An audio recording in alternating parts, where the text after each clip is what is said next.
Be seated.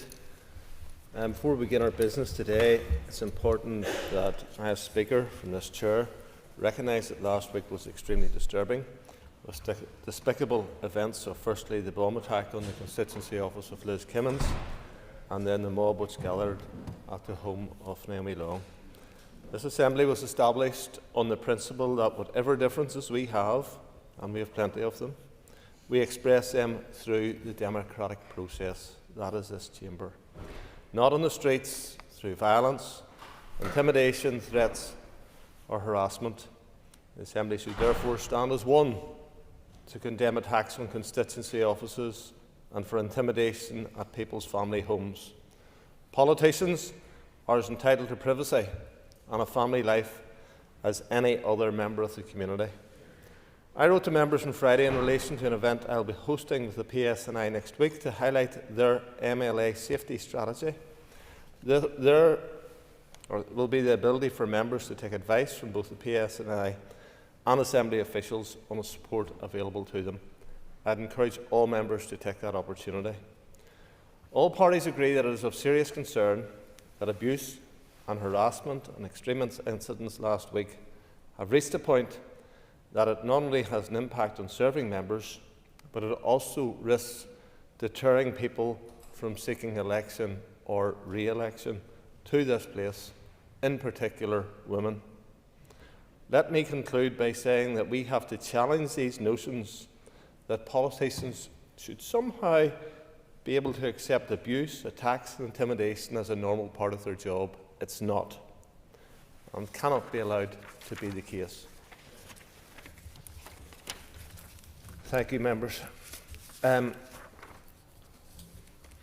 Firstly, on first matter that we move to now, apologies, is Owen Tennyson has been given leave to make a statement on the intimidation towards Naomi Long at her home, which fulfils the criteria set out in Standing Order 24.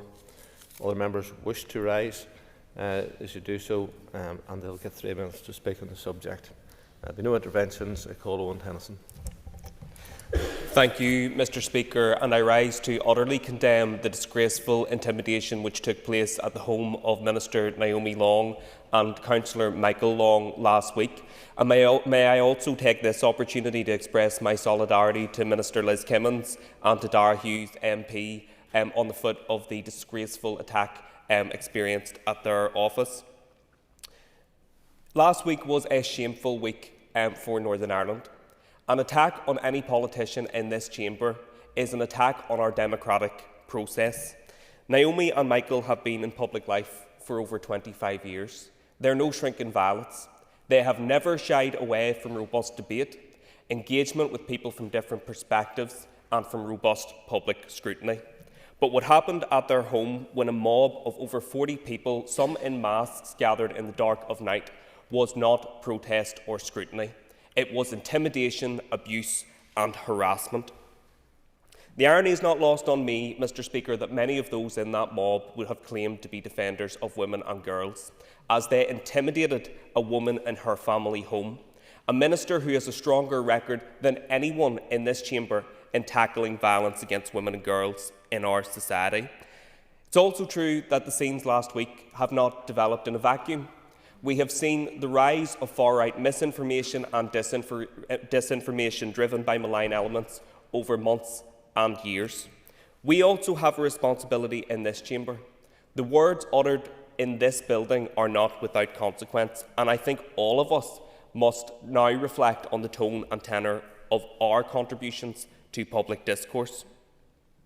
Alliance, for our part, will not be deterred in working for everyone in our community and standing up for the shared, inclusive and united future to which I believe the majority of people in Northern Ireland aspire.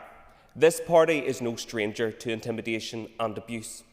However, I am conscious that in all of those years of protests, of offices being attacked, of elected representatives being threatened, a mob has never turned up outside the private sanctuary of one of our elected representatives. This is the first time such an incident has occurred, and we must all resolve that it surely has to be the last. Thank you, Mr Speaker. Can Corla, and I want to utterly condemn the actions that occurred outside the home of Michael and Naomi Long this week. And this has been a dark week for politics here, as the previous speaker and yourself, the Speaker, has referenced the attacks on my colleague's constituency office and now the mob outside Naomi Long's home. There is no justification for that. It is completely unacceptable. And I hope we never witness the scenes that we've seen this week again. But there has been language and rhetoric emanating from this chamber in recent weeks that hasn't helped matters. Week in, week out, we've seen a bingo card of dangerous rhetoric from the unionist benches. It's not enough to stand here and condemn these recent actions. Condemnations with a but are not condemnations. Mr. Speaker, I ask, what is the message that some members across this chamber are sending out? Week in, week out, it's a message of fear, and it's a message of suspicion. People in this chamber have a responsibility to speak factually about the important issues facing our communities, not send out lazy dog whistles, which is what we have seen a rise in over recent weeks and months. There can be no justification for the shameful actions we've seen this week, and I hope that no one else in this chamber or anywhere else has to suffer the attacks and the abuse that our colleagues have suffered this week. All through. Stand up to condemn the intimidation that we all witnessed last week, not only in the attack on Sinn Féin's constituency offices, and not only the mob turning up to politicians' private residence. Naomi Long and Michael Long have my sympathy, as does the Sinn Féin representatives. It is wrong, it is absolutely wrong to go towards someone's private sanctuary, their private home, their family home. But it has not been the first time. This, I recall, happened to Councillor Maurice Mills, the chairperson of a DPP in Ballymena, when a mob surrounded his home, I think way back in the late 90s. And Sammy Brush is another one that comes to mind.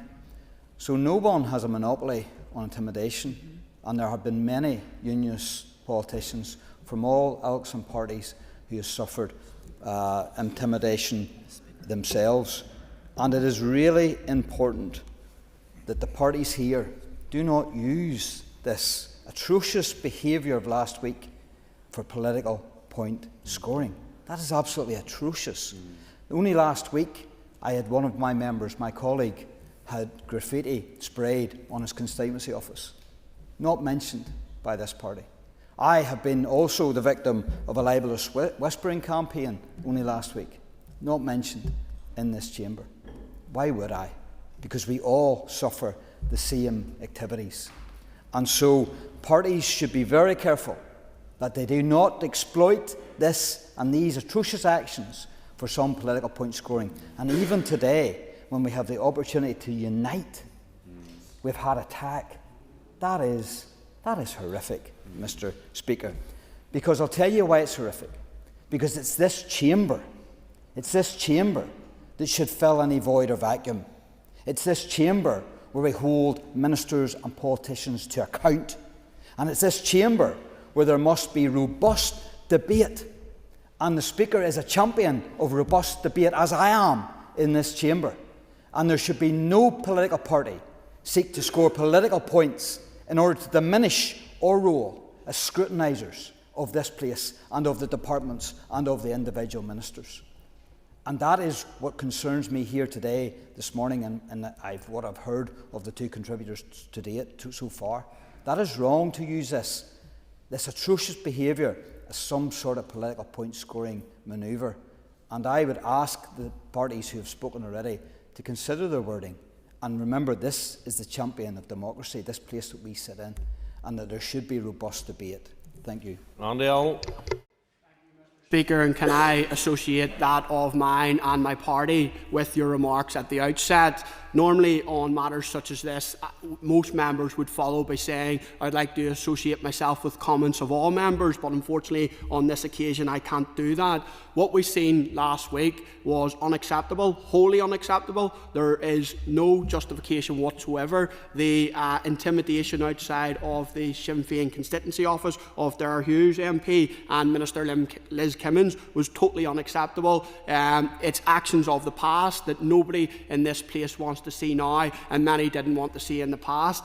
Returning back to the matter of the day, and I thank the member for bringing it forward, when I heard what occurred outside the home of Naomi and Michael Long, I was appalled. I'm not often on Twitter for some of the very reasons that have been discussed, but I immediately took to Twitter to highlight and show my solidarity with Naomi and Michael. Quite often in this place we can have robust debate, and that's what it is, robust debate. Ministers, members and parties are held to account, but the actions that we seen last week, there's no justification of those, and those that were responsible should not only desist, but they should reflect on their actions.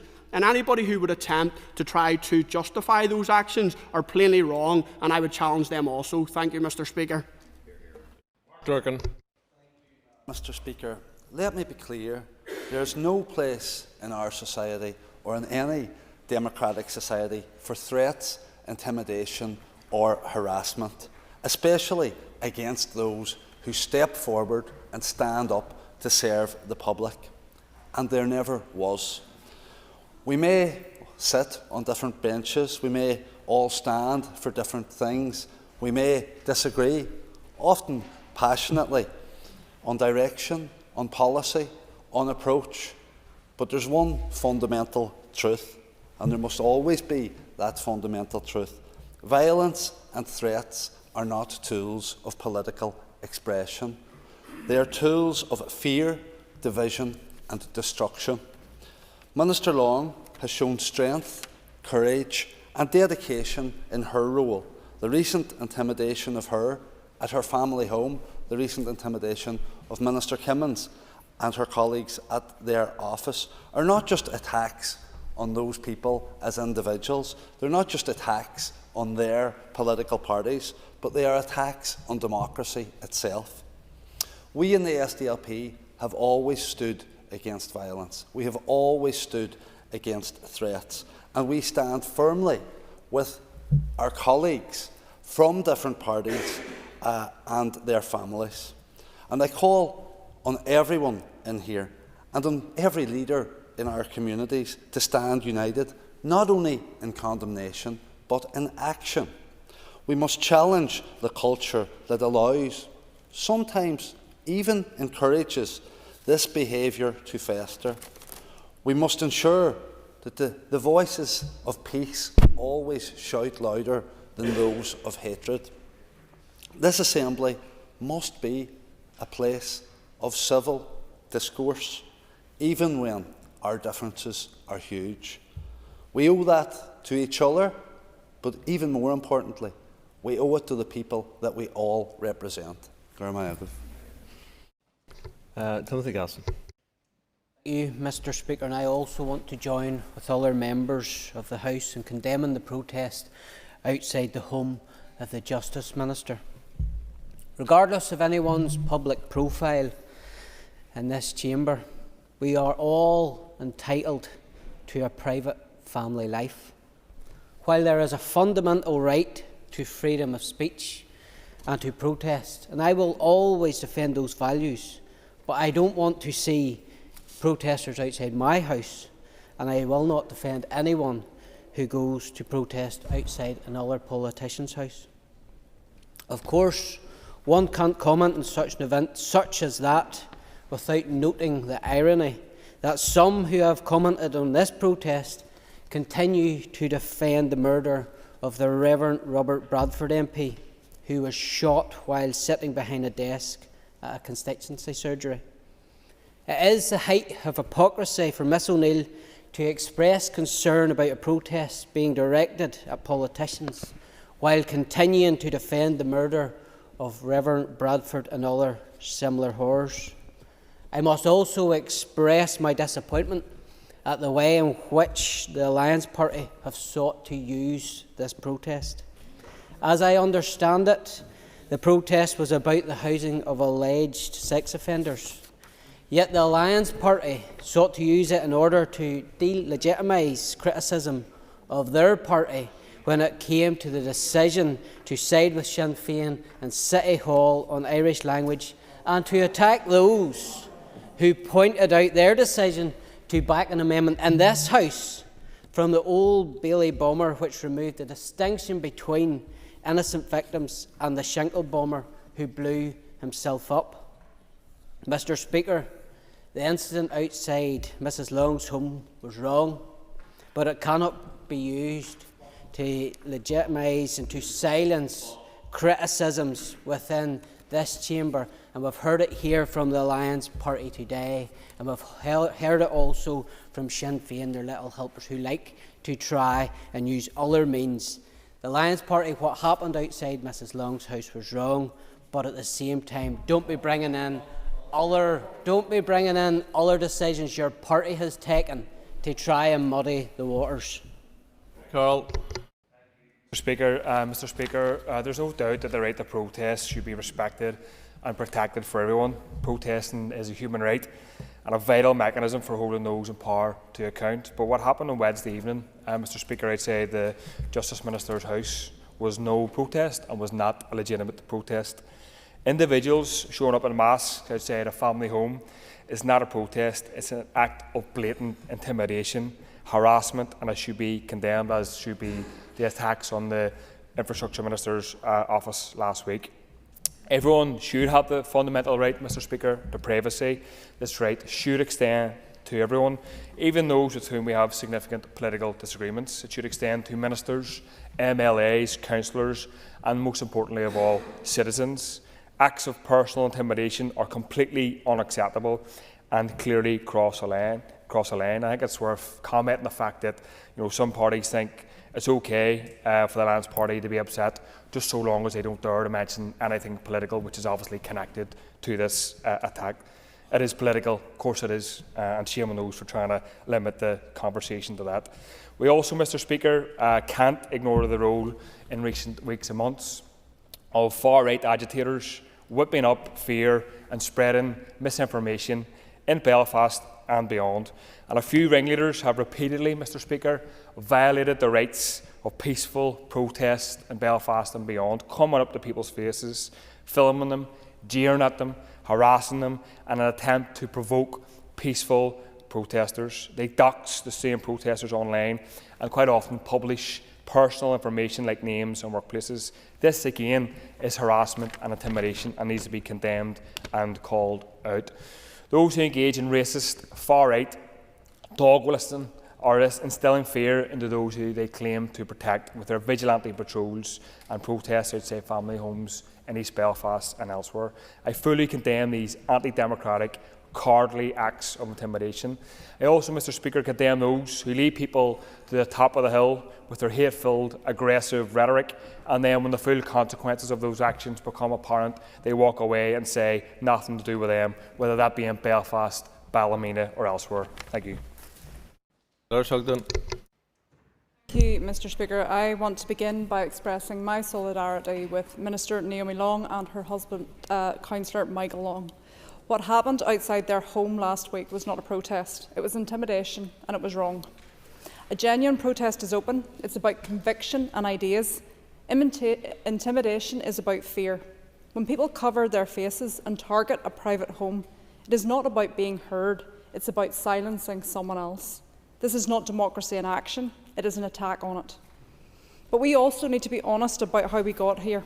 As a society, we've started to dehumanise politicians, to forget that behind every decision and every debate is a person, someone who goes home to a family who did not choose public life, who did not sign up for the abuse that their loved one gets.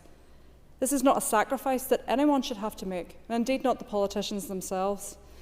I don't know a politician who came into this job without good intentions. We may disagree, sometimes strongly, but most of us are here to make things better from their perspective. And when we strip away that humanity, when we start to see these people as fair game rather than fair citizens, we cross a dangerous line. We've seen where that line leads to: the murders of Joe Cox and David Amos. As chair of the Women's Caucus, I've taken part in discussions about growing abuse and intimidation facing those in public life, particularly women. And Mr. Speaker, I appreciate you acknowledging that in your opening remarks and facilitating those discussions. But it should never be normal for elected representatives to require security measures at their home or at their offices. But this is now our reality. Across the world, politics feels angrier and more polarised. But we need to take a collective step back, because ultimately most of us, left, right or centre, are trying to reach the same place, which is safer communities, strong services and decent lives for the people that we represent. Those who resort to threats or intimidation are not defending democracy, they're dismantling it. You can hold strong views and still show respect. That's what democracy requires: disagreement without dehumanisation. So let's send a united message, Mr. Speaker, that intimidation has no place in Northern Ireland politics, and that our differences must never be met with fear. Let's stand up not only for Naomi Long, Liz Kimmins, Dara Hughes, but for every person who believes that democracy should be a contest of ideas and not a battle of intimidation. Thank you. John Burrows. Mr. Speaker, could I also unequivocally condemn the terrible scenes outside the Justice Minister's house and Councillor Long's house?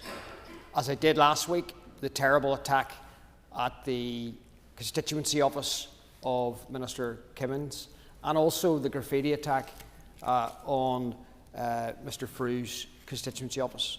I genuinely believe an attack on one of us is an attack on all of us in this place, and we all have a responsibility to defend democracy. But I'm afraid to say democracy is under two attacks today. The attack from those who are mobs outside, and the attacks from those who are in here who want to silence accountability and scrutiny, and who want to link the actions of a mob with the legitimate voice of people in this chamber. It is, in my view, shameful. The answer whenever democracy is attacked is more democracy, more scrutiny, more accountability. And let me just address something. I know what it's like to be attacked in your own home, not to feel safe in your own home. I lived under serious threat, lived behind armoured glass. I had members of my family send me messages this week saying that an Alliance MLA had blamed me for what happened outside. And we talk about civility in the House, and I'm told to grow up.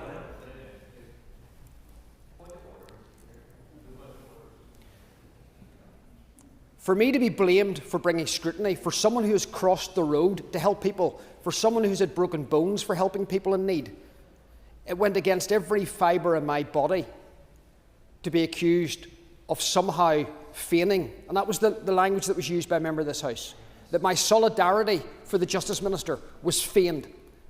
My nieces and nephews read those tweets. They read the responses to them. So I give full solidarity to the Justice Minister. The people who gathered outside our house were a mob. The Ulster Unionist Party, I'm sure, gets no support from them whatsoever. I know some of the very same people were highly critical of our party's role during COVID, because many of them are anti-vaxxers. I condemn outright what happened outside the Longs household. I condemn outright what happened to Minister Kimmins' constituency office. And as for Sinn Féin, to lecture us about our language, to lecture us about our actions, when you still defend the murder of thousands of people, many of whom would have loved only to have a protest outside their house instead of a masked man planting a bomb under their car or assassinating their father as he got in his car to go to work.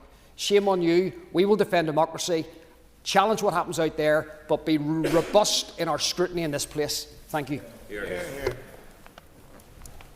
That brings to a conclusion this particular matter. And I'd encourage members just to reflect as we go forward on all of these issues. We need to ensure that these things don't happen, and our constituency offices and our homes are safe places. We also need to ensure that we are able to engage in a full way in this chamber, so that people outside don't feel the need to vent in some way.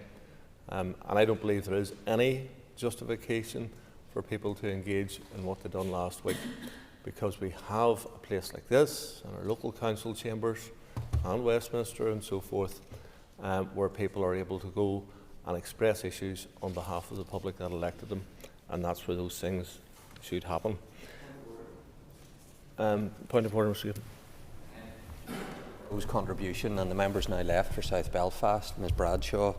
I'm confident I heard her say from a secondary position, as Mr Burrows reflected on the terrorist threats that he had to endure when he had to move house, the words "grow up."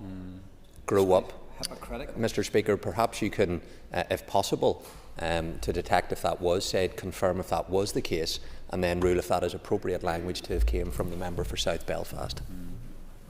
The point noted, and we will look and see at that, but I would just encourage all members, as we'll go forward, to engage in a way which is constructive and as far as possible. Order, please. To engage in such a way, because I think we're straying a bit here, to engage in such a way that it is constructive, and we don't want another week like last week. Don't want that. And we need to send a very clear message from this chamber that we don't want it. It's not acceptable. And out to the community, that those who engage in such activity, it's not acceptable. And I think that needs to be the clear message from this House today. Just before I move to the next item of business, can I welcome our colleague back who's off maternity leave, Ms Nicholl, and congratulations on having your baby, and I trust that you'll be able to settle in once again, and we'll be able to get on with business with you. We now move to the next matter of the day, and that's from Timothy Gaston, who wants to make a statement on the Gaza ceasefire agreement, which fulfils the criteria set out in Standing Order 24. Usual rules apply. If you want to speak, you stand in your place, and you've got up to 3 minutes. Mr Gaston. Thank you very much, Mr Speaker, and I want to welcome the fact that more than 2 years after Hamas started the conflict, my goodness, this began with the biggest massacre of Jews since the Second World War, is finally drawing to a conclusion. I want to commend the work of President Donald J. Trump and his team, which was vital in getting us to this point. While there have been many in this chamber who have unjustly attacked him, with even the First Minister using Gaza as a pretext of skipping a state banquet held to mark his visit to the UK, it was his administration, not the speeches from the backbenchers of Sinn Féin, which got us to where we are today. Well, what has happened today? The hostages remain alive, have returned home to Israel. At the outset of this conflict, Israel made it clear that was her objective, and it has certainly achieved that. Now, with the return of the hostages, the war is all but ended. Those who have sought to slander the world's only Jewish state by suggesting that it had a policy of genocide towards Palestinians have been proved wrong. But while I welcome the deal, I also want to make clear today that I recognise that it isn't easy.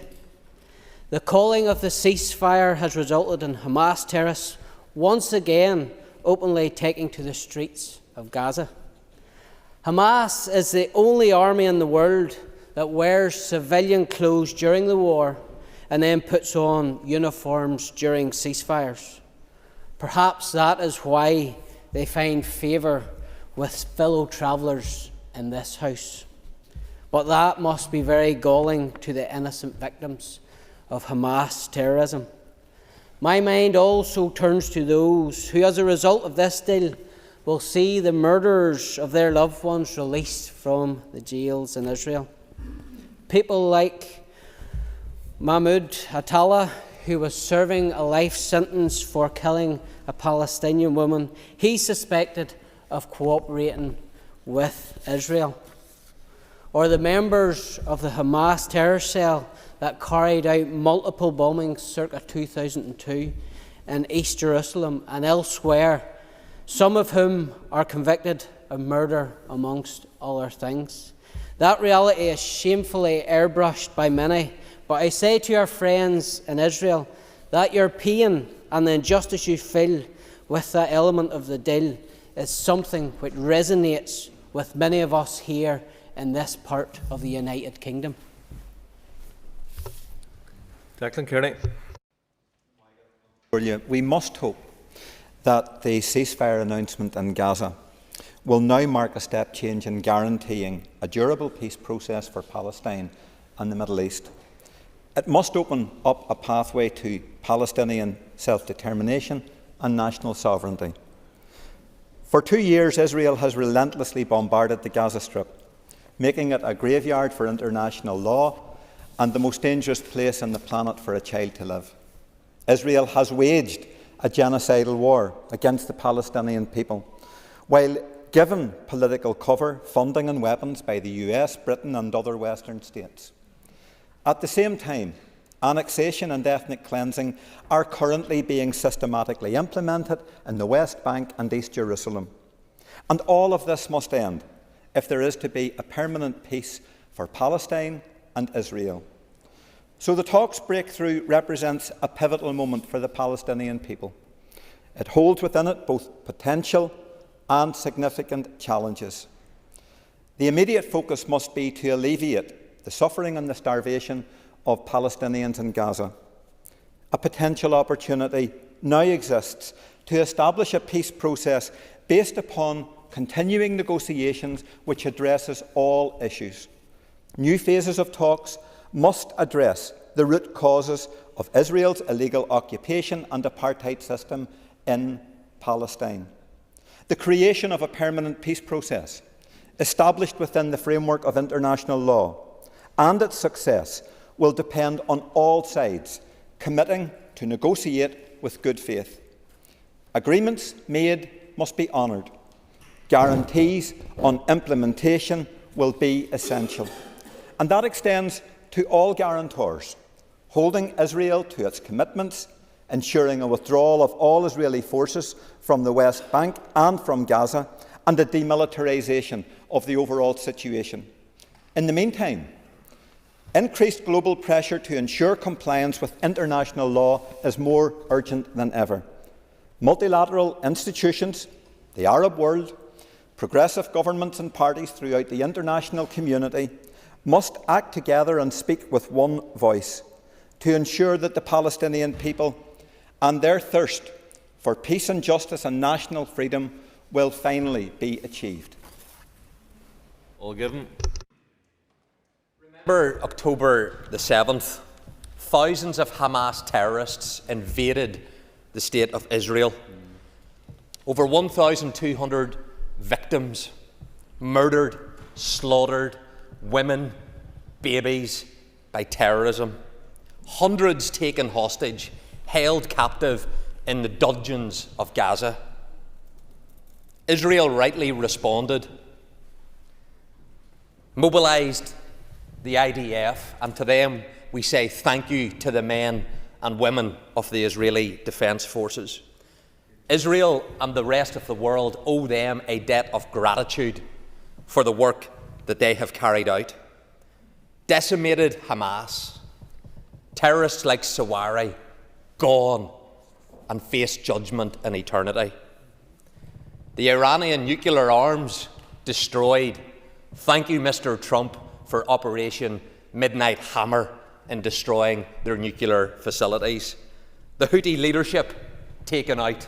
Hezbollah bleeped into eternity when their pagers went off. Thank you to the IDF. Mr. Speaker, the lands of Canaan were given to the people of Israel by God. It is the promised land. Surrounded by enemies, the only democracy in the Middle East, dictatorship and authoritarian regimes abound in those Arab nations who refuse to open their borders to the people of Gaza to let them in. Israel, a diverse community, a pluralist, liberal community, because it is the only democracy in the Middle East.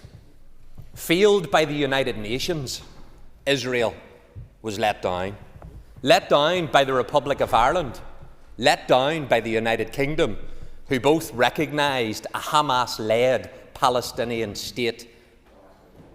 President Trump, Mr. Speaker, made the difference. He has delivered peace through strength. The operations in Iran, the work with the Arab nations, he brought them to the table and secured the concessions from Hamas. We now, Mr. Speaker, have hope for a better future for the people of Israel, and a better future for the people of Gaza, free from the tyranny of terrorists who use their own people as human shields. Mr. Speaker, there was no genocide. There was terrorism who used their own people. Mr. Speaker, we are commanded to pray for the peace of Jerusalem. And there is a season for everything, a time for peace and a time for war. I trust that the time for war is over and we will now have that time for peace. Thank you, Mr. Speaker. It was a Jewish woman who approached me a few years ago and said, what's happening in Gaza is not an orange or a green issue, it's a humanitarian issue.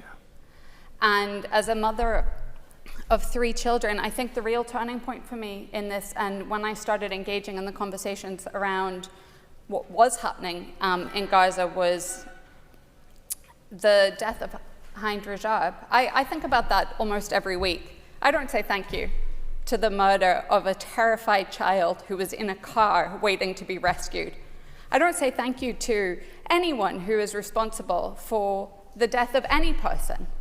You can condemn what happened on the 7th of October and condemn the genocide that ensued at the same time. It doesn't have to be either or. And what strikes me about this, Mr. Speaker, is so often we hear about Christian values coming into this chamber. Now, I don't know, I maybe haven't read the Bible that recently, but what I learned from it was about love and about humility and not judging and the importance of treating people with kindness and respect. There is no justification for what has happened.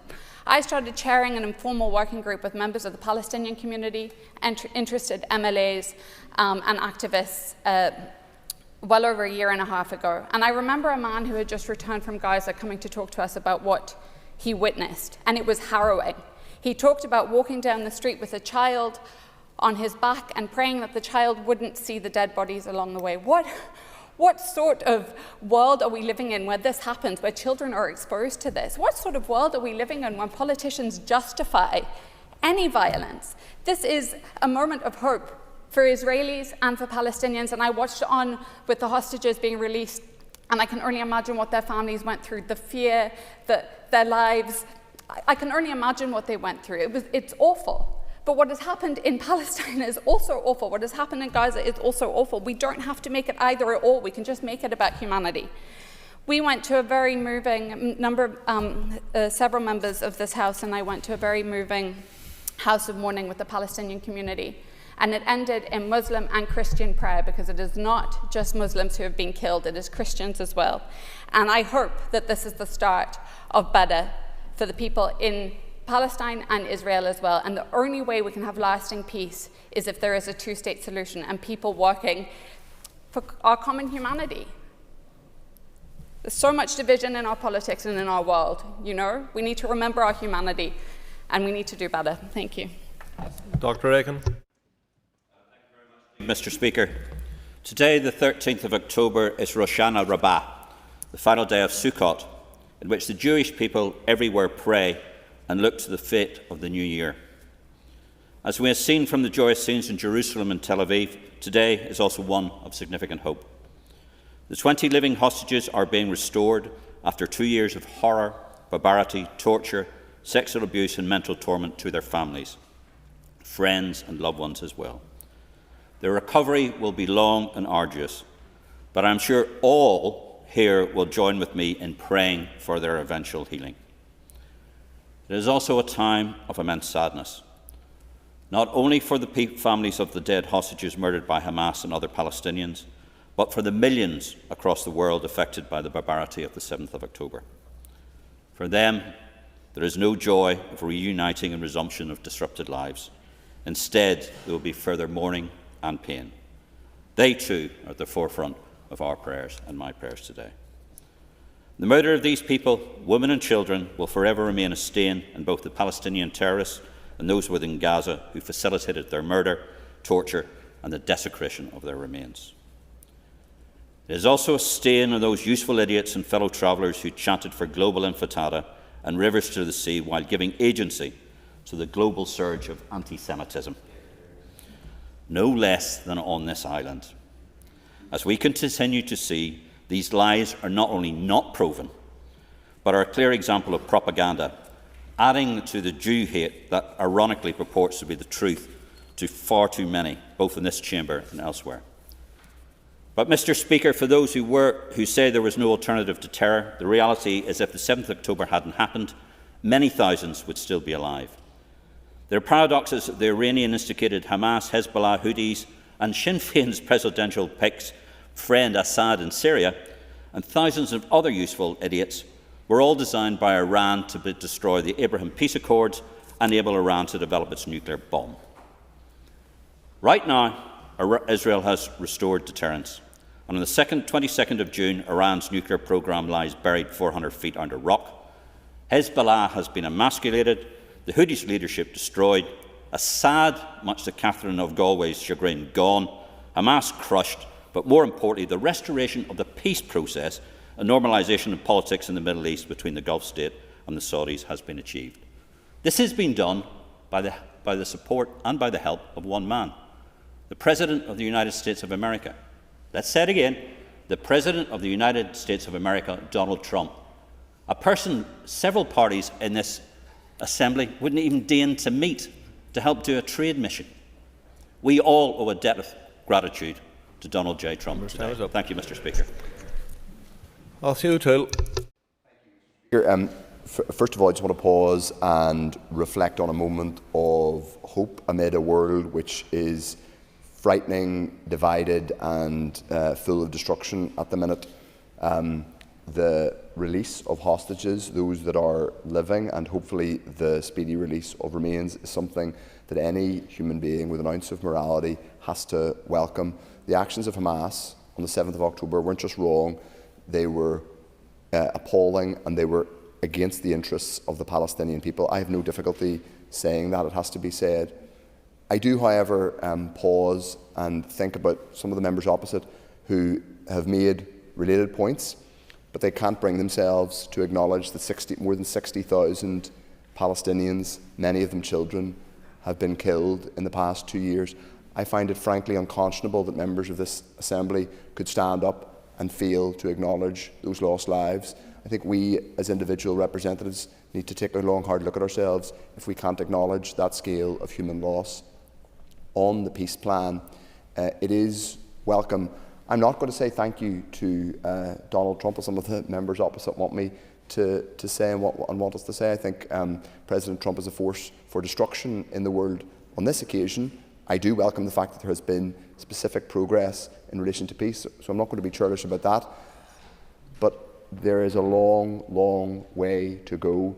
I hope there is a glimmer of progress in terms of peace and stability in that region and a pathway to a viable and just Palestinian state.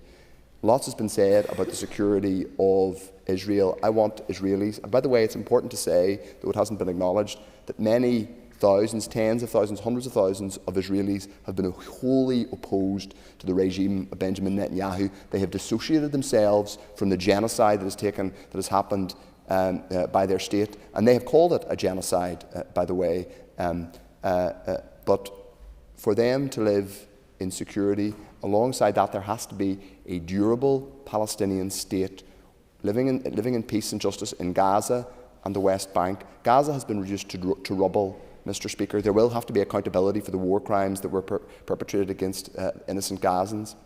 The West Bank is being systematically hollowed out by settler aggression and terrorism. Those issues are going to have to be dealt with going forward. Mr. Given was wrong, by the way, when he said that Hamas is in charge of the Palestinian state. That's incorrect. The Palestinian state is run from the West Bank and it's led by Fatah, which is an entirely different political movement, but I'm afraid it just speaks to some of the misinformed polemic we hear from across this chamber whenever it comes to these issues. I hope today there is a moment of peace for all those tens of thousands of Gazans who have lost their lives. I'm glad to see the hostages returned. They should never have been taken in the first place. Like others, I am hoping and indeed praying for progress. Thank you.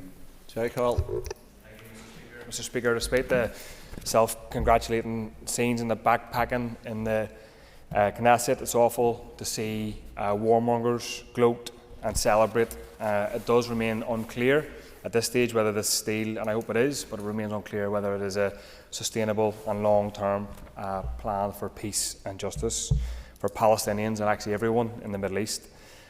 Despite saying this 1,000 times, it's worth repeating, Mr. Speaker, the violence in the Middle East and the problems in and around Palestine didn't begin on October 7th. They began in 1948 with the Nakba, the catastrophe, and the decades that preceded it, with the colonial expansion, settlement, and the theft of land which wasn't owned by people who came to Palestine, all backed by colonial regimes in Britain, France, America, and elsewhere. The Palestinians, Mr. Speaker, no doubt hope and pray that there will be a ceasefire, a lasting ceasefire, and justice. But early indications show already that the imperial meddling that has caused so much devastation and destruction for decades looks set to continue. The fingerprints of Tony Blair are all over this deal, a man who's a warmonger, who should have no role in determining the future for people anywhere in the world, least of all the Middle East. And in the hours after the deal was finalised, Mr. Speaker, we saw what Israel's intentions going forward are. Palestinians in Gaza relieved and celebrating the ceasefire, still being killed. We saw Palestinian journalist Saleh al-Jafari slaughtered by Israel, slaughtered after the ceasefire was announced, bringing the total journalists killed to at least 223, which is higher than all journalists killed in all the wars combined in the 20th century. Journalists are killed, Mr. Speaker, because Israel does not want the truth to get out.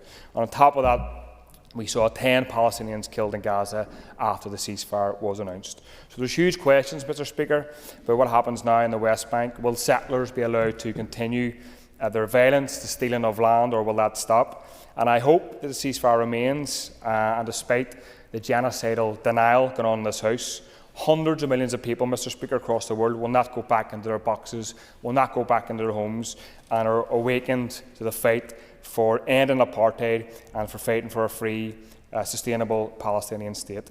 The member to my right used the term idiots. I wouldn't be as ungracious as calling anybody an idiot in this House.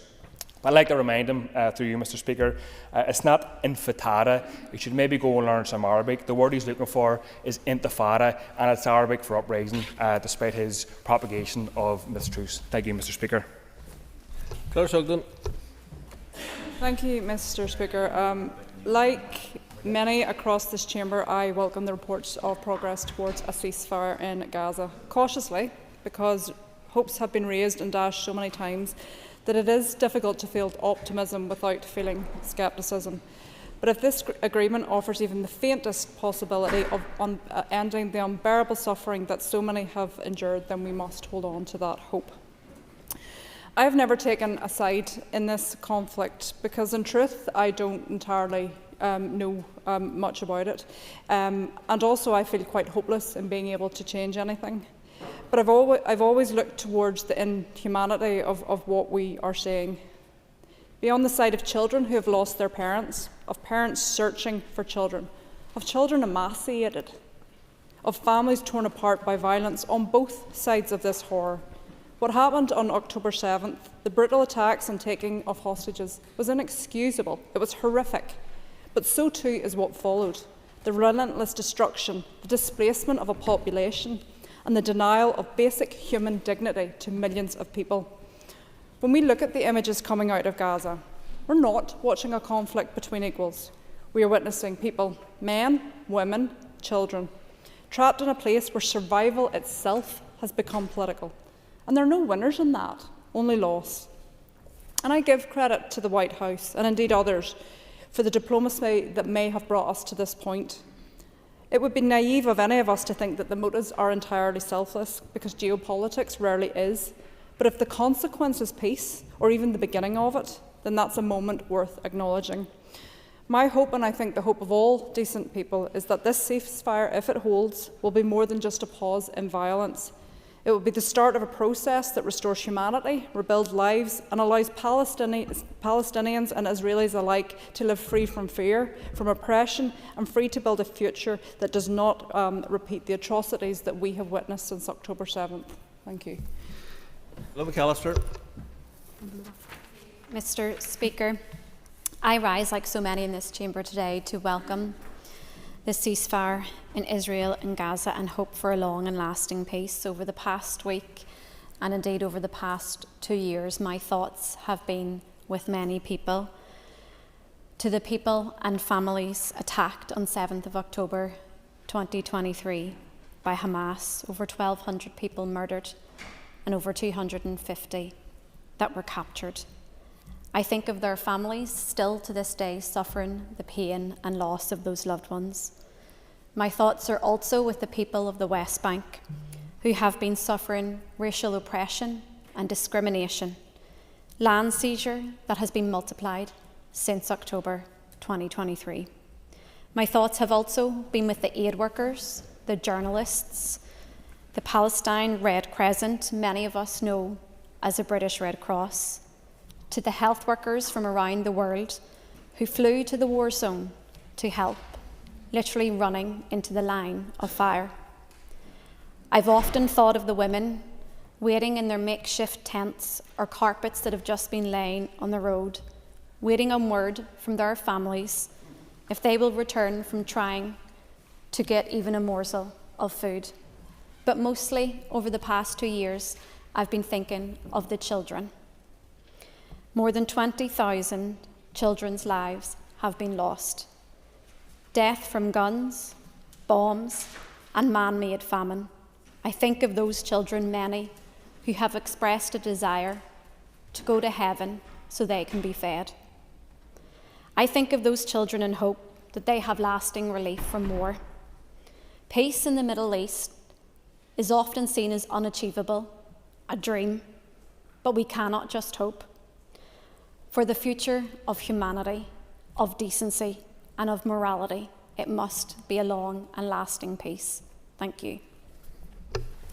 Thank you, members. That draws a conclusion that matter of the day. We now move to member statements. I call Gemma Doolan. Corlia, I welcome the Western Trust decision to end the consultation on the permanent removal of emergency general surgery from the South West Acute Hospital. The consultation was flawed from the start. It lacked real engagement and public confidence. Ending it was the right call. But the uncertainty for our community continues. It's now nearly 3 years since emergency general surgery was temporarily withdrawn from SWA. That's 3 years of anxiety for patients, families and staff, and still no clear plan for the future. In terms of the Trust's so-called vision plan, there's no timeline, no detail and no urgency. People in Fermanagh and West Tyrone deserve answers, and we deserve them now. In the interest of transparency, the Trust should publish the independent analysis it says shows improved outcomes since surgery was removed, and the data on recruitment efforts for permanent consultant surgeons. The public has a right to see that evidence. I do welcome the confirmation that SWA will remain an acute hospital with a 24/7 Type 1 emergency department, maternity services, ICU and full resuscitation facilities. That commitment is essential and must be backed up with real delivery. Yesterday, I was made aware of a response to an FOI from local lobby group SOAS that 26 new emergency medicine consultants are taking up posts in hospitals across the north, which is welcome. However, SWA is the only Type 1 emergency department that has not received any of these new consultants. Statistically, SWA treats 1/3 of all emergency department patients in the Western Trust. If there are 3 new emergency department consultant posts for the Western Trust, then one of those should obviously be allocated to SWA. This decision is deeply unfair to SWA staff, who continue to deliver an outstanding service under increasing pressure, and it sends entirely the wrong message about the future of our hospital. As the Trust's eagerly awaited vision plan is developed, We must see SWA fully utilised as a cross-border acute hospital, just as it was originally intended. People in Fermanagh and West Tyrone have fought hard for our hospital. We are proud of it, and we deserve a service that reflects that pride: safe, sustainable and local. Dan Forsyth. Thank you, Mr Speaker. Last week we heard some deeply disturbing comments from former Sinn Féin MP Michelle Gildernew, who stated on a BBC podcast that IRA murders were justified. No murder is ever justified. Sinn Féin's relentless justifications and glorification of IRA murderers and terrorism is disgraceful, and they scoff in the face of innocent victims across this country. For the self-proclaimed First Minister for all to state there was no alternative to IRA violence is pure hypocrisy. And the Sinn Féin member on the podcast also went on to say, and I apologise, Mr Speaker, as I quote Michelle Gildernew, as she said Northern Ireland was, quote, a shithole, unquote. Mr Speaker, the mask truly slipped. Michelle Gildernew's outburst tells you everything about Sinn Féin. The shock and disgust on the young people's faces who she said this in front of was clear. Unprofessional, disrespectful and outright hatred for our wee country, proudly spouted from a senior member of Sinn Féin, sets out clearly what they think of this place and the people here, including many of their own voters. Is this why their ministers don't bother? Is this why the infrastructure minister is happy to let the roads fall apart? Why the economy minister fails to champion Northern Ireland, promote and support our businesses or celebrate their successes? Is it why the Finance Minister sits back and blames British austerity for everything, yet seeks to do little for the people here himself? Let me be clear. Northern Ireland is an amazing country which I am proud to call my home. From its natural beauty and boasts of amazing tourist attractions like the Mountains of Mourne, Giant's Causeway, Titanic, Fermanagh Lakelands and many more, it is a special place with good people. And there are many key facts Sinn Féin choose to ignore in their opinion of this place, with education, our pupils leading the way, outperforming peers across Britain and the Republic, healthcare, our NHS free at the point of need, unlike in the Republic where €80 to see a GP. In our economy, Northern Ireland exported £65 billion of goods last year, attracting world-class investors and leading with our strong agri-food sector through our farming and our fishing.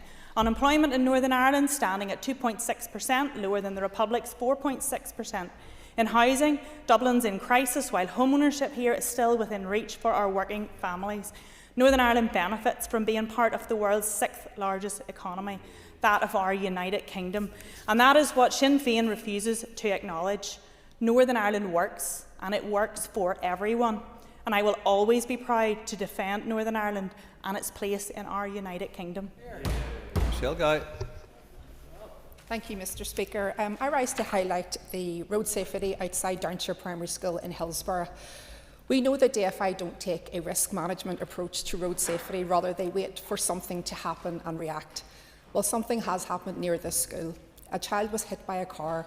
They are recovering and we are so grateful for this, but the school community are rightly demanding decisive action, but also for their school, but also for schools across Northern Ireland. In the past, parents of this school vocalised the road safety risks at the school, but concluded it was going to take an incident to get change. We've had a serious incident now, but we cannot wait for a tragedy.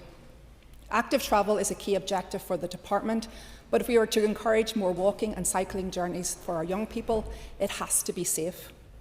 I hope the Minister will instruct her officials to act with urgency to create a 20-mile-per-hour zone at the school and engage with the school, the PTA, PSNI and elected representatives to deliver clearly marked and well signposted pedestrian crossings near schools, parks and residential areas, lower speed limits in school zones and residential streets, installation of speed bumps, raised crosswalks or other proven traffic calming infrastructure, increased enforcement of speed limits and traffic laws during peak school commute hours, and prominent signage to alert drivers when entering areas with high child activity. As a parent said to me, this is not simply a matter of convenience, it is a matter of public safety and moral responsibility. No parent should have to fear for their child's life while they're walking to school. Thank you. John Burrows. Thank you, Mr Speaker. I just wanted to put on record my view that the best place for the people of Northern Ireland is within the United Kingdom of Great Britain and Northern Ireland. for our peace, our prosperity, our safety and our security. And I think it's something that the people of Northern Ireland need to hear more of. We recently, I don't know if anyone else watched the programme BBC Panorama about how international drug cartels exploit the weakness of Irish defence forces to flood Ireland and by extension the United Kingdom and Europe with cocaine. To hear the drug traffickers literally say, avoid British waters and focus on Irish waters because the Irish have radios, the British have ships, is a stark reminder of how vulnerable we would be and the entire Western Europe would be under United Ireland. Thankfully, we have NATO membership, the fifth largest military force in the world, and we all live under the protection from our intelligence services, GCHQ and our police services. And the reality is that we are safer from international terrorism, organised crime, and indeed all the threats that exist from those countries like North Korea, Iran, China and Russia from being in the United Kingdom. But also our peace is best protected in the United Kingdom of Great Britain and Northern Ireland because, of course, there is an agreement that, largely speaking, has ended all violence. The Republicans have given up and stood roundly defeated by the forces of law and order. And aside from the desperate remnants of dissidents, we now live in peace, and to upset that by a risky constitutional upheaval would be madness. And of course, finally, we are better off as part of the UK, that big, deep and broad economy, the fifth largest in the world, a member of the World Bank, a member of the IMF, able to set its own interest rates, able to deal with the shocks of things like COVID or indeed the credit crunch. And that is why this country was able to give a very preferential loan of £3.25 billion to the Irish Republic at a time when they needed that from us, which shown that we were always benevolent neighbours of the Irish Republic. The reality is that having a 70 million domestic market over a 5 million domestic market allows the price of chicken to be £5 here and €8 in the Republic of Ireland. Young people were here with us earlier on today. They would need in the Irish Republic an extra £25,000 just to get on the housing ladder. 38% more expensive to live down south, more than wipes out any increase in pay. And there is a huge risk of an economic shock from United Ireland. So as people begin to listen to the false narratives around United Ireland, they will hear soon the facts that you're better off in the United Kingdom of Great Britain and Northern Ireland. Justin McNulty. This week is Community Transport Week. Community transport is about so much more than a minibus. In rural parts of the north here, distance can often be more than just miles on a map. It can mean the difference between getting the care you need or going without. And today I want to speak about those who bridge that gap. Our rural transport organisations, and in particular Armagh Rural Transport, who I visited last week, and a shout out to Dermot Mooney and Joanne Kern, two effervescent, relentless and determined live wires who make that organisation tick. Every week Armagh Rural Transport quietly ensures that hundreds of local people, many elderly, isolated or living with mobility challenges, can attend hospital appointments, GP visits and vital treatments. For them, these aren't luxury trips, they are lifelines. Without these services, many simply wouldn't get there. And we're talking about 8,000 trips in 1 year. Where would those patients, families and communities be without those trips? Imagine being an older person living miles from the nearest bus stop with no family care, facing a hospital appointment in Daisy Hill, Craigavon or Belfast. That's where Armagh Rural Transport steps in with accessible minibuses and volunteer drivers offering door-to-door support, kindness and dignity. This is community spirit in action. It's people helping people, but make no mistake, it's also healthcare delivery. Because when transport fails, so too does access to care. Missed appointments become missed diagnoses. Health inequalities deepen and the cost, both human and financial, rises. That's why we must say it clearly, community transport isn't optional. It's a cornerstone of an inclusive health system.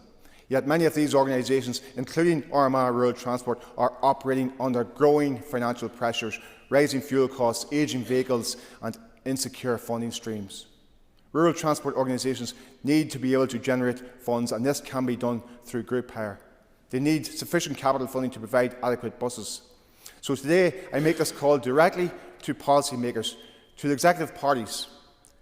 If we are serious about health inequality, rural inclusion and caring for all our citizens, then sustainable funding for our community transport must be part of that commitment. Invest in it, protect it, build it into health planning and funding and rural policy, not as an afterthought, but as a foundation. Funding levels must be increased to address unmet need, because every journey Armagh Rural Transport makes and every rural transport organisation makes is more than a trip. It's a statement that no one in our rural communities should be left behind. Corla. Members will need headphones.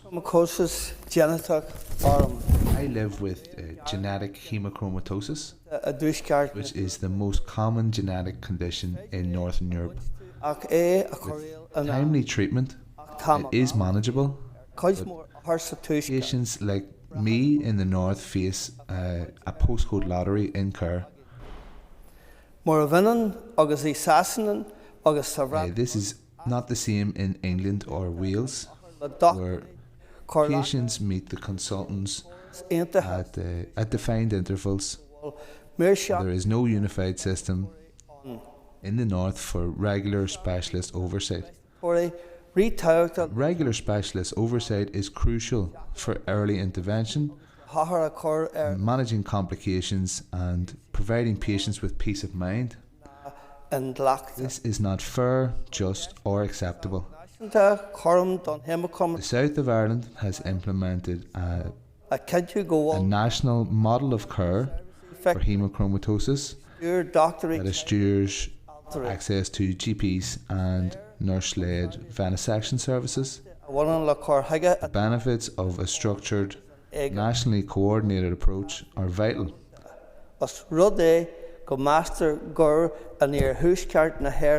Given that in the northwest of Ireland, Derry, Tyrone and Donegal are often referred to as the epicentre of the disease. The Department of Health must establish a standardised model for hemochromatosis here in the north. This model should include mandated consultant reviews, clear escalation pathways and access to maintenance treatment. Such measures will align care with recognised standards across these islands. In other jurisdictions, mandated consultant reviews happen at least once every 3 years. I believe that in the interest of safety of all, this should be a necessary requirement here in the north of Ireland. Thank you very much. Mr. Speaker, the attacks on the Irish Street sign at Shandon Park on Saturday was wrong and should be condemned. I say that, Mr. Speaker, without fear or favour, because, Mr. Speaker, I believe attacks on all signs and all criminality should be called out at all times. I may be able to say that, Mr. Speaker, but other elements of this House and indeed the media seem not to want to say the same thing. They pretend it does not happen and ignore it when it doesn't fit their narrow agenda. Just in last week's podcast, the former Member of Parliament for Fermanagh, South Tyrone, with a straight face, claimed that she had never seen the blacking out of Londonderry on a Londonderry sign. I don't know, Mr. Speaker, if she drives around with a balaclava on, but I have no way to know how she could not see those signs. Where, Mr. Speaker, are the police investigations?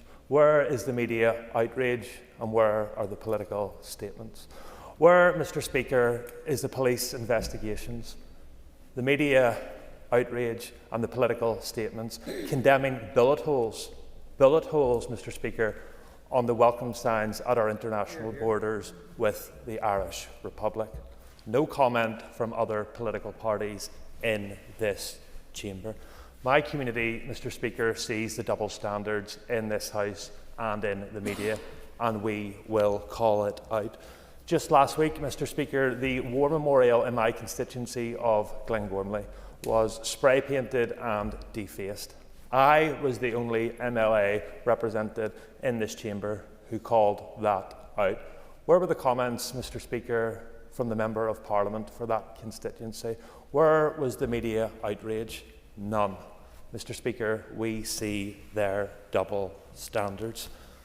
Last week, a former Member of Parliament and Sinn Féin member called this country, the country that I love, a shithole. If I had have stood up in a programme and called... and a previous member referred to this, that's not the language you use in the House. If other people use it outside it, we don't quote it. I would just remind both members that if they can find another means of expressing it. If I had used such derogatory language about the Irish Republic, it would be front page news. The BBC would be hounding me at my house. Stephen Nolan would have it on every single day. But it passes off without comment. Passes off without comment from any party opposite. If I had said that about the Republic of Ireland, the Alliance Party, SDLP and Sinn Féin would be calling for my resignation. We see your double standards. Later today, they can right their wrongs. Our motion calling for the removal of a discriminatory Irish language policy sign. The people of Northern Ireland will be watching how their MLAs vote on this issue. The weasel words are over. Nuala McAllister. Thank you, Mr. Speaker. I rise today to take this opportunity to pay tribute and congratulations to Hazelwood Primary School on their 40th anniversary. Hazelwood, along with Forge Integrated Primary, were two of the very first integrated primary schools in Northern Ireland. Last Friday, I joined with my colleague, Councillor Sam Nelson, in attending a fantastic celebration organised by the school to mark the occasion. This celebration was attended by some of the founding teachers and parents of the school back in 1985. These parents and teachers demanded better for their children during what were some of the darkest days in North Belfast and Northern Ireland's history. With local parents joining them and taking inspiration from the bravery of those in South Belfast who established Lagan College just 4 years previous. Asking children from all backgrounds to be educated together was a bold move at the height of the Troubles, and the founders chose the symbol of the dove to represent the peace and reconciliation they were hoping to be part of. That symbol is still worn on the badges of pupils at Hazelwood Primary, and on Friday, doves were released to mark the 40th anniversary of the school. It was a joyous occasion, one joined by many in the community. A bold move by the founders and parents back then to introduce integrated education to their local community. It feels that the integrated sector should be farther along than what it is 40 years later, not through a lack of vision, not through a lack of bravery from the many who took the step to introduce it in the early 80s, but from a lack of support and vision from those in leadership. This is evidenced by the current decision to turn down the proposals for two integrated schools, Rathmore and Bangor Academy, despite 82% and 76% of parents respectively supporting the proposal. Integrated education plays a unique and significant role. I would remind the member that that matters in court and is potential sub judice. So. Apologies, Mr. Speaker. Integrated education plays a unique and significant role in bringing children together from all backgrounds. Friday was a joyous occasion celebrated from all the children within the school and the college itself. I want to pay tribute to all of the teachers at Hazelwood Primary, both past and present, and to the principal for continuing to stand up for our community 40 years on. Thank you. Cathy Mason. Ken in our darkest moments, we all search for light. But it is a rare and extraordinary thing when someone takes their own darkness, their own heartbreak, and uses it to help others find their light. Following the sudden and devastating loss of his wife Zafra, Bernard Brannigan was left to raise 7 young, beautiful boys, the eldest just 10 years old and the youngest only 5 months. It is impossible to imagine the pain and the weight of that loss. Yet, in the midst of his grief, Bernard has found strength, not only for himself and his family, but for others walking the same difficult path. Rather than retreat from the world, Bernard chose to reach out. He decided that no one should ever feel alone in their grief. And I have no doubt that Zafra would be immensely proud of the strength that he has shown, proud of the love he continues to pour into their children, and proud of the compassion he is now sharing with others in her memory. Out of love, loss, and incredible resilience, Bernard has created an event, Let's Share Grief, taking place on Tuesday the 28th of October in the Burndale Hotel in Newcastle. This event will bring together people from all walks of life, people who have lost loved ones, people still trying to make sense of that loss, and people who simply want to listen and support. It will be a safe, gentle space where stories can be shared. I know from my own experience that grief changes you forever. It never fully leaves, but in time you can learn to carry it differently. And when you meet others who understand that journey, it lightens the load just a little. Cancurlia, that's what makes Bernard so special. He is creating a space where people can find comfort, connection, and courage in one another. I've often heard it said that grief is the price we pay for love. But through Bernard's vision, we can see that grief can also be the new source of compassion, connection, and hope. The slogan for his event is both powerful and profound. Let's turn grief into power. Those words capture the very essence of what Bernard has done. He has turned unimaginable pain into purpose. He has taken personal tragedy and transformed it into a movement of empathy, solidarity, and healing. Cancurlia, this is what true community looks like. Bernard is a beacon of light for so many, not because he has avoided pain, but because he has embraced it with honesty, courage, and shown that even in loss, there can be life. So today I want to pay tribute to Zafra, to Bernard, to his children, and to everyone who will gather at the Let's Share Grief event. John Bunting. Speaker, this is Breast Cancer Awareness Month, and it was a true joy to attend Cancer Focus's Pink Run yesterday, and well done to all who were involved in that, and congratulations to them all. Today I rise to commemorate those who fought bravely and lost, to congratulate those who have come out the other side, to pay tribute and give heart to those who are currently in the fight, and to send my best wishes to those who are waiting for appointments or results to know whether they too must enter the fray.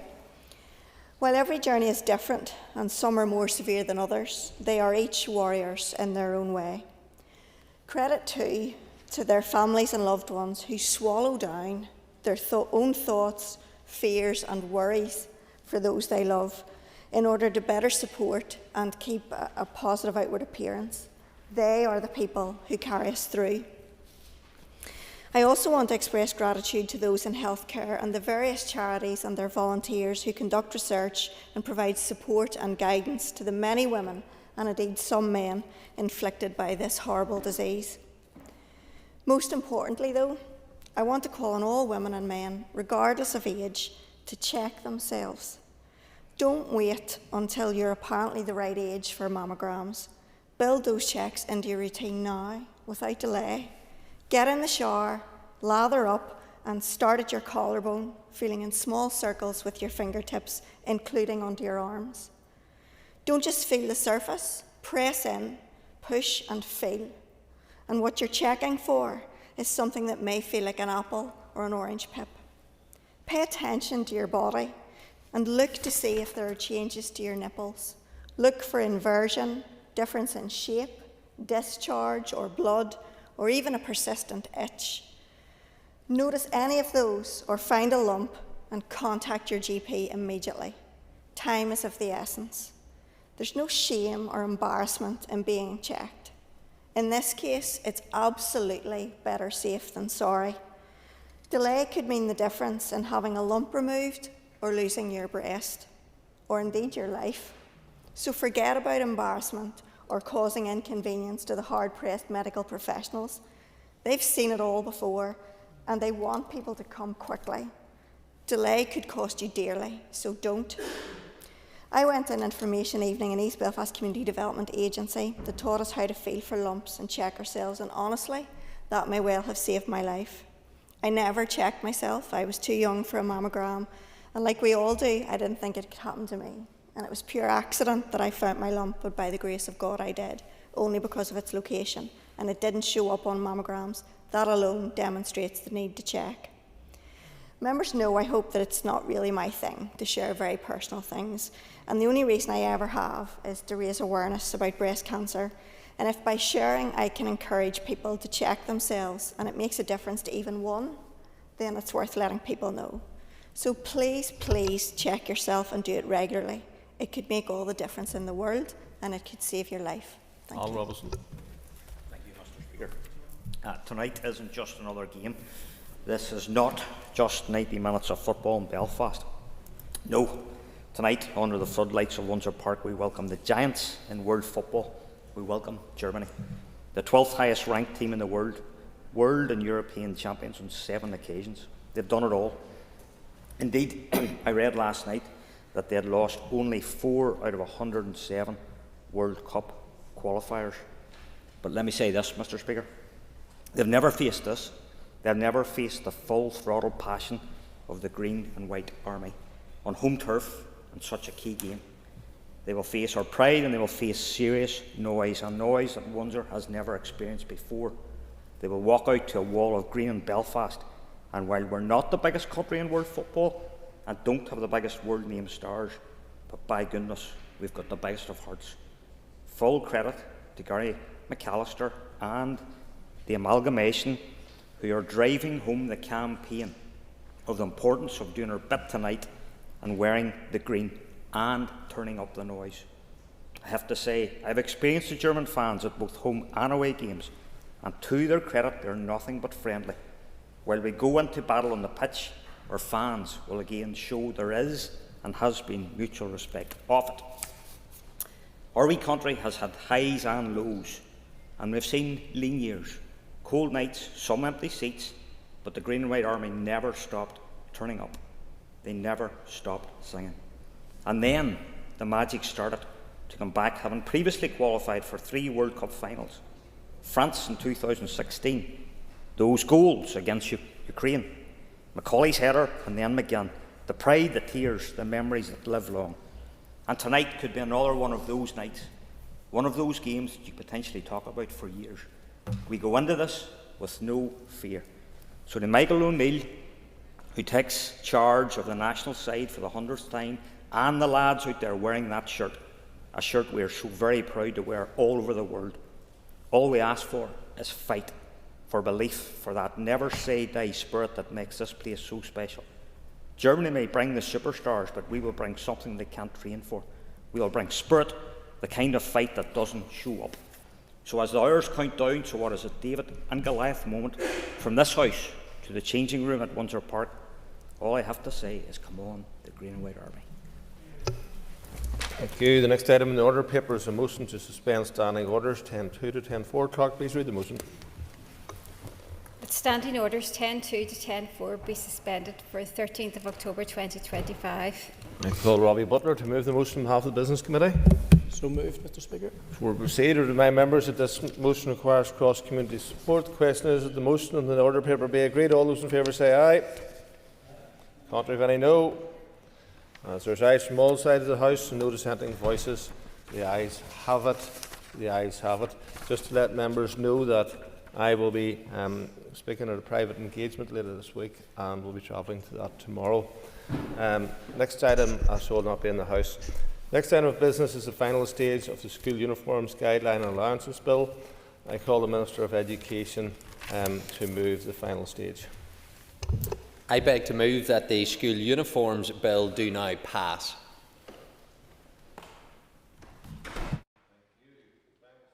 Of the School Uniforms Guidelines and Allowances Bill has been moved. The Business Committee has agreed to be no time limit in this debate. I call the Minister of Education to open the debate. Mr. Speaker, I'm pleased that we now have reached the final stage of scrutiny of the School Uniforms Bill, and I start by thanking each member who has contributed to this scrutiny.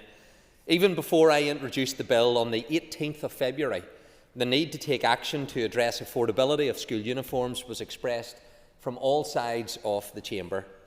And despite any misplaced narrative about a diluted bill or missed opportunities to be prescriptive, the bill I commend to the House today is strong and appropriate. I once again place on record my thanks to the Office of the Legislative Council for the diligence and significant work that has gone into this bill, and I make no apologies for my confidence that the bill before the House today is a strong bill that will make a difference for parents. I set out at second stage the level of support expressed through policy consultation with over 7,500 responses for the proposals that underpin this bill, and I repeat my thanks to those who responded. I thank the range of stakeholders who contributed at the committee stage. Your voice is important, and let me assure you that all voices have been heard.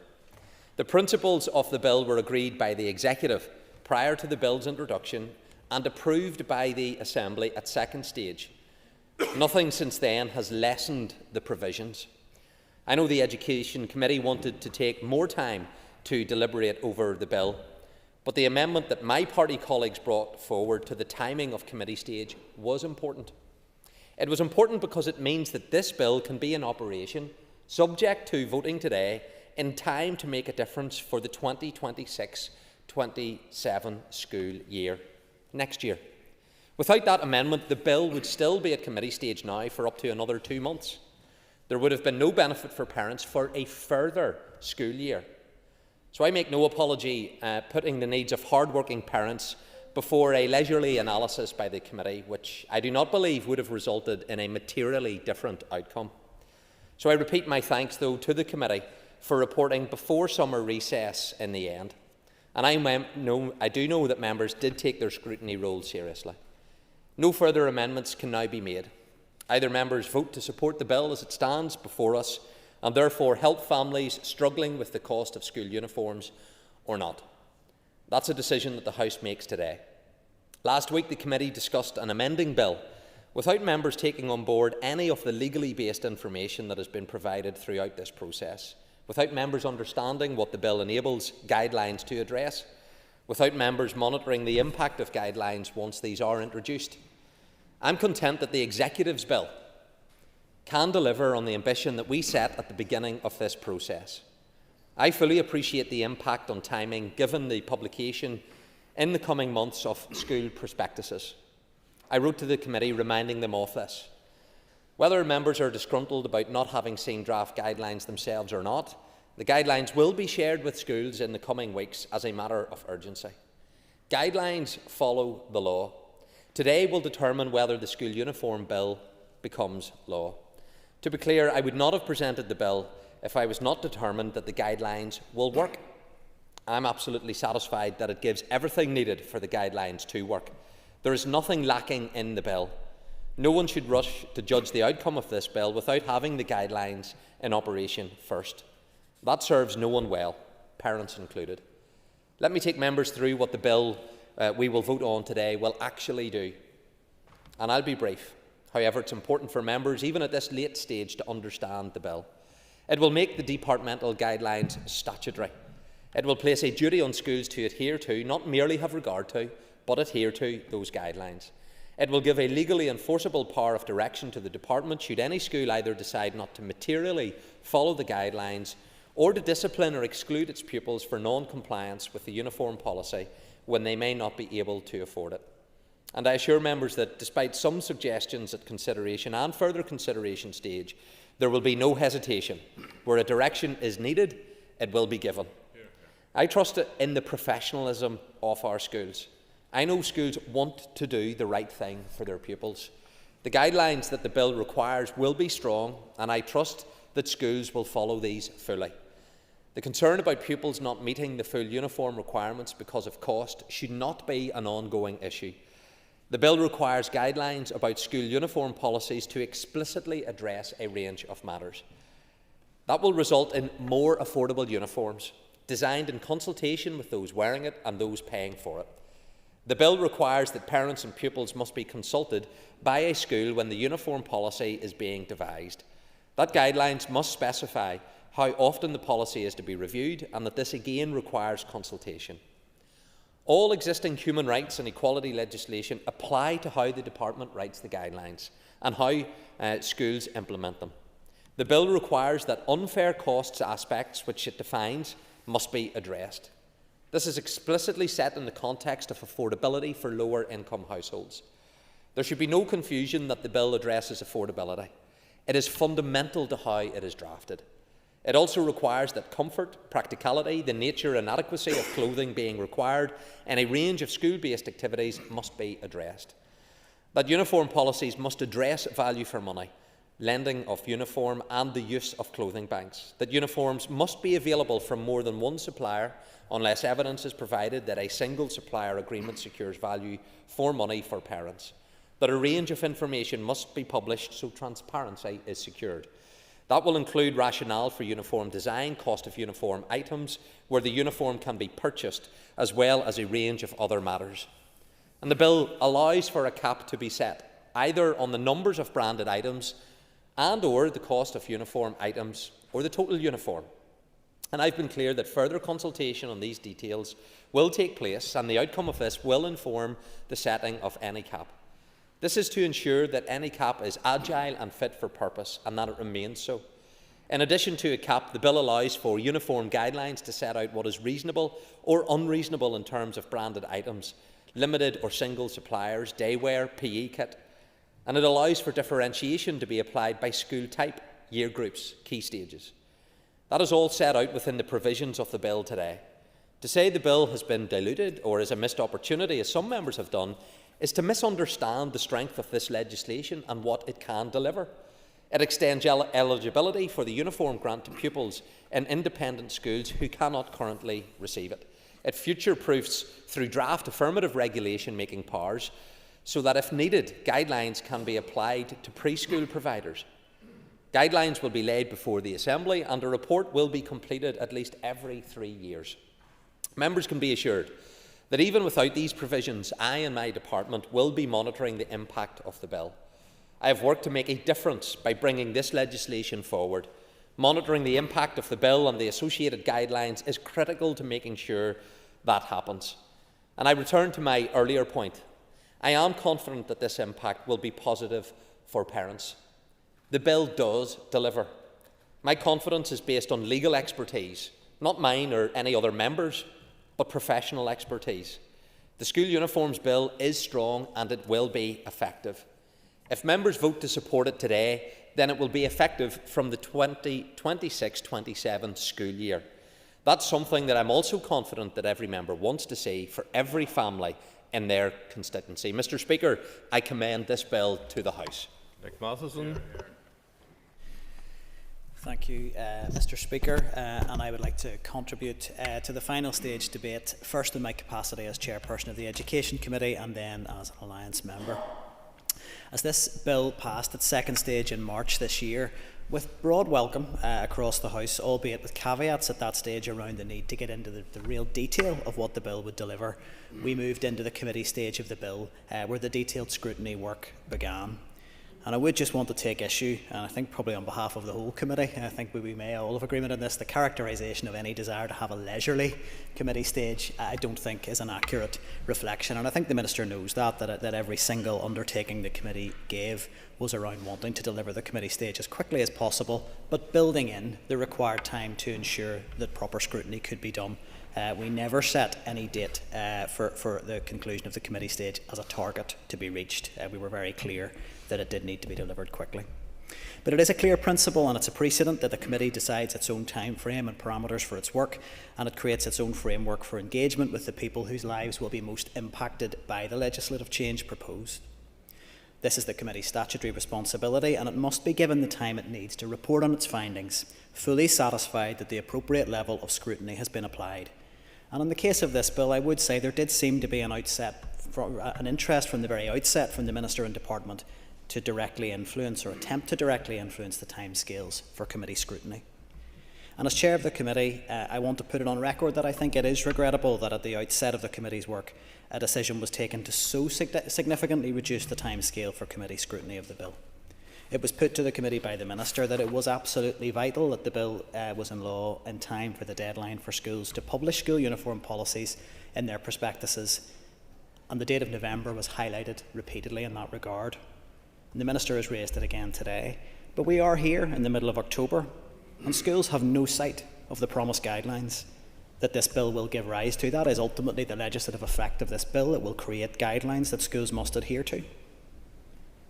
So I think with all of the committee members feeling that scrutiny was ultimately curtailed in terms of timescale, whether members felt that was justified or not, different opinions existed on that matter, I would take the view that a more rigorous committee stage could have been delivered with more time. And to be clear, and I reiterate, the committee never sought to delay or to obstruct the timescales for moving this bill through the Assembly. The committee understood the absolute imperative to deliver quickly for parents. But if the cost of moving quickly is a bill that doesn't deliver effectively, then we must ask, have we carried out our role as effectively as we could have done? In any case, with the timeline change, the committee maintained its engagement with stakeholders and acted as an honest broker for all of their concerns. Without sight of the guidelines, the committee gave a clear steer as to what members felt the content of those guidelines should be. The committee completed its task with full transparency, so the public is aware of the issues that committee sought to prioritise in the future guidelines, and also what we have today in terms of what is actually before us in the final bill. Mr. Speaker, the Committee for Education took its task seriously, and I do note that it felt at times that the work was being frustrated in many aspects. The bill before us today does not, regrettably, reflect the majority of the committee's priorities or amendments that it worked on, and I would suggest it is the poorer for it.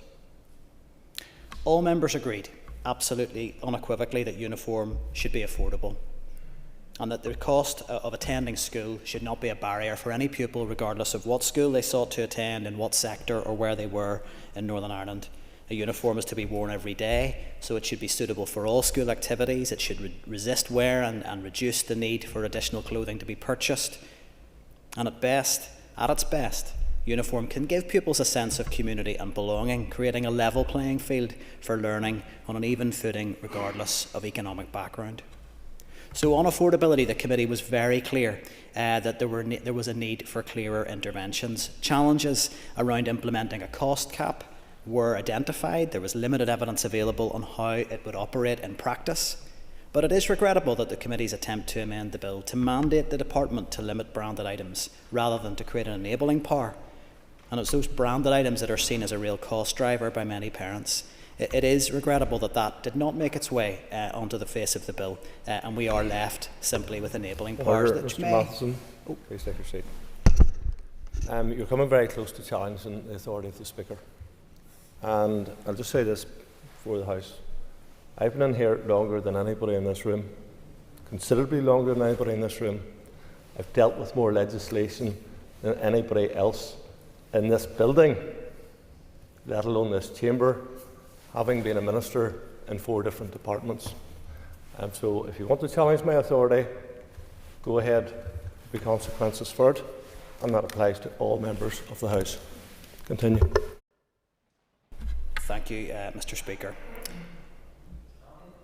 Affordability is at the heart of the very idea of school uniform and this bill, but uniform should also, in the committee's view, be seen to change with the times. So the committee did prioritise listening to the views of the people who wear school uniforms, young people.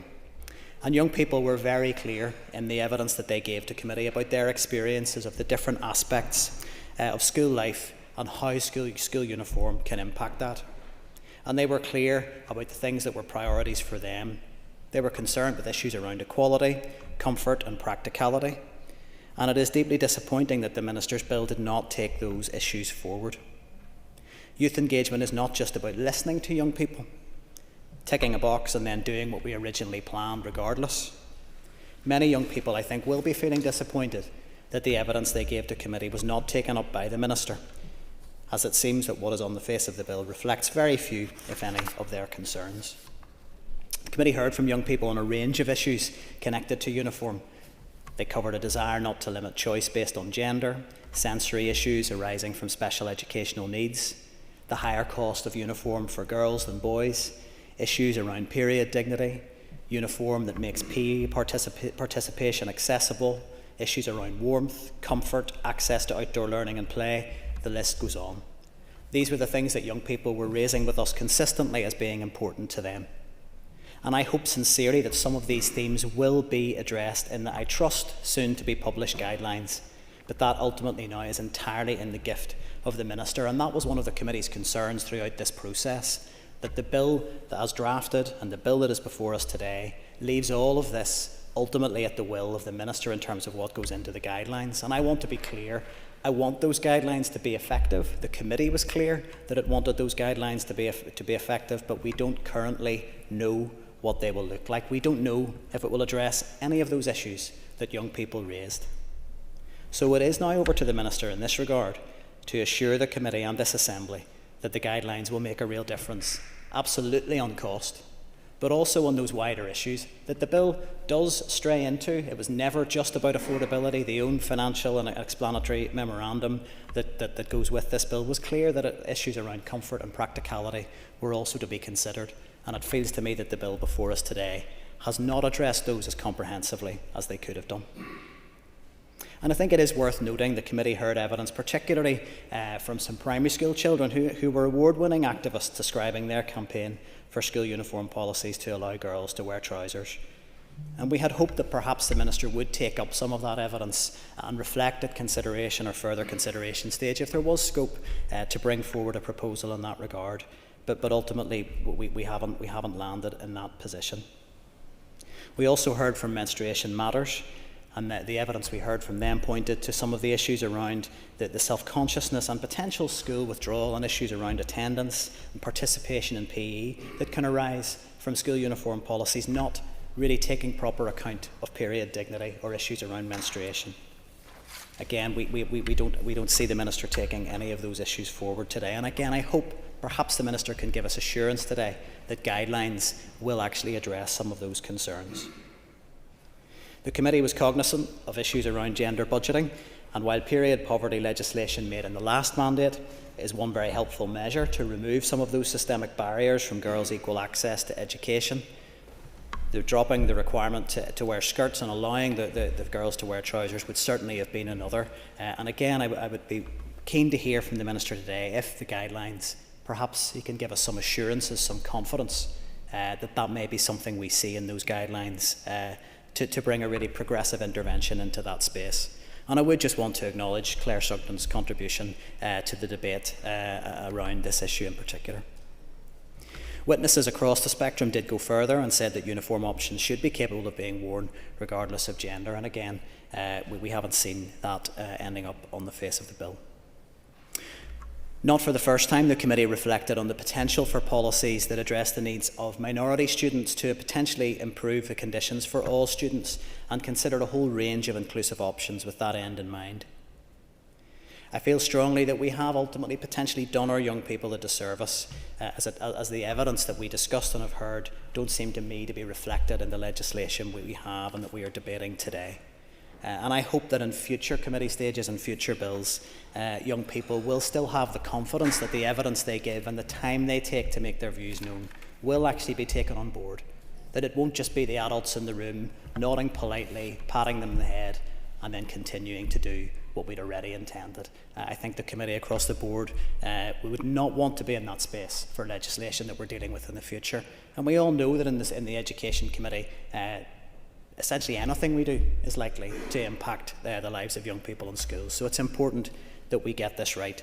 So I would really be keen to hear from the Minister today if he can provide any clarification as to what is going to be done on this bill beyond affordability, because we all know that's important, but to try and address some of those concerns for young people. The committee saw sustainability as another aspect of the affordability issue. Just as schools should facilitate the provision of second-hand or hand-me-down uniforms, and also that practice should be encouraged within families. The committee was clear that by reducing the gendered aspects of uniforms, that you can encourage that practice rather than restrict it. The committee was also clear that school communities should facilitate the reuse of uniform by providing uniform banks that parents and pupils can access without feeling any shame or stigma for accessing them. And I think it's important to put on record that we know of many excellent examples across the school system where those schemes are run very effectively.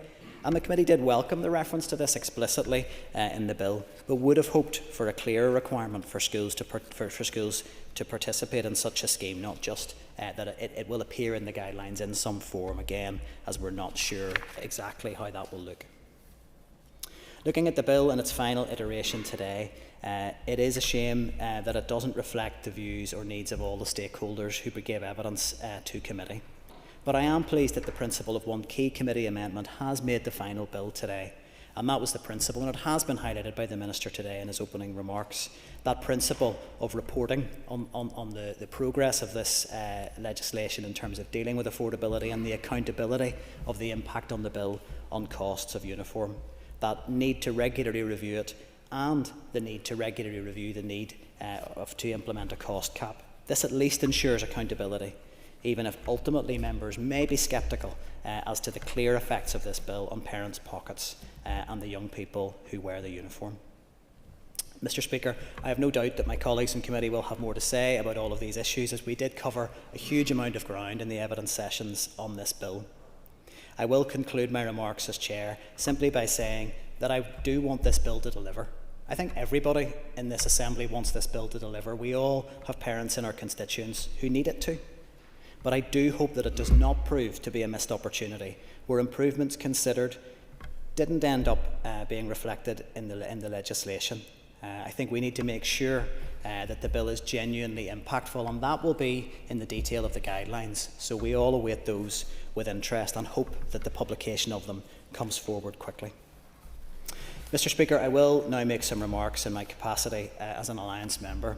And Mr. Speaker, as you've already highlighted, I am a newly elected member to this Assembly, and this was my first run through a piece of legislation through a committee stage, the first opportunity I've had to see it work through each stage of the process.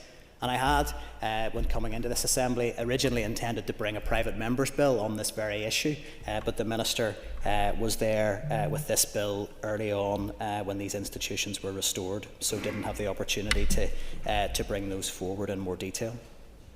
And we all know that the cost of school uniforms has been repeatedly highlighted as causing significant financial strain on families. I don't need to rehearse those arguments or convince anybody of that fact.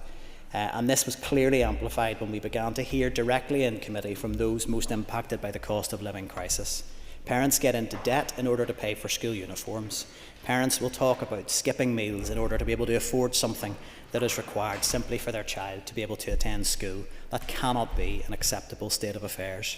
So this bill was our opportunity to make sure that parents do not have to face these kinds of scenarios again. Doesn't matter which school they go to, in which sector, the uniform should be affordable. To make sure that effective and robust measures were introduced both to support families, but also to ensure that schools could be held to account for their approach to their uniform policies if they were not prioritising driving down costs. So we are all aware that ultimately what this bill will do will create some guidelines that schools must adhere to, and that will be the instrument by which these changes can be introduced. But without sight of these guidelines, and I know that this is rehearsing things that have been raised in this chamber and committee on many occasions, but it does bear repeating, we remain largely in the dark while we wait for the Minister to publish them. And I don't doubt that the Minister wants to bring forward a bill that is effective. I don't know any Minister who sets out to deliver legislation that won't deliver. But at the moment, we just don't know what those provisions are. So we are operating entirely on trust. So I wait with anticipation, as I'm sure all colleagues will, to see exactly how these guidelines will deliver on the promise to reduce costs. Because ultimately, when you strip it back, there's a fair bit in the bill, but ultimately it creates guidelines that schools have to adhere to. So until we see those, we ultimately are guessing as to what the impact will be.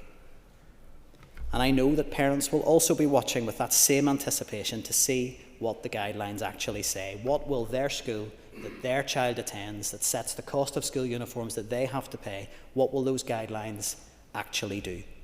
And it's vital that we don't let them down, because they are watching. Now, while circumstances have meant that we are in a scenario where the bill is perhaps not what some committee members would have wanted, I do want to go back to one of the particular amendments which I'd referenced in my remarks as chair, which is around the accountability clause. Because, as I've referenced, parents are watching.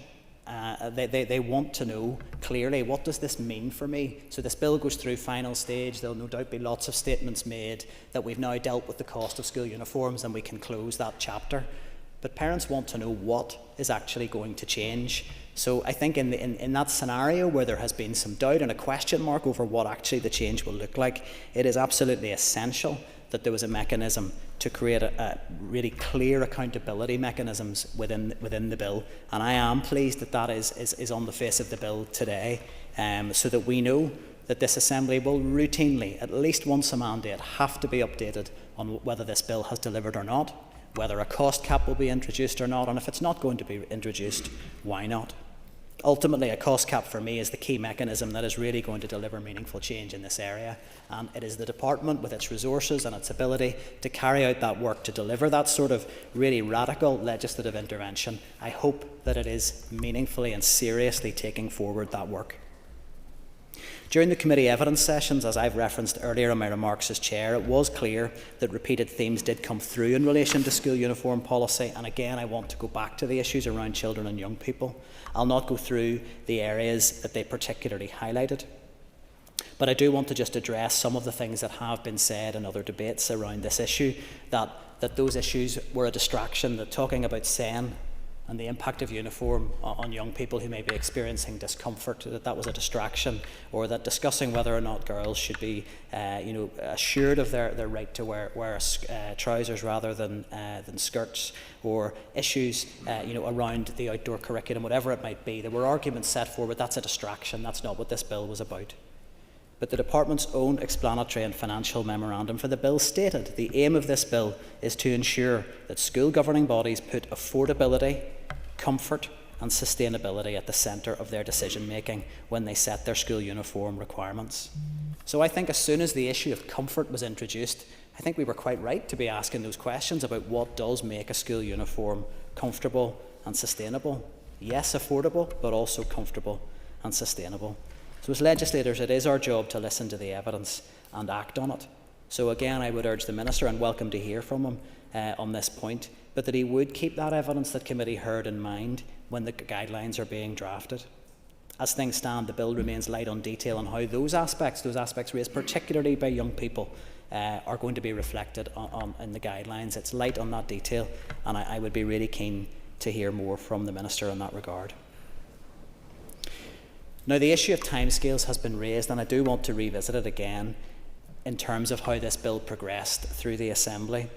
The committee was undoubtedly put under significant pressure from the Minister around our timescales for scrutiny, and the Minister made it very clear that he wanted a timescale to be worked towards for the bill to be completed before November of this year, and that is where we are. And it was always highlighted that that was because of this key date around schools publishing their prospectuses, and November had been highlighted repeatedly as November was the critical date. That's when schools needed to have that work done. Now, Alliance was the only party in this Assembly to question the Minister's assurances around these timescales and the deliverability of that. Others fell in line and backed the Education Minister without question, but Alliance was always sceptical that that would be deliverable, and I am keen to be proved wrong on that. We are here in the middle of October and we're reaching final stage, and that is welcome. I think parents who are keen to see interventions in the space of affordability will be pleased to see that we are here on this date and not waiting for another year.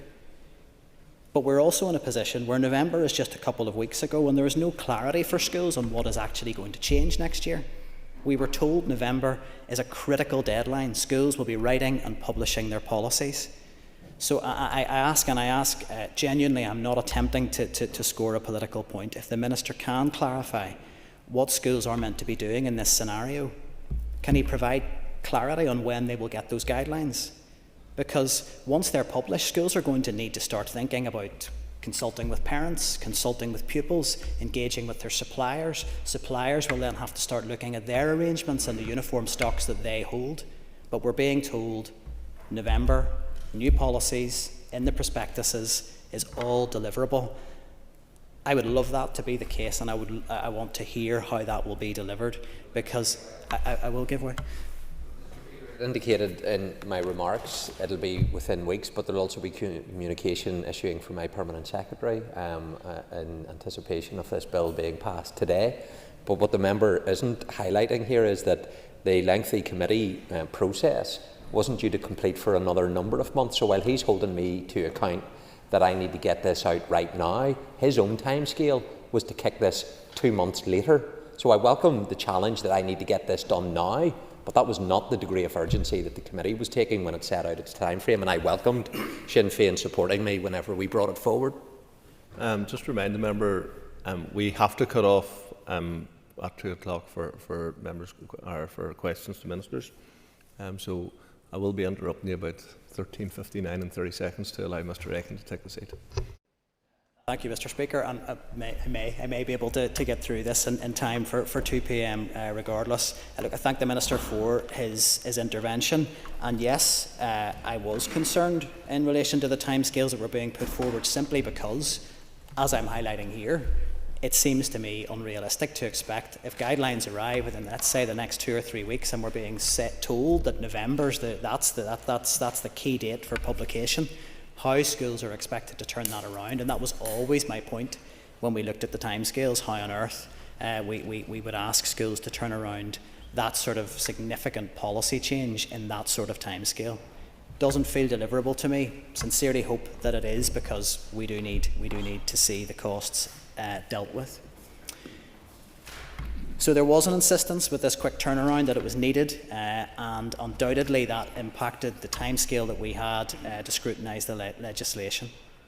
So I'm hoping that the rush to deliver the legislation does result in a positive impact, and not actually a scramble where schools are put under pressure to come up with new policies overnight just to meet this timescale that's been imposed. We all want costs to be dealt with, but it needs to be dealt with effectively and in a way that actually will have the right impact for parents. Parents desperately do need to see costs come down, and I hope that come September 2026 that is what we see. But the proof of the pudding will be in the eating. Assurances from the Minister that this bill delivers will be meaningless if parents don't see a change in the money that they need to spend to send their child to school. Briefly, I would also like to just put on record some concerns that have been raised with me by local suppliers regarding the slightly complex position they find themselves in. They're already facing increasing pressures from suppliers to commit to orders for next year in order to secure the best possible prices. So again, the rush that we have to deliver this within now a timescale of what I can only assume is weeks is potentially putting those businesses under pressure, and in terms of their relationships with schools to deliver policies could be put under threat. So again, I would like clarity from the Minister how that will be delivered. I'll just conclude with the following remarks: that Alliance will be supporting the bill today at final stage, as we would not countenance blocking any intervention to bring costs down, but it is now over to the Minister. We've worked harder, as the Minister urged us to do. We listened to the evidence, but processes have brought us to this stage. Could the member draw his remarks to a close? I'll be very, very brief. Thank you. You have to be very, very brief, Nick. Yes. Very brief. Go for it. Minister, this is your bill, and it's you who will be held to account for delivery. I hope you make the most of this opportunity. The guidelines must be robust, they must be effective, and for parents, they can't come soon enough. Thank you, Deputy Speaker. Okay, thank you very much indeed. It's time for questions for the Minister for Justice. We will start with the listed questions. I call on Claire Sugden. Claire, over to you. Thank you, Deputy Speaker. Question number 1. The provision of emotional support animals within Northern Ireland Prison Service establishments is an operational matter for the Prison Service. It has been more than 20 years since the Service first introduced support dogs into the prison setting, and they are not aware of a single occasion when a dog has been placed at risk. Support dogs are highly valued and well cared for team members and have helped countless prisoners who have been in crisis. This is the same for all support animals within prisons. Everyday prison officers perform their roles with judgment, diligence and with care, I've been disappointed and surprised that others think these same officers are not up to the job of introducing an emotional support dog at McGilligan Prison.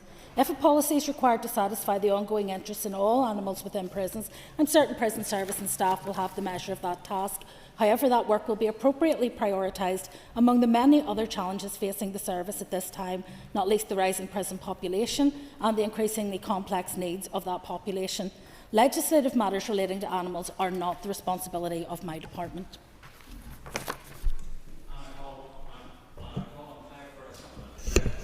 Thank you, Deputy Speaker, and thank you, Minister. Minister, I think in respect of this particular dog, we made a mistake. That dog should not have been within the prison and didn't fall within the policy and legislation, which I do believe needs reviewed and updated. You've received correspondence as early as this morning, continuing to raise concerns in relation to how we dealt with this particular animal. Will the Minister give a commitment that this won't happen again and that she will review what's happening operationally within the Northern Ireland Prison Service? I appreciate it's not directly her responsibility, but it does fall directly within her remit.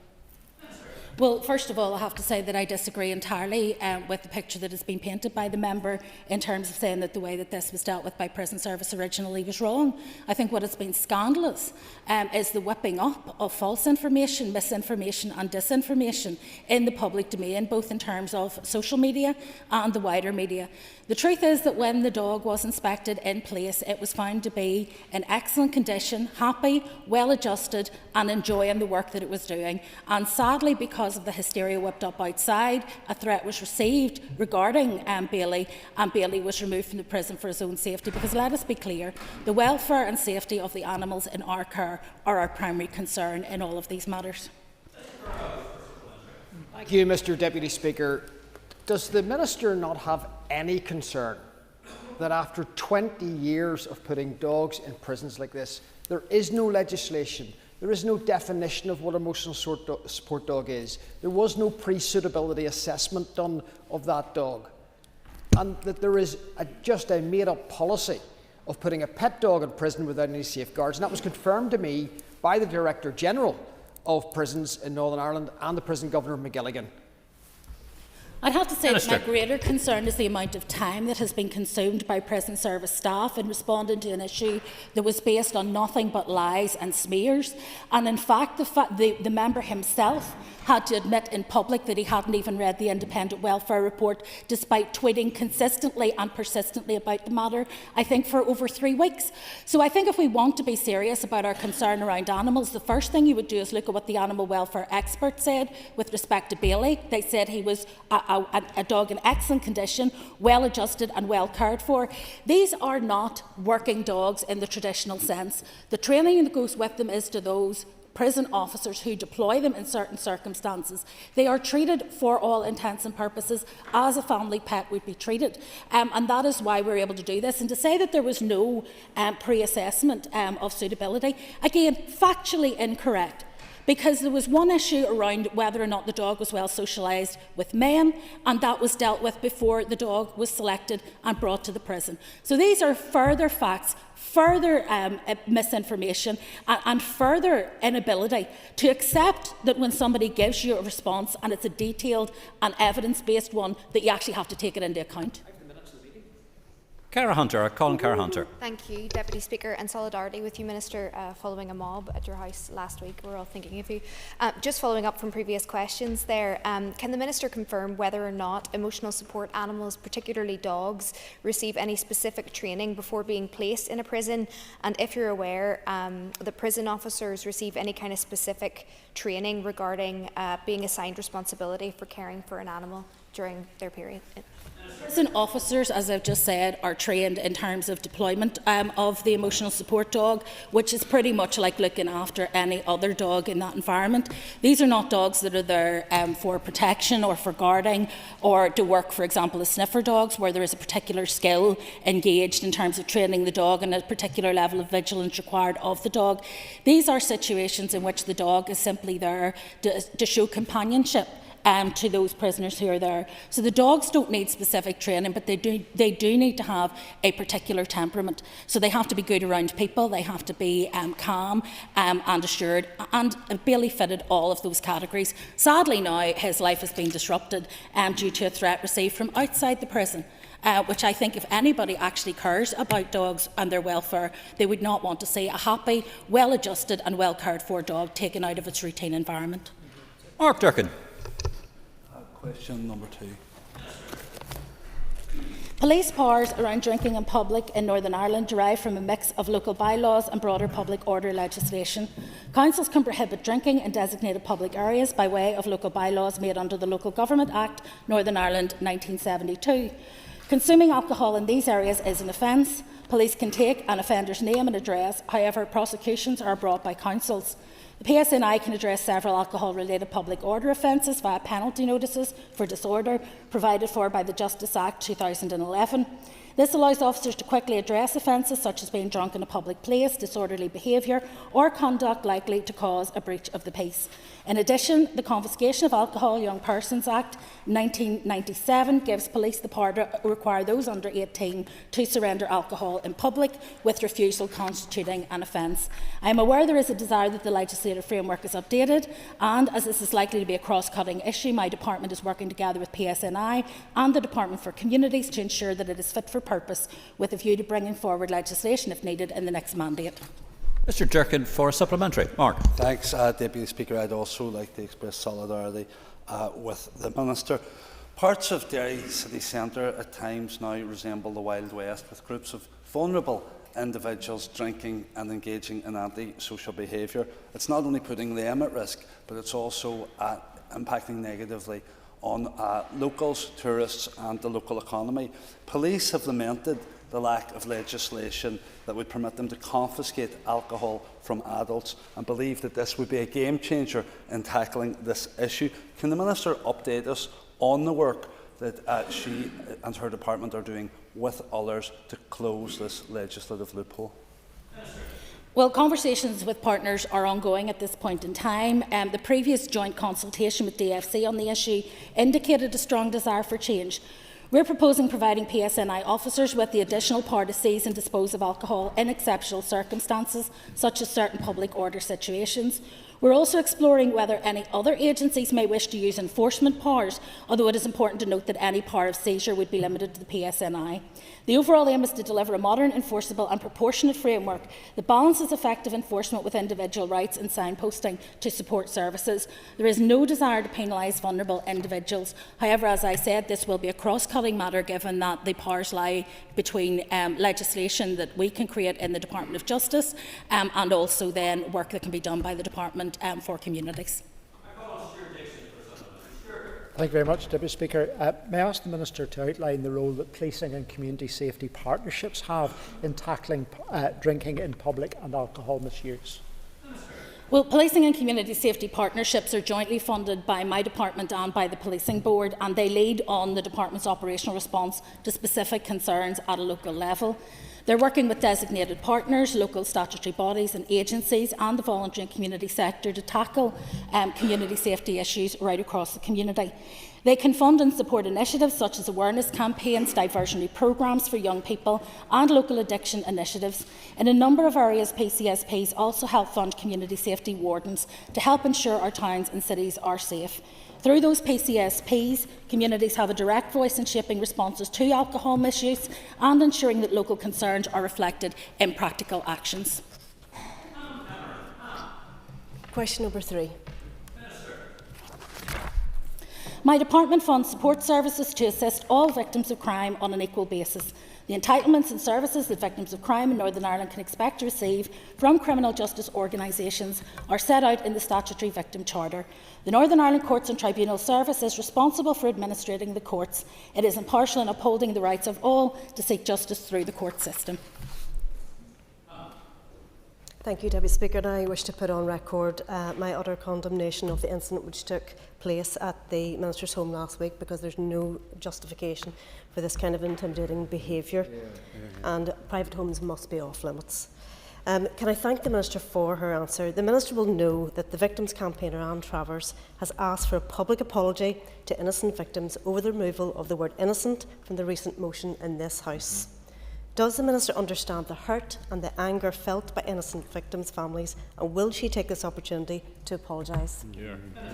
Well, I do certainly understand the hurt that is felt by victims' families, and I understand the sensitivity of the issue, which is why it's particularly disappointing that there has been so much politicking, particularly around the interview I gave after the event, which has been thoroughly and deliberately misrepresented in terms of what I said. So to put on record for reassurance what I actually said in terms of the difference between victims, I'm going to read part of it that was curiously edited out of what was shared on social media.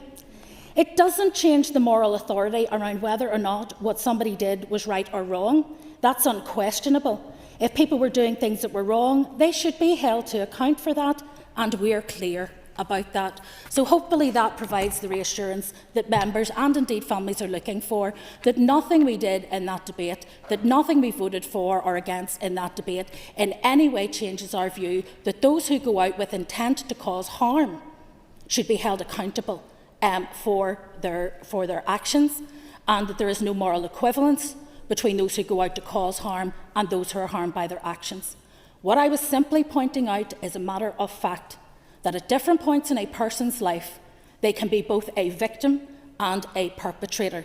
And that when it comes to support, for trauma-informed support, it is important that we do that based on what will lead to reconciliation, on what will lead to recovery, and what will end the cycle of intergenerational trauma which blights this community.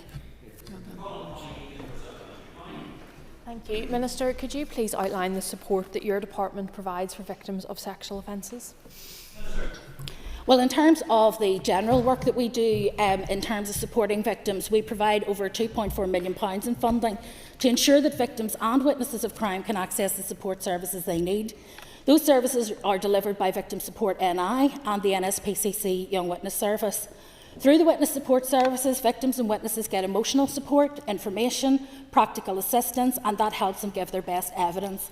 That includes opportunities to visit court before giving evidence, an explanation of the court process, accompanying the victim or witness into the courtroom or live link room or remote evidence centre, and offering the opportunity to talk to someone when that case has ended.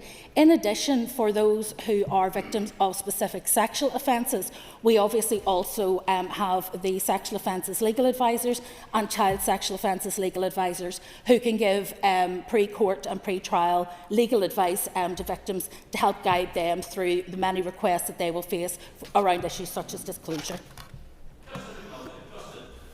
Minister, you mentioned ending the cycle of intergenerational trauma.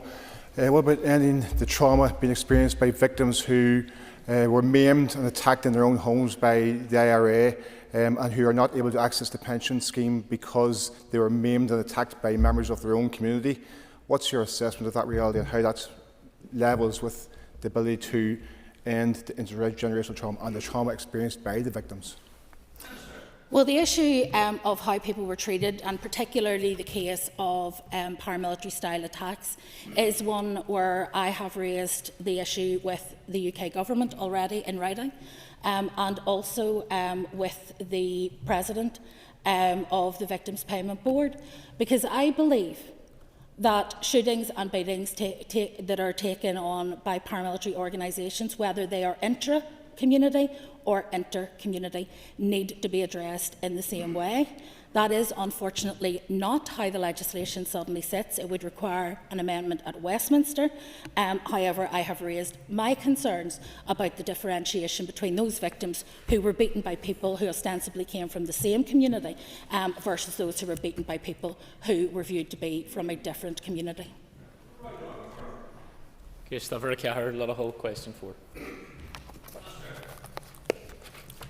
There is no place in society for this type of hate. Every person, every family, regardless of religion or background, is entitled to feel safe and free from threat or intimidation. My department is engaged in a wide range of work to respond to sectarian hate attacks, to strengthen support for victims of hate crime, or where people feel vulnerable to attack, whether at home, in school, at work or on our streets. What is always evident is that sectarianism, racism and paramilitarism do not help our communities. Paramilitary organisations are an unwanted relic of a troubled past and hold no legitimacy. As I've said many times before, they should disband and allow our communities to move forward. It can be difficult to draw a direct evidential line between paramilitary groups and hate crimes, but let's be clear, communities know what is going on and who is involved. They feel it and see it, and that speaks to the coercion that paramilitary organisations and those who are linked to them still choose to force on people and communities who want nothing to do with racism and hate. Legislative provisions within the Sentencing Bill and Victims and Witnesses of Crime Bill will modernise our hate crime law in Northern Ireland and provide a more robust system to sanction offenders. Direct support for victims of sectarian hate crime is provided through the Hate Crime Advocacy Service, which supports victims through the criminal justice process and signposts them to relevant support services. Sectarianism and racism are two sides of the same coin. The work of PCSPs includes actions to tackle hate crime at that local community level. The question of addressing sectarian hate is, however, not solely the role of my department. It also requires sustained cross-governmental action beyond the criminal justice system if we're to prevent harm occurring. We all need to redouble our efforts, not just to tackle hate crime, but the attitudes and language that are the root causes of hate and prejudice, and also to promote more positive community relations proactively. To begin by sending my solidarity to the Minister and to her husband after the incident outside your home, which was completely wrong and should never have happened, so our thoughts are with you today. I thank the Minister for her answers so far, and I suppose, Minister, what we're hearing from people is that when they report these crimes, there's often little or no outcome, and that's quite worrying for them. So what can be done to make that process more accessible and to ensure that sectarian behaviour, wherever it emanates from, is challenged? Well, I think, like many other crimes that are committed by cowards under cover of darkness to intimidate and threaten, it can be very, very difficult to identify the individual perpetrators and the actors in those situations. But I would encourage people to continue to report, because those patterns of reporting can in themselves help the PSNI when it comes to deciding where they're going to deploy resources, where needs more attention in terms of protection of the public, and what might be able to be done. It is important that people do report crime, because without those reports we are unable to actually measure what is happening. And I understand the concerns that the member will have given the rate of hate crime in his own city, and the concerns that he will have particularly about the increase in sectarian hate crime. It is not acceptable. It is completely unacceptable in today's society that people still find themselves intimidated because of who they are or how they are perceived by others. And unless we are all consistent in that message and unwavering in our condemnation, there is no point in us telling victims to have any kind of confidence in the system which ultimately we are the face of. Mr. Carroll. Jerry. Deputy Speaker, I want to extend my best wishes to the Minister and her husband Michael as well, on what happened last week, which was disgusting.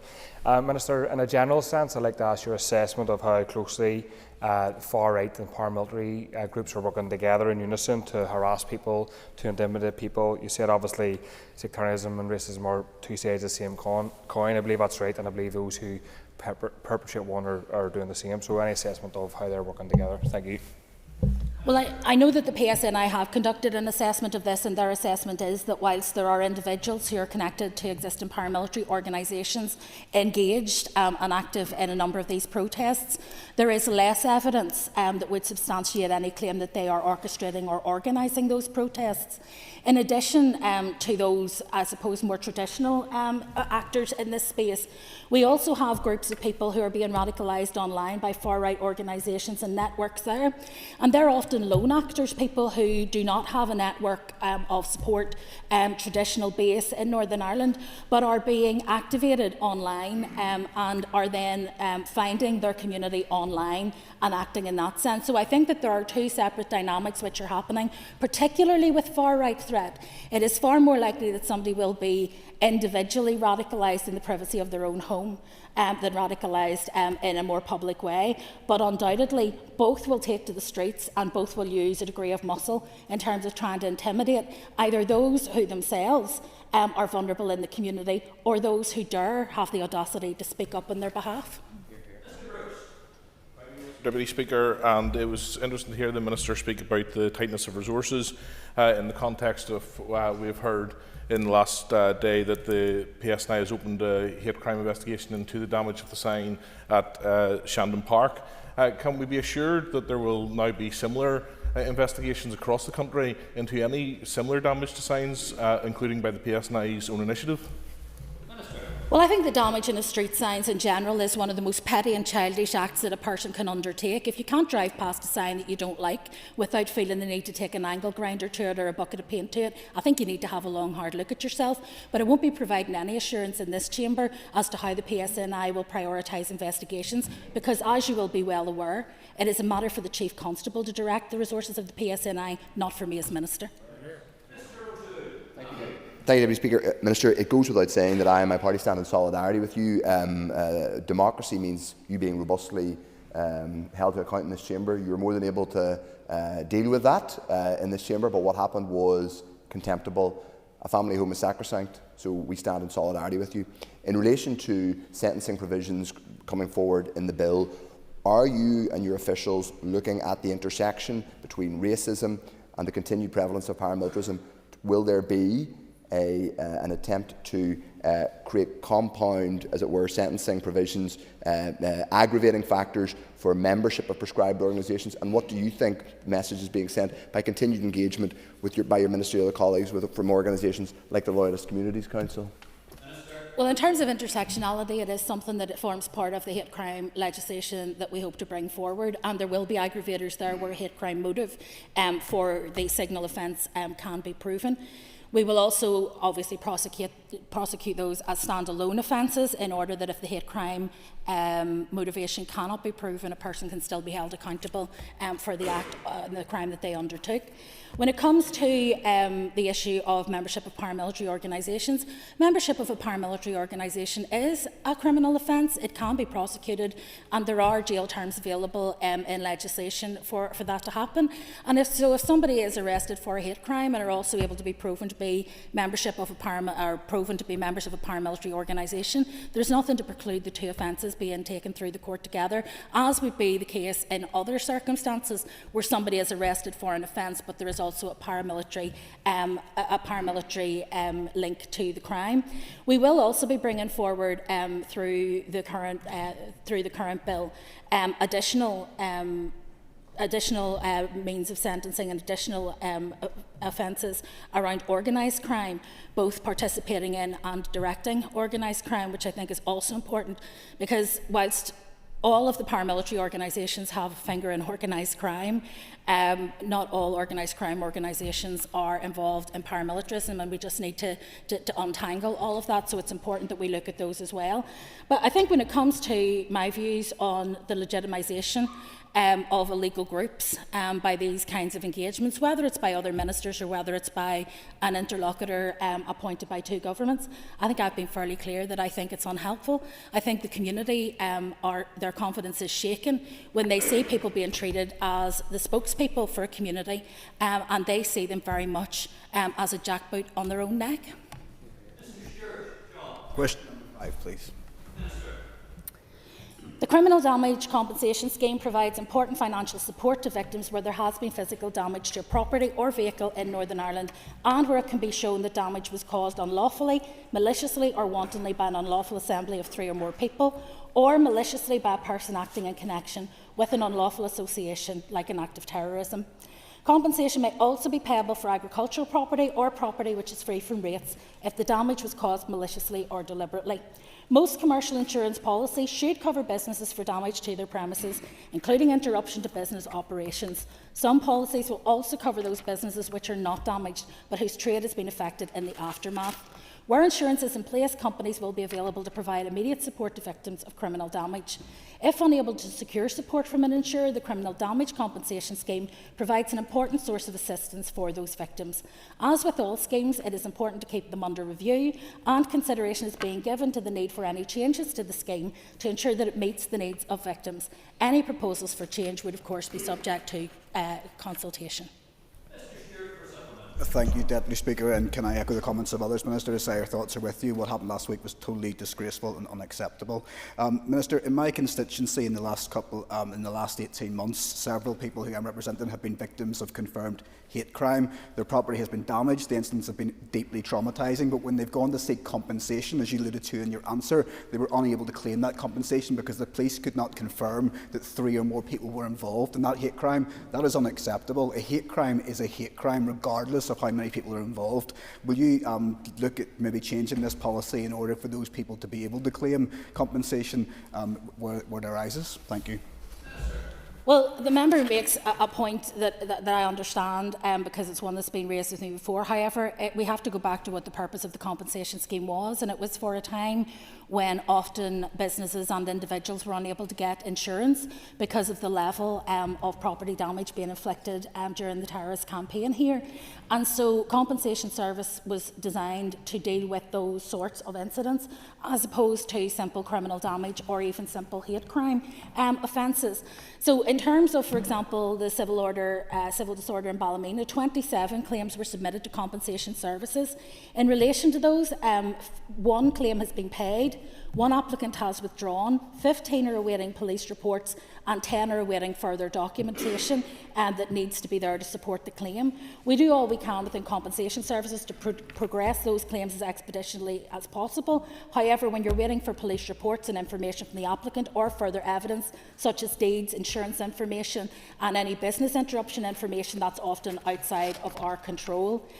There will be some of the cases that will not meet the threshold of 3 or more, but it is meant to be in Radis Assembly, and therefore if it's not proven that that was the case when it happened, it would be down to the individual insurer for that particular business or home to step into that space. Question 6, please, Mr. Deputy Speaker. The most recent PSNI bulletin published on the 20th of August shows that in the 12 months to the 30th of June 2025, there were 29,740 domestic abuse incidents and 18,246 domestic abuse crimes recorded. This represents decreases of almost 7% and 5.5% respectively compared with the previous year. While these reductions may appear encouraging, they should be treated with caution. Recorded statistics reflect only those cases that were reported to the police, and reporting can be influenced by a range of factors, including whether victims feel able to come forward and have confidence in the system. A fall in recorded incidents and crimes does not necessarily mean that domestic abuse is happening less frequently. What is clear is that domestic abuse continues to take place on a significant scale. Tackling it cannot be achieved by the Department of Justice alone. It will require a cross-executive and community-wide response if we are to prevent abuse, protect victims and ultimately reduce the harm caused across society. The Domestic and Sexual Abuse Strategy provides us with a cohesive direction, enabling necessary change to be brought forward through partnership working. Thank you, Mr Deputy Speaker. And like others, I send my best to the Minister and her husband following the absolutely appalling attack outside their home, and offer my continued support to the Minister and her strong work against abuse of elected representatives, in particular female elected representatives. Minister, in light of these figures recently at the All-Party Group on Domestic and Sexual Violence, it was expressed with concern from a number of the support groups, and you've touched on this, that the reporting of the numbers of reduced offences by the PSNI are setting a picture that things have reduced, whereas the agencies and groups like Women's Aid are reporting higher numbers of self-referrals. Minister, is there any forum by which we can bring these different support groups together alongside the PSNI to paint a full picture of what's actually happening here? Well, it is difficult because obviously the bulletin itself is only looking at reported incidents and reported crime, but we all know that there will be instances where those crimes are not reported, and many victims, for good reason, will choose not to present to the PSNI. And whilst I would always encourage people to report crime, I understand the complexities of doing that in a domestic violence setting. Most people, their priority is simply to extract themselves and their loved ones from what is a dangerous situation.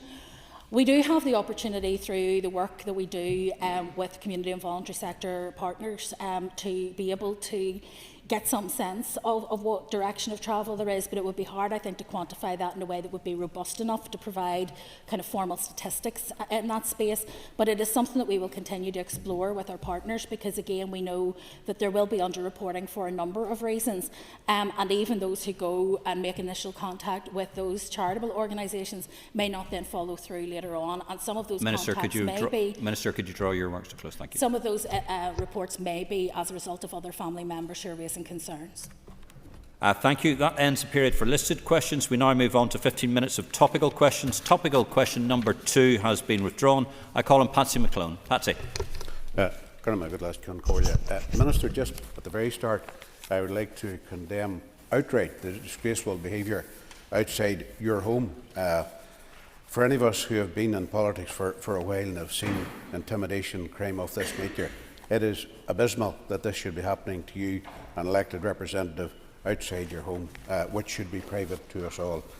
So solidarity with you, but also outright condemnation for those thugs who stood there and tried to intimidate you as you go about your normal daily work.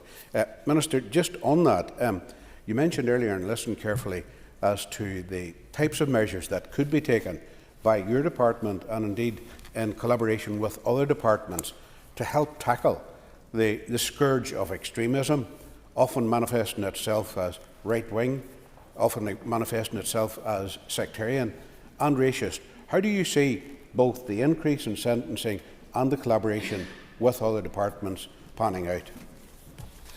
I think there are two elements to this. I think first and foremost, the degree to which sentencing is a true deterrent is questionable, because most people who commit crime never consider being caught. Many of them do things in the spur of the moment without giving any due regard to what their outcomes might be, and many are completely reckless with respect to their own behaviour. And I hear people chuntering from the sidelines that it's nonsense, but actually, if you talk to those in the legal profession, they'll tell you that actually that is part of the problem.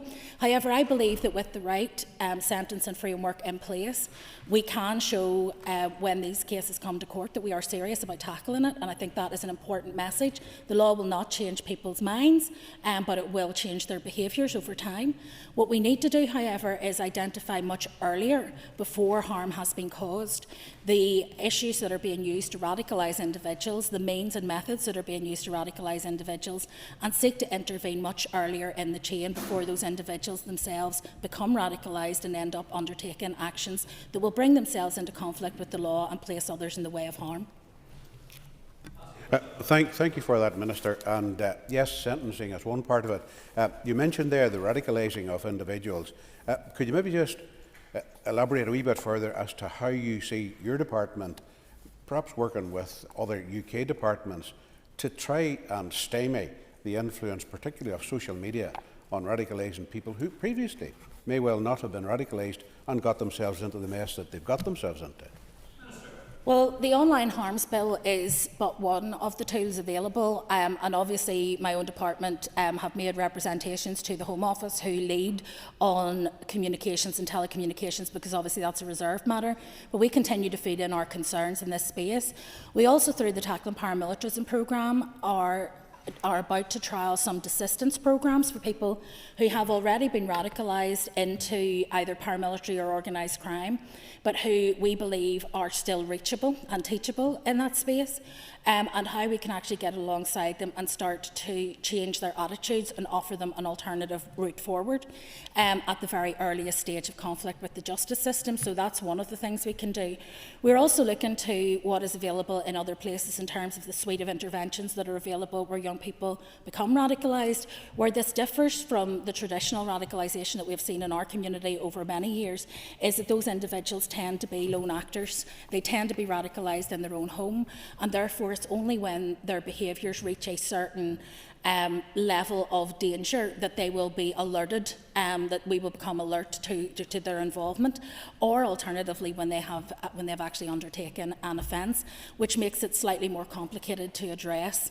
But one of the things that we will need, obviously, is not just for my department, but for education, health and others, to look at this as part of our wider safeguarding approach, because the other thing to say is that many of these are very young people who are being radicalised. Thank you, Mr Deputy Speaker. Can the Minister provide an update on her plans to uplift criminal legal aid fees by 16%? Yes, I remain committed to delivering the uplift to remuneration that I set out in the Chamber in December last year. Officials across the Department are continuing to progress the business case with the Department of Finance, which covers the wider Enabling Access to Justice programme, not just the increase in legal aid fees. Progression of the business case was delayed to enable further amendments to legal aid fees that have been developed through the Criminal Legal Aid Working Group, established in March to be included in this round of change, and was further impacted as officials had to react to some emerging issues impacting on the wider reform programme. However, once that business case is complete, I expect the legislation to be brought forward immediately and to come into effect within 6 weeks, respecting that legislative process. In anticipation of the introduction of those new rates, the Legal Services Agency has updated its case management system to ensure the increases to fees can be claimed as appropriate from the date the fees come into operation.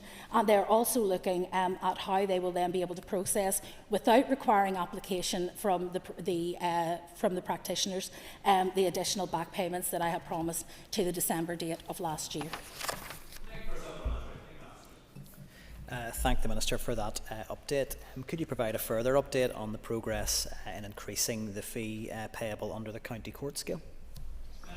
The County Court Rules Committee has proposed a 23% increase to fees under the County Court scale to address inflation eroding their value since 2017. The proposed amendments have undergone consultation, economic appraisal and policy screening with no anticipated impact. The draft rules are subject to negative resolution procedure and are scheduled to be considered by the Justice Committee on the 16th of October. Pending the outcome of that, we will then take them forward as is appropriate.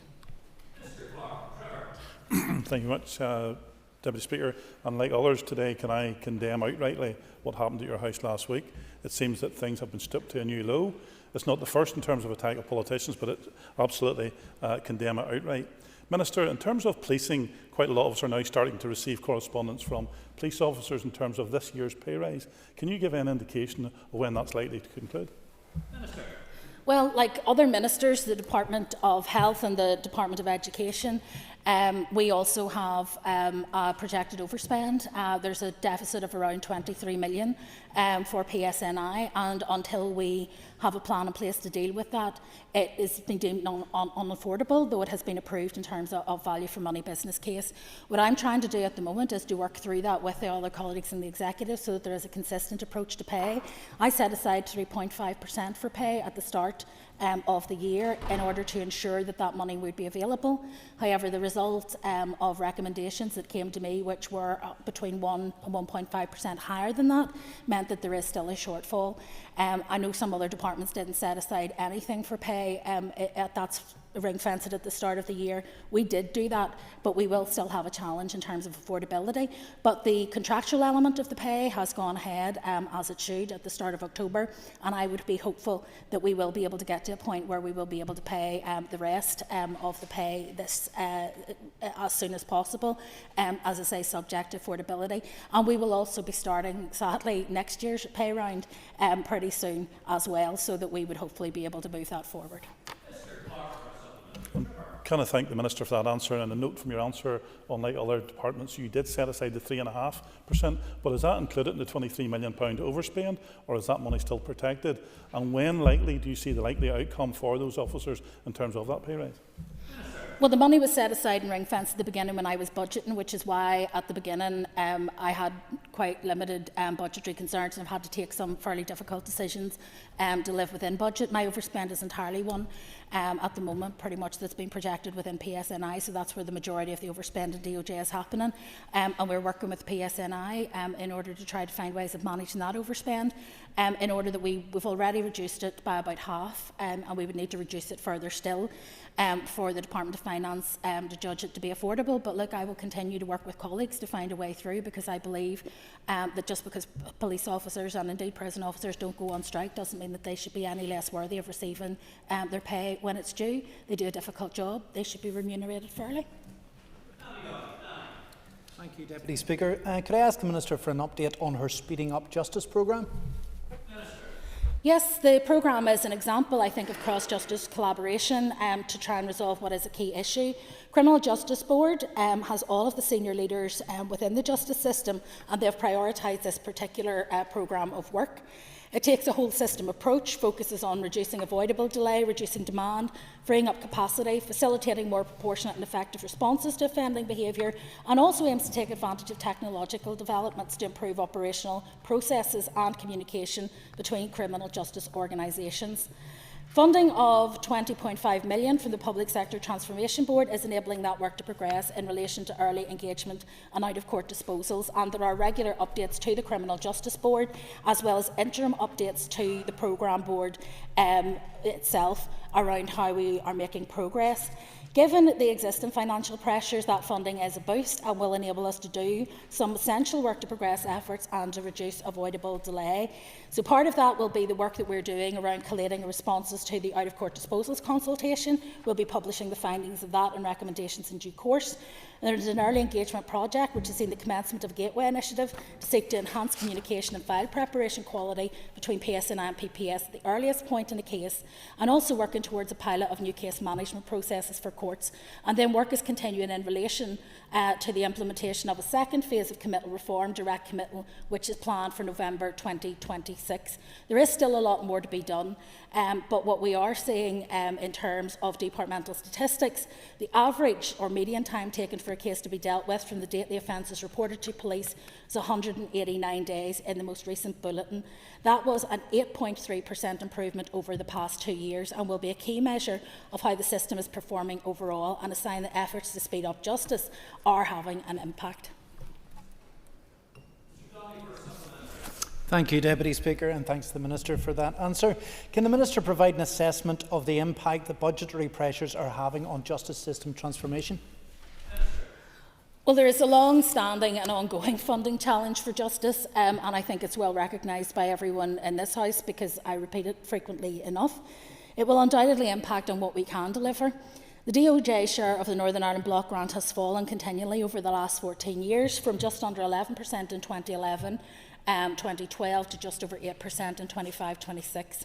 That underfunding hampers our efforts to do transformation, as funding is quite rightly prioritised to demand-led frontline activities, including policing, prisons and courts. So we have less than 0.5% of discretionary spend, which makes it increasingly difficult for us to be able to engage in that kind of system-wide transformation.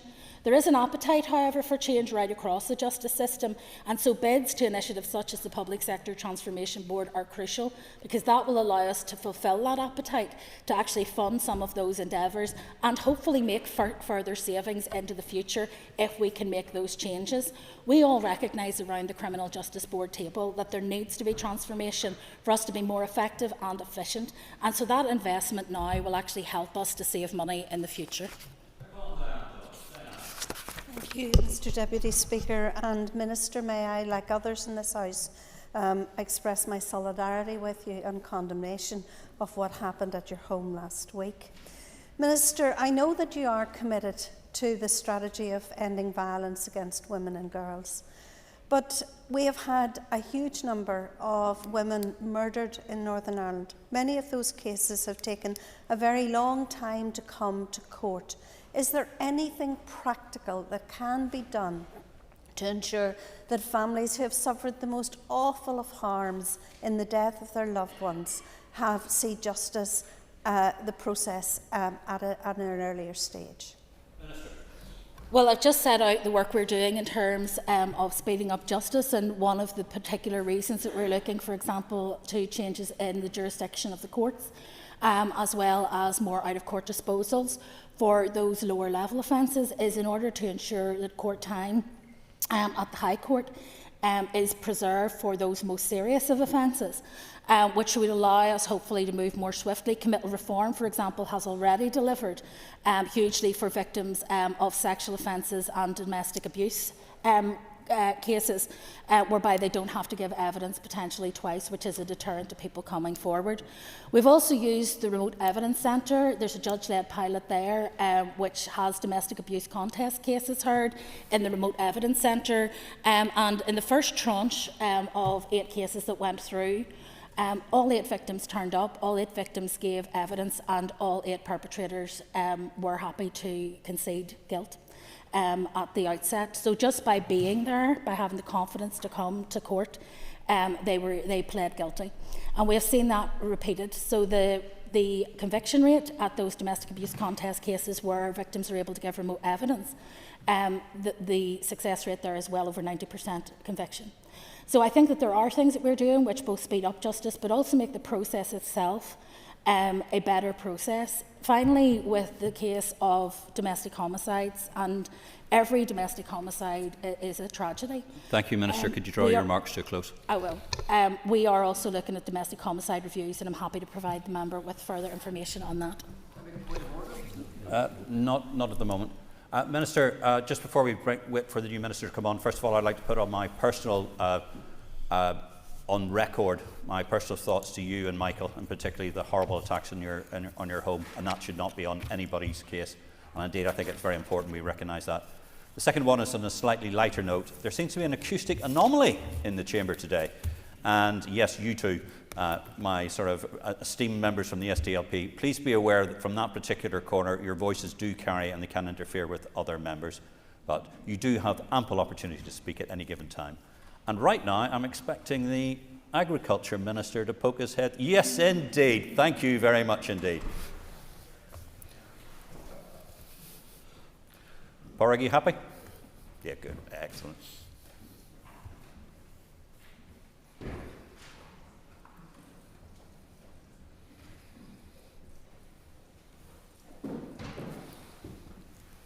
Let me know when you're happy to go, Minister.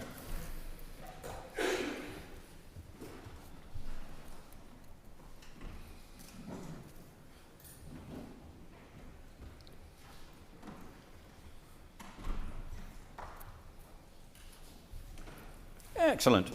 We now move on to questions for the Minister of Agriculture, Environmental and Rural Affairs, and we'll start with the listed questions. Questions number 1, 6 and 9 have been withdrawn. I call on Anya Murphy. Anya, over to you. Question 2. Minister. Thank you very much, Mr. Deputy Speaker. At the outset, I want to put on record my concerns about recent events concerning public representatives and my complete solidarity with both Naomi and Michael Long, also my ministerial colleague as well, Liz Kimmins and Darragh Hughes MP.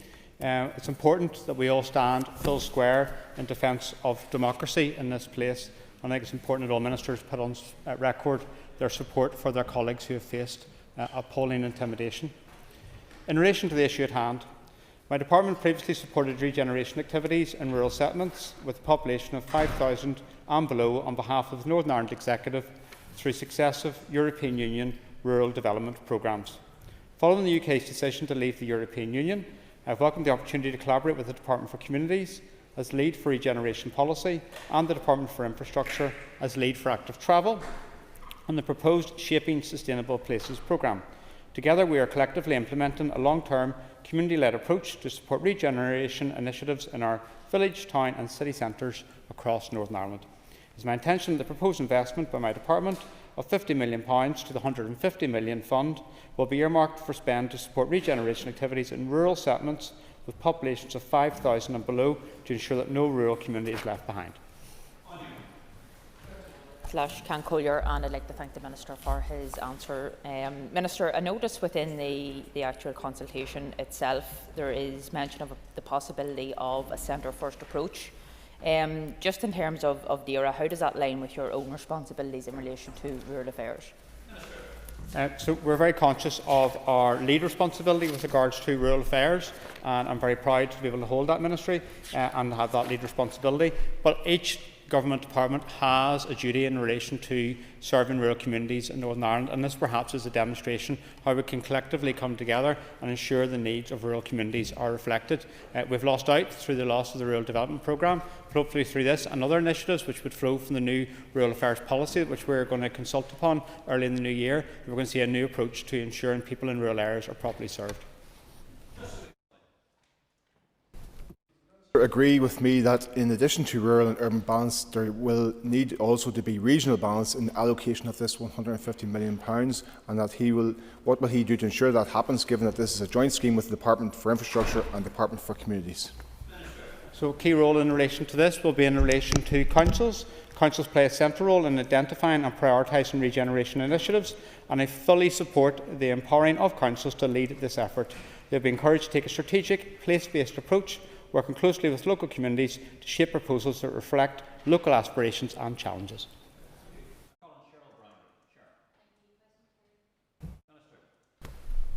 I share the member's concern about water quality in Belfast Lough. I am also aware how popular sea swimming has become, which is why I formally identified 7 new bathing water sites on the 1st of June of this year.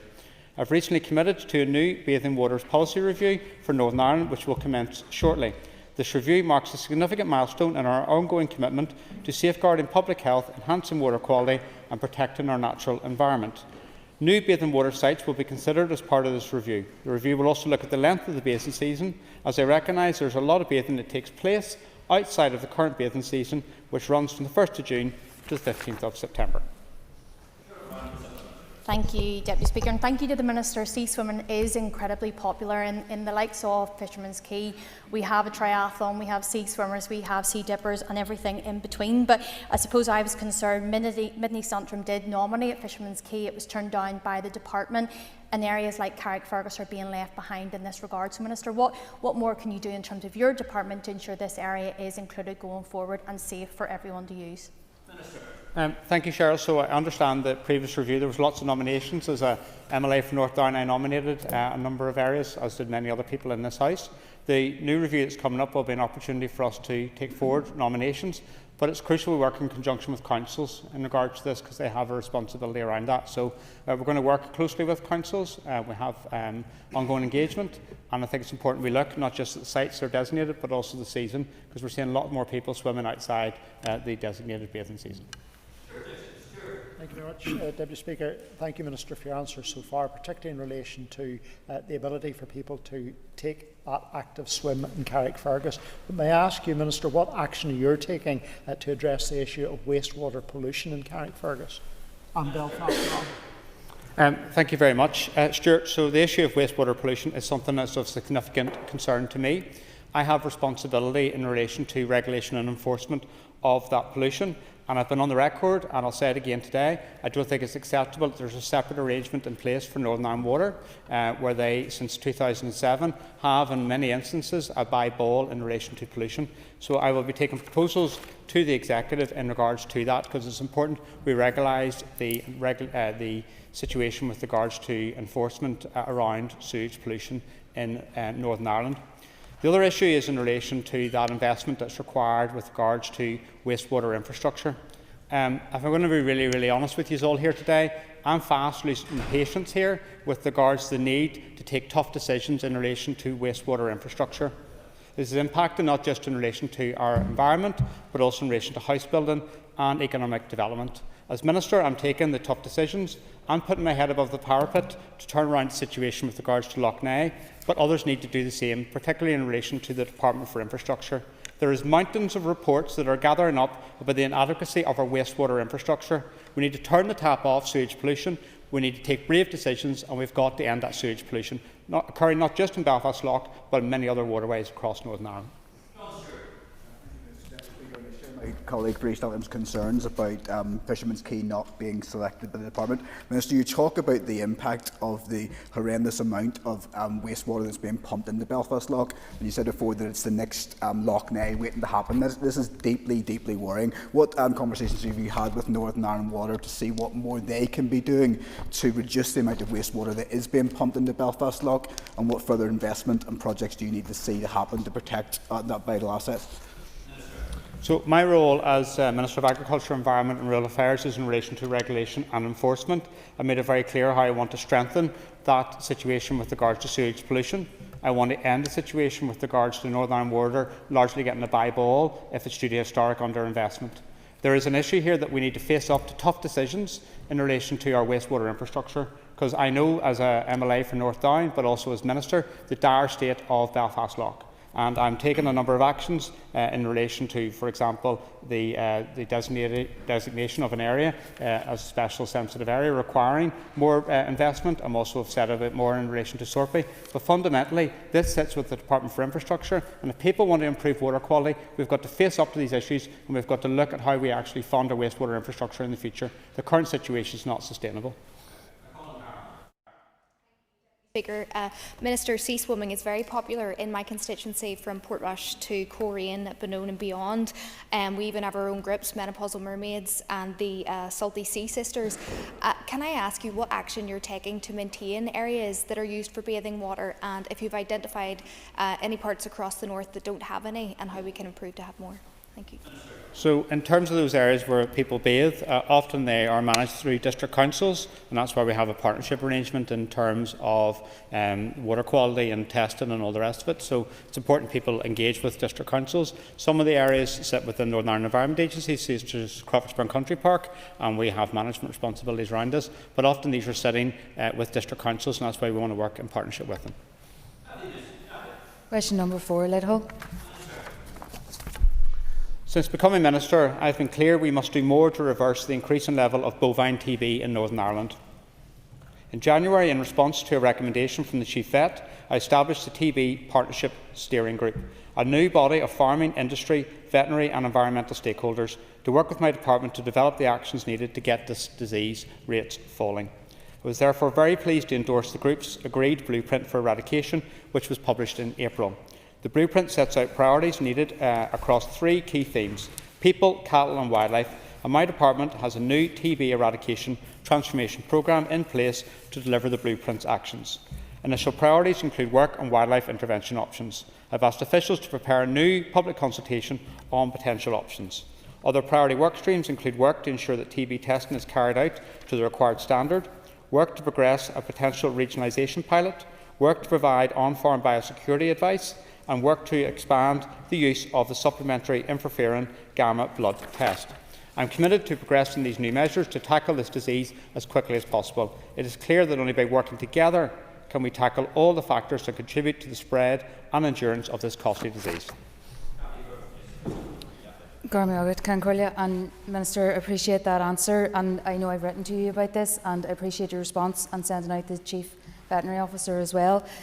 These farmers are telling me that they're quite frankly heartbroken, and they're feeling very left behind while their herds are being wiped out, and their families are facing huge mental and financial strain. And I understand the stakeholder engagement group, many of these farmers feel that their voices aren't being heard, those ones who have been directly impacted. Will you commit to meaningful engagement with these farmers on the ground who really want to work with you to help out? So I can fully understand the challenges that TB is having for farm families in Northern Ireland. It's providing real mental anguish, but also there's a cost associated with it as well. And whilst as a department I'm upholding the 100% compensation, I understand that doesn't reflect the whole cost that is lost associated with this. I will continue to engage with relevant representatives on this. I thank people for taking part in the stakeholder forum. I think that's an important way forward. This is not just an issue confined to Northern Ireland. We see rates in England, Wales and also down south posing a real challenge around this. And fundamentally, the only way through this is by working together, and that's what I'm committed to do. Minister, you just mentioned there the transformation programme. Can you give us some details, please, as to the specifics of what that programme is and what targets are being set within that programme to help meet this awful scourge of TB that's infecting so many people's livelihoods and flocks, or herds, I should say? So we're under obligation to work towards eradication, and that's something I'm keen to do, but that's going to take time. And fundamentally, it's based upon 3 pillars of people, cattle and wildlife, and that's what we're investing in. It's really important that we take forward those actions. My department bid for funding in terms of transformation funding that's available in Northern Ireland. We weren't successful in the first round, but we've made a second bid. And I think it's important we support this work so we can drive down the rates of infection, not just because of the impact it has in terms of farm families, but also in terms of the budget of my department. And that's why we want to turn this around. Thank you, Minister. Minister, as you said there about rates in other jurisdictions, but we obviously share a border with the Irish Republic. Can the Minister outline what engagement he's had with the Irish Government on working collectively to eradicate bovine TB on the island. I've spoken previously with Minister Martin Hayden and also his predecessor, Charlie McConalogue, on this issue, and it is a key topic on North-South Ministerial Council work plan, and I look forward to that continued engagement. I also note with interest the publication of DAFM's robust new TB action plan and its proposed additional measures.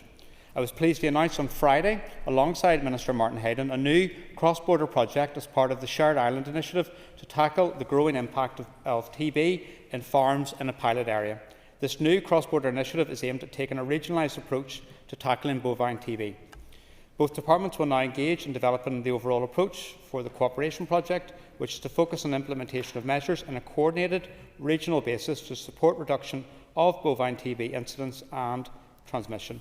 I'm glad we got this over the line. We will continue to work in terms of rollout, and I'm confident this will make a tangible difference on what is a key issue for farming communities north and south. Speaker.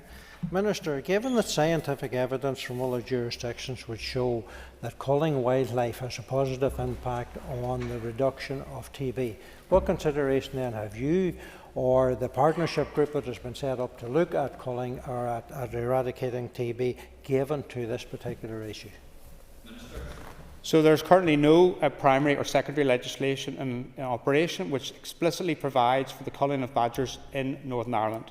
Following the judicial review decision, there is also no departmental policy in place with regards to wildlife intervention. Although I can assure you that I will proceed with a consultation on potential wildlife intervention measures as soon as we can. I'd also advise members that the judicial review was split into two parts, the second of which was on the legislative basis for wildlife intervention. Officials therefore are exploring all potential avenues which may form part of the legislative basis for any wildlife intervention to ensure that we will be robust in terms of any future legal challenge. Any decision I make in regards to wildlife intervention will include the preferred legislative means and also based upon science and evidence. We need to have a wildlife intervention, but it's important we do it right. Deputy Speaker, Minister has passed the time of honeyed words and more token shops regarding an issue that's affecting people's livelihoods. If the science points to a badger cull, will you bring forward the necessary legislation to put that in place in your time as Minister? I've been consistent, unlike many other people in this chamber, in terms of respecting science and evidence. What we'll do is we'll follow a process. We will do this right. We will consult on the wildlife interventions and we'll take decisions on the way forward. We have to learn lessons in terms of how we did this previously, and we have to respect the science and evidence and not, like some people, cherry pick. On the announcement made on Friday with the cross-border initiative, could the Minister be more explicit in terms of the target zone for the pilots? Will it be a regional assessment or will it be in the border regions? So we will continue to work through in relation to this. It's quite a significant announcement. It's something I was quite keen to achieve. But what we've now got to do is work together, north and south, but also with stakeholders in relation to where this is going to be. It's probably likely to be on border areas because it's a shared island initiative. But I think it's a good example where we can work north-south and we can deal with something that's a challenge in both jurisdictions. Kirsta Coog.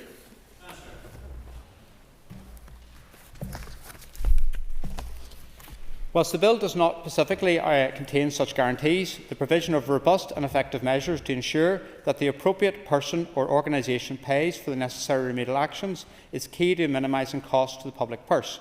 Councils will not be expected to take remedial action in every single case. The bill seeks to ensure that those with an interest in a property take on the liabilities that are associated with it.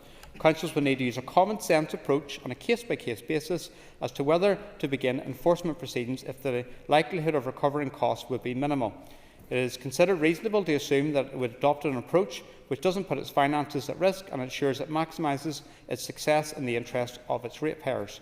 The bill will also give councils the power to put a charge on the land where costs cannot be recovered immediately, ensuring full cost recovery.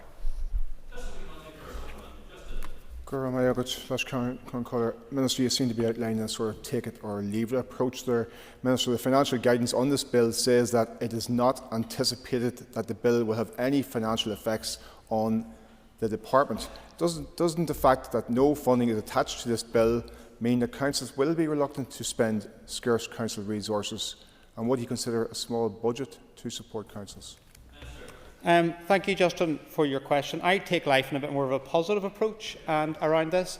This is legislation which is going to give councils the power to act, and it's up for them to decide. And there's many examples where this power will allow the councils to take action and say to the owner of the building, you fix it, or we'll fix it, and we'll send you the bill.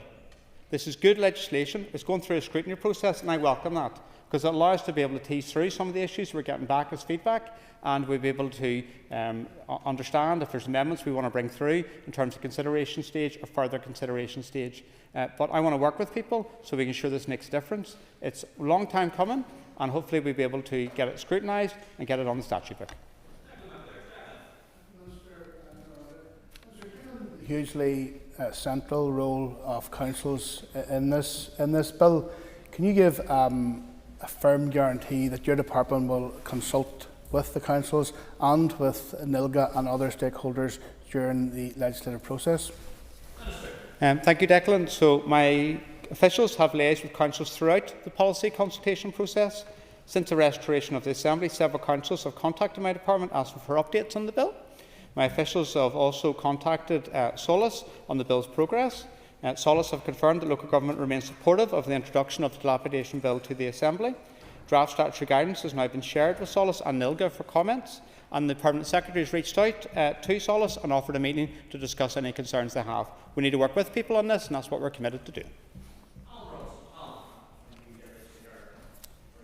And how will the Minister ensure that any legislation brought forward is operable and workable with local councils? So we'll take into account the feedback that's been received, particularly as a result of the call for evidence that the committee have received. I've been looking at some of that that's been coming back because councils have it coming on their agenda, so I do look at their reports. I've also looked at the RAISE report that the committee's undertaken. So we'll take all that into account and we'll try to find a way forward that gives councils an assurance that this is legislation which is going to enable them, because revitalising our villages, town and city centres and dealing with derelictions, not just for the people living in that area and businesses, it's not just good for them, but it's also good for the rate base for council, because if we have a situation where that area is dilapidated, the rate base isn't what it should be, and that's a good opportunity for everyone. Deputy Speaker, and thank you, Minister, firstly for joining me in Ballycastle during the summer to see just how much of an impact dilapidated buildings can actually have, particularly in small rural towns, when you visited the Antrim with me.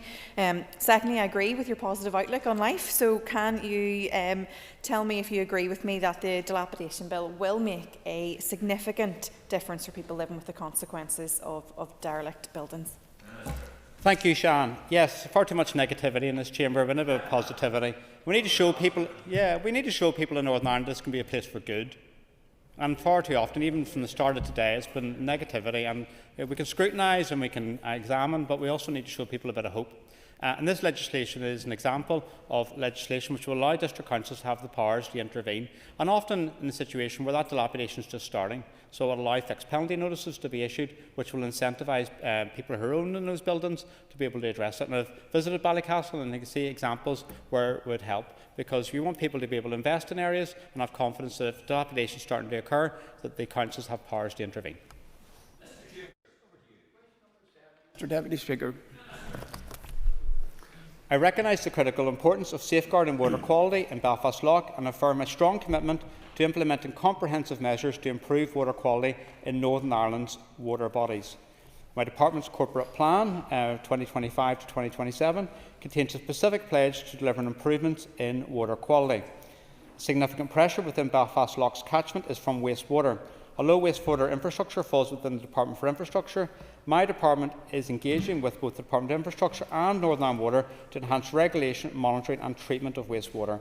I am currently progressing plans to identify Inner Belfast Lough Shellfish Water Protected Area, that's a sensitive area and I referred to that earlier, under the Urban Wastewater Treatment Regulations 2007, subject to executive approval. Additional wastewater treatment will be required as a result of the identification. I am aware of the need to progress this important area as a matter of urgency. Above all, addressing this issue depends on proper investment. I will continue to support the need for investment in wastewater infrastructure in Northern Ireland and the tough decisions we need to take to ensure that we have sustained long-term investment. Thank you, Deputy Speaker. Thank you, Minister. Minister, last November in this chamber I brought it to your attention that a whistleblower had reported to me that Belfast Lough had the potential to become the new Lough Neagh within the next 10 years. And part of your reply to me that day was, I feel that sadly we are on course for seeing Belfast Lough become our next Lough Neagh with serious and substantial water quality breakdown. Would that assessment still be your position, or are things improving? So, as a minister and also a representative for North Down, I am very, very worried about the state of Belfast Lough and where we're heading. That's why I am losing patience with regards to the need to take difficult decisions in regards to investment in wastewater infrastructure. We can't dodge tough decisions in this place. I am prepared to take them, and I am taking them, but we need to take it across the executive. And the situation that's unfolding in Belfast Lough is a real concern. I will take whatever I can in terms of regulation and enforcement to make it clear that it's not acceptable, but I find it strange that other people don't show that level of concern. What we're doing is we're pumping sewage into Belfast Lough and other waterways, and we're seeing the consequences of that in terms of the pollution that's occurring. Thank you, Deputy Speaker. Minister, I share your concern about lack of clarity on investment in NI wastewater. That's why I hope you and your party will support our opposition motion tomorrow on the need for an investment strategy to deal with these things. But another document that was published very quietly Friday week ago was the legislation programme for 25-26. Your department only has one bill proposed in it. This is, by the way, right up until the end of 26, so presumably the last iteration of executive legislation. It says there will be a waters, fisheries and water environment bill. It doesn't specifically say in this that will include provision for an independent environmental protection agency, but presumably this would be the last legislative vehicle for such a thing to be created. Can you confirm whether you have now, the ship has now sailed on an independent EPA being legislated in this mandate? So we have three bills we're progressing. We have had an agriculture bill, which is now in law. It's an Agriculture Act. We have a dilapidation bill, which is progressing, and then also a fisheries and water environment bill. What that will do is it will strengthen regulation and enforcement around water pollution, and it's out for consultation, so if you've got any views, please do feedback. But it will allow us to issue fixed penalty notices and also increase the maximum fine from 20,000 to 50,000. That's an important piece of legislation. In relation to an independent environmental protection agency, I commissioned a panel to look at this issue. They're going to be reporting back very shortly on regards to this. What I would say is when the opportunity came up to legislate for this, and there was an amendment tabled to the climate change legislation, your party didn't even turn up. Decisions are made by people who turn up, Matthew. But this mandate, Minister.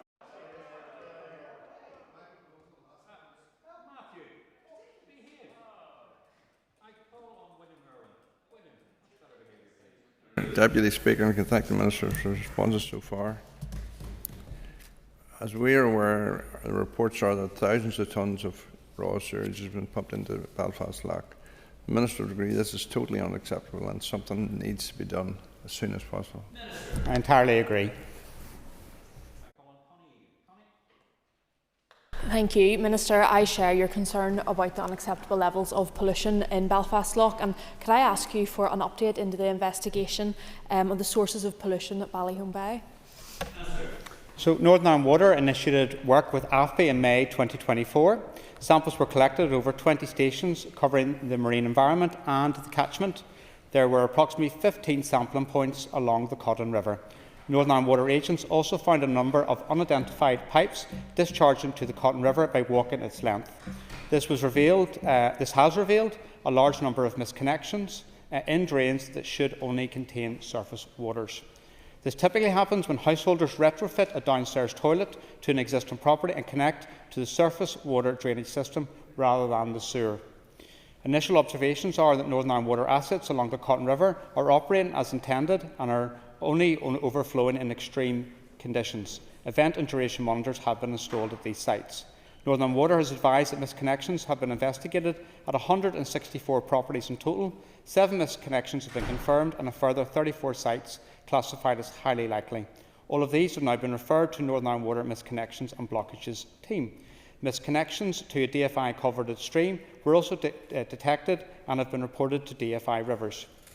Other observations from the data are that ruminant influence is most strong at the top end of the catchments and that the human signal increases as the eastern and western tributaries move through the town, as would be expected.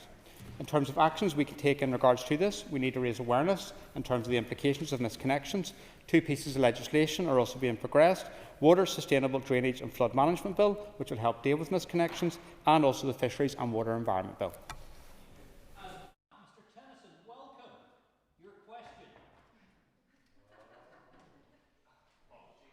Speaker, could I ask the Minister for an update on development of the Climate Action Plan?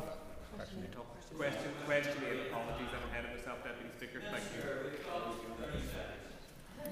The research vessel Jocelyn Bell Burnell will give AFBI a step change in how it observes and protects the marine environment.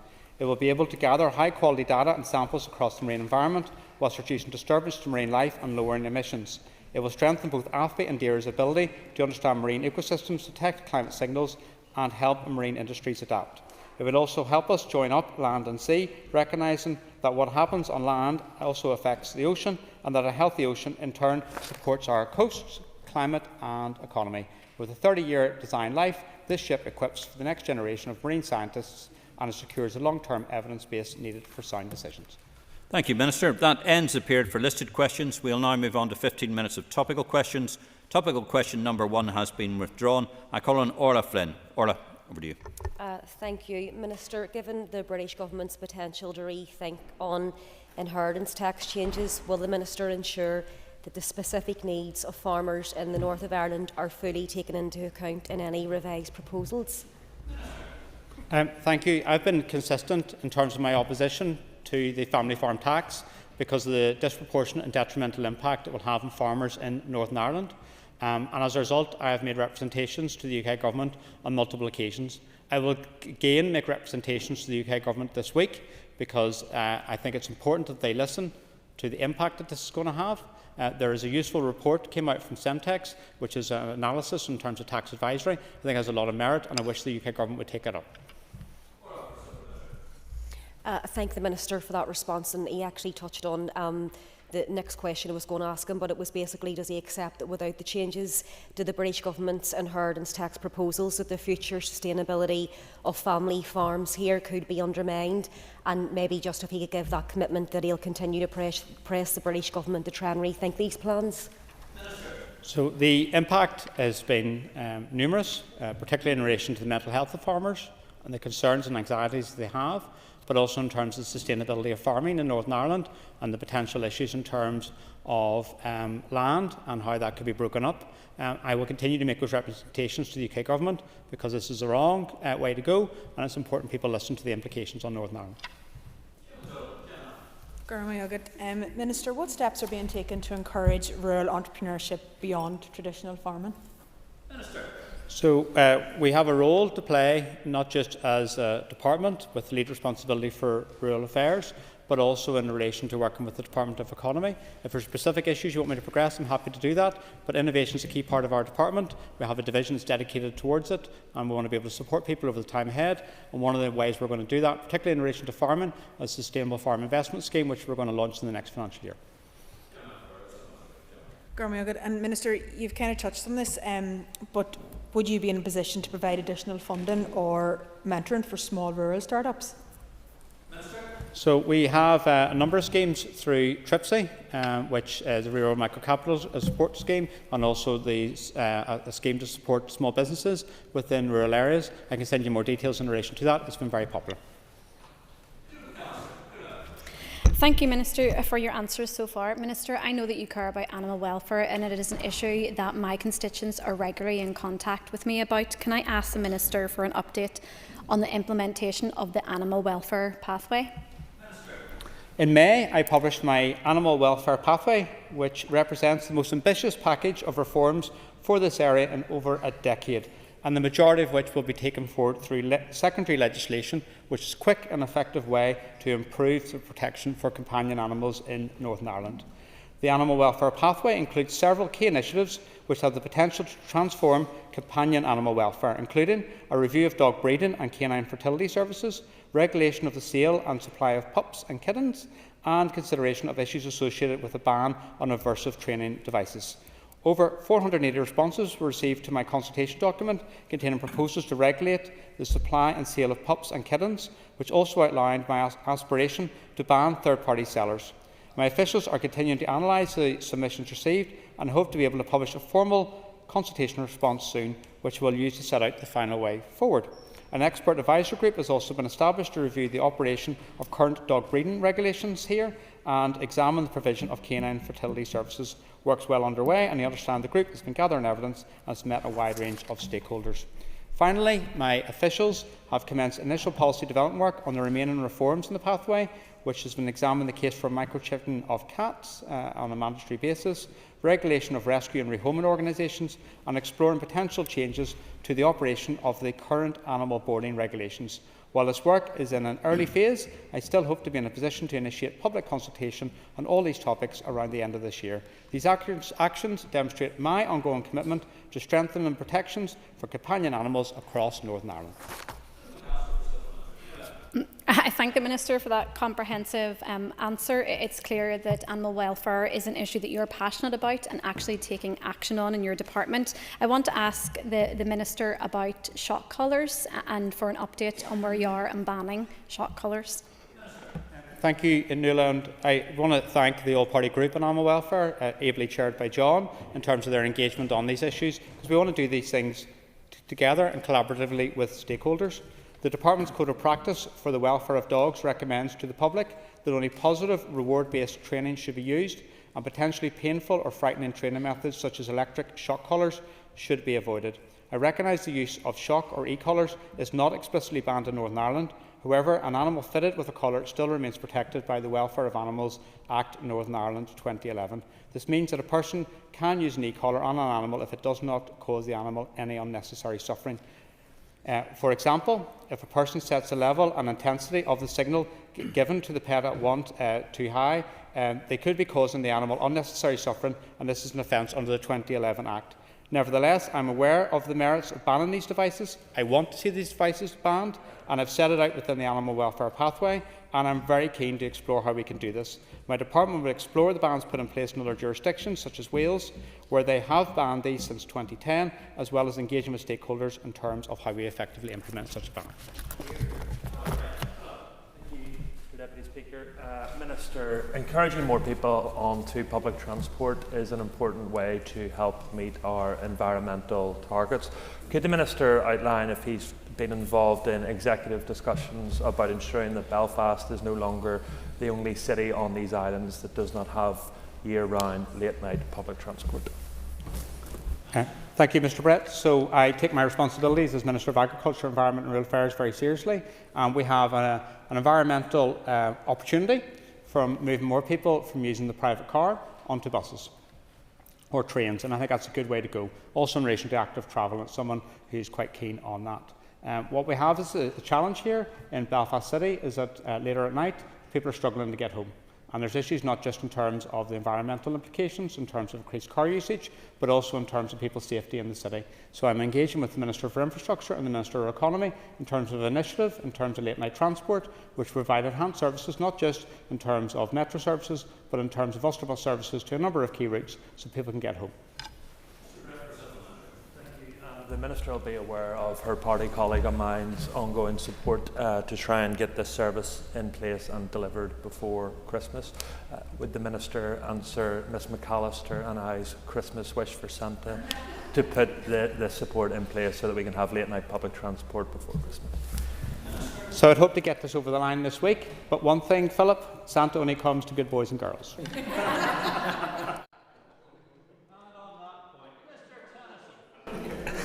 Thank you, Deputy Speaker. And Deputy Speaker, can I take this opportunity to apologise to you for my lateness for my listed question?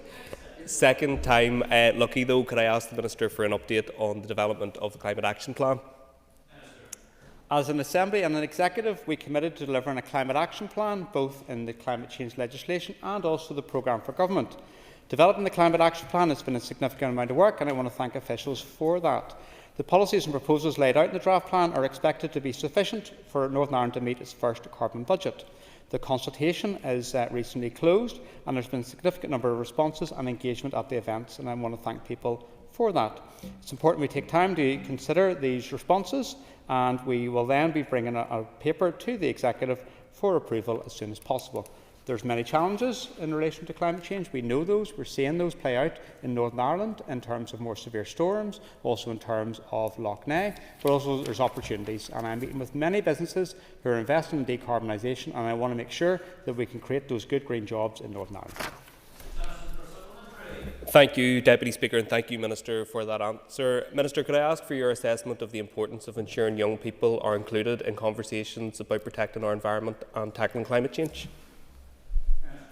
Thank you, Owen. So the journey to net zero is a defining challenge of our generation, and I think it's really important we listen to the views of young people. As a department, we have reached out to young people through our local schools to ask them their views, and the feedback from children and young people has been excellent, with participants offering highly insightful and detailed contributions in regards to this. As a local MLA, I've met up with a lot of eco-committees and local schools, and I find their insights and their understanding of this issue really, really impressive. It's important we listen to young people, and that's what we're doing as a department, and I'm proud of it. Thank you, Deputy Speaker. As part funder of the Digital Transformation Flexible Fund, are you concerned, as I am, that out of 18 successful applications, only 2 were from Carrickfergus and none were actually from Larne, leaving East Antrim significantly underrepresented in this fund? So I think it's important that everyone gets a fair crack of the whip, and it's also done in a proper process. I'm happy to look at this, but also it's important when we're evaluating applications, we do it in a fair manner. Thank you, Deputy Speaker. I appreciate that, and I know you are only part funder of this scheme, but what really concerns me is access to these funds, particularly within our rural areas. So anything that you can do, Minister, to promote this scheme and encourage as many people in East Antrim to take that up, it will be much appreciated. So I'm happy to have a look at it, and I'll write back to you.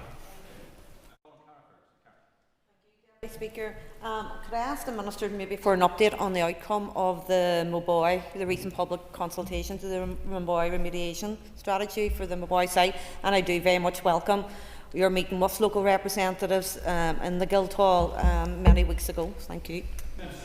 So I want to thank officials who organised that engagement and consultation with local people, and also yourself and the other public representatives in terms of MLAs, MPs, and also the Mayor and Chief Executive for engagement directly with me on this issue. What we're going to do is we're going to consider the feedback received. I've given an undertaking to the representatives from the area that I'll come back up to Derry and speak to you about the proposed way forward once we've analysed that and we've considered that. I also need to give the committee their place as well, but you're the people who represent the area that's affected by this, and it's important I engage with you directly on that. I also want to engage with you a bit more in terms of the public inquiry issue around this and in terms of the way forward. So you have my assurance that I'll be back up in Derry talking to you in terms of what we're considering as the way forward in regards to this. A key issue will be the finances for this, because the costs of remediation are quite significant, and that's why we have to also then engage with the Finance Minister in regards to this. Thank you, Minister, for the update. And as you're well aware, local organisations and groups and people are very keen to continue engaging with yourselves within the department. Have you any timescales as to when there may be further public engagement with the local organisations and residents? So I'll need to engage with officials to see the outcome from the consultation, which is just recently closed, and I'll do that, and then I'll write back to you to set out some envisaged timescales for this. What we've got to do is we have to make sure we're doing this correctly, because there's a lot of complexity on that site, so we're going to be guided by experts in regards to this. I want to say thanks to Derry City and Strabane Council for the consultants they appointed so they could feed back to us, because that allowed us to have an expert feedback in regards to the way forward, and that's been very, very useful. But we'll come back to you and set out the way forward on this, because I know it's a concern in terms of the site, how it's occurred. And I would say, just in conclusion, if the situation with regards to Moboy, Lough Neagh, our precious landscapes in Northern Ireland isn't a clear example why I need the support from my executive colleagues to set up an independent environmental protection agency, I don't know what else is.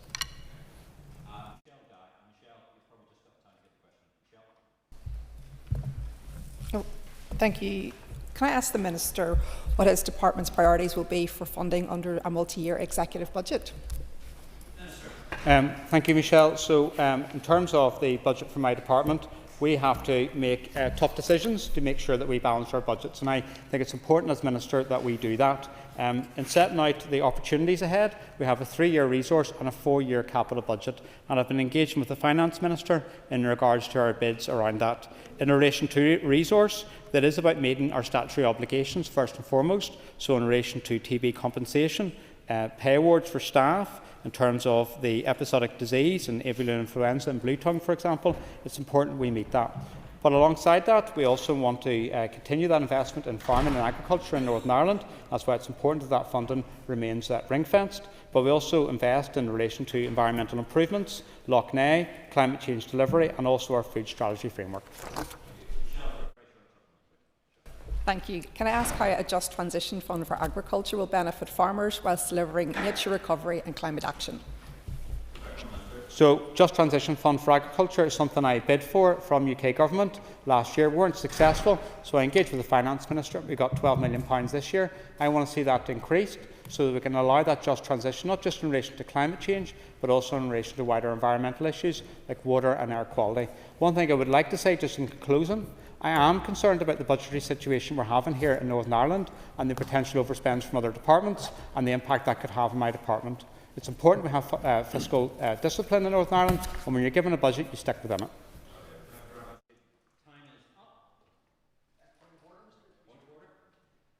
Mr Deputy Speaker, I'm concerned that the Justice Minister may have misled the Chamber in her answer to questions about Bailey the dog, specifically that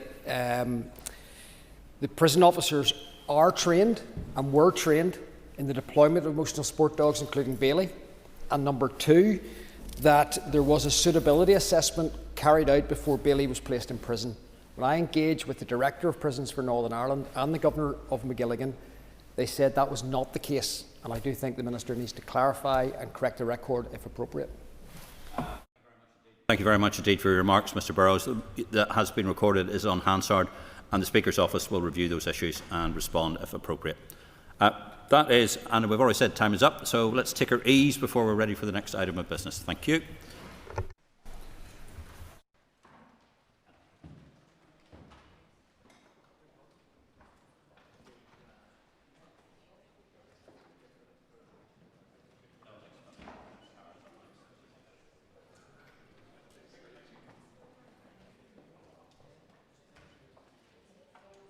Order, members. We return to the final stage of the School Uniforms Bill, and I call Cara Hunter. Before you speak, Cara, can I offer my congratulations to you? I believe you got married quite recently, and we noticed you missing, and whenever I inquired about that, I was told that you had got married. So can I wish you many years of happy marriage and congratulate you on that. Ms Hunter. Thank you, Mr Speaker. And yep, not changing my name just yet, so still a Hunter, which is very good. But look, I welcome the opportunity to speak today on the School Uniforms Bill. I do have to be honest, I am disappointed that the bill in its current form doesn't really engage on issues specific to women and girls. Now today, I'm wearing a suit, I'm wearing trousers, they're dark, I feel comfortable, I feel confident.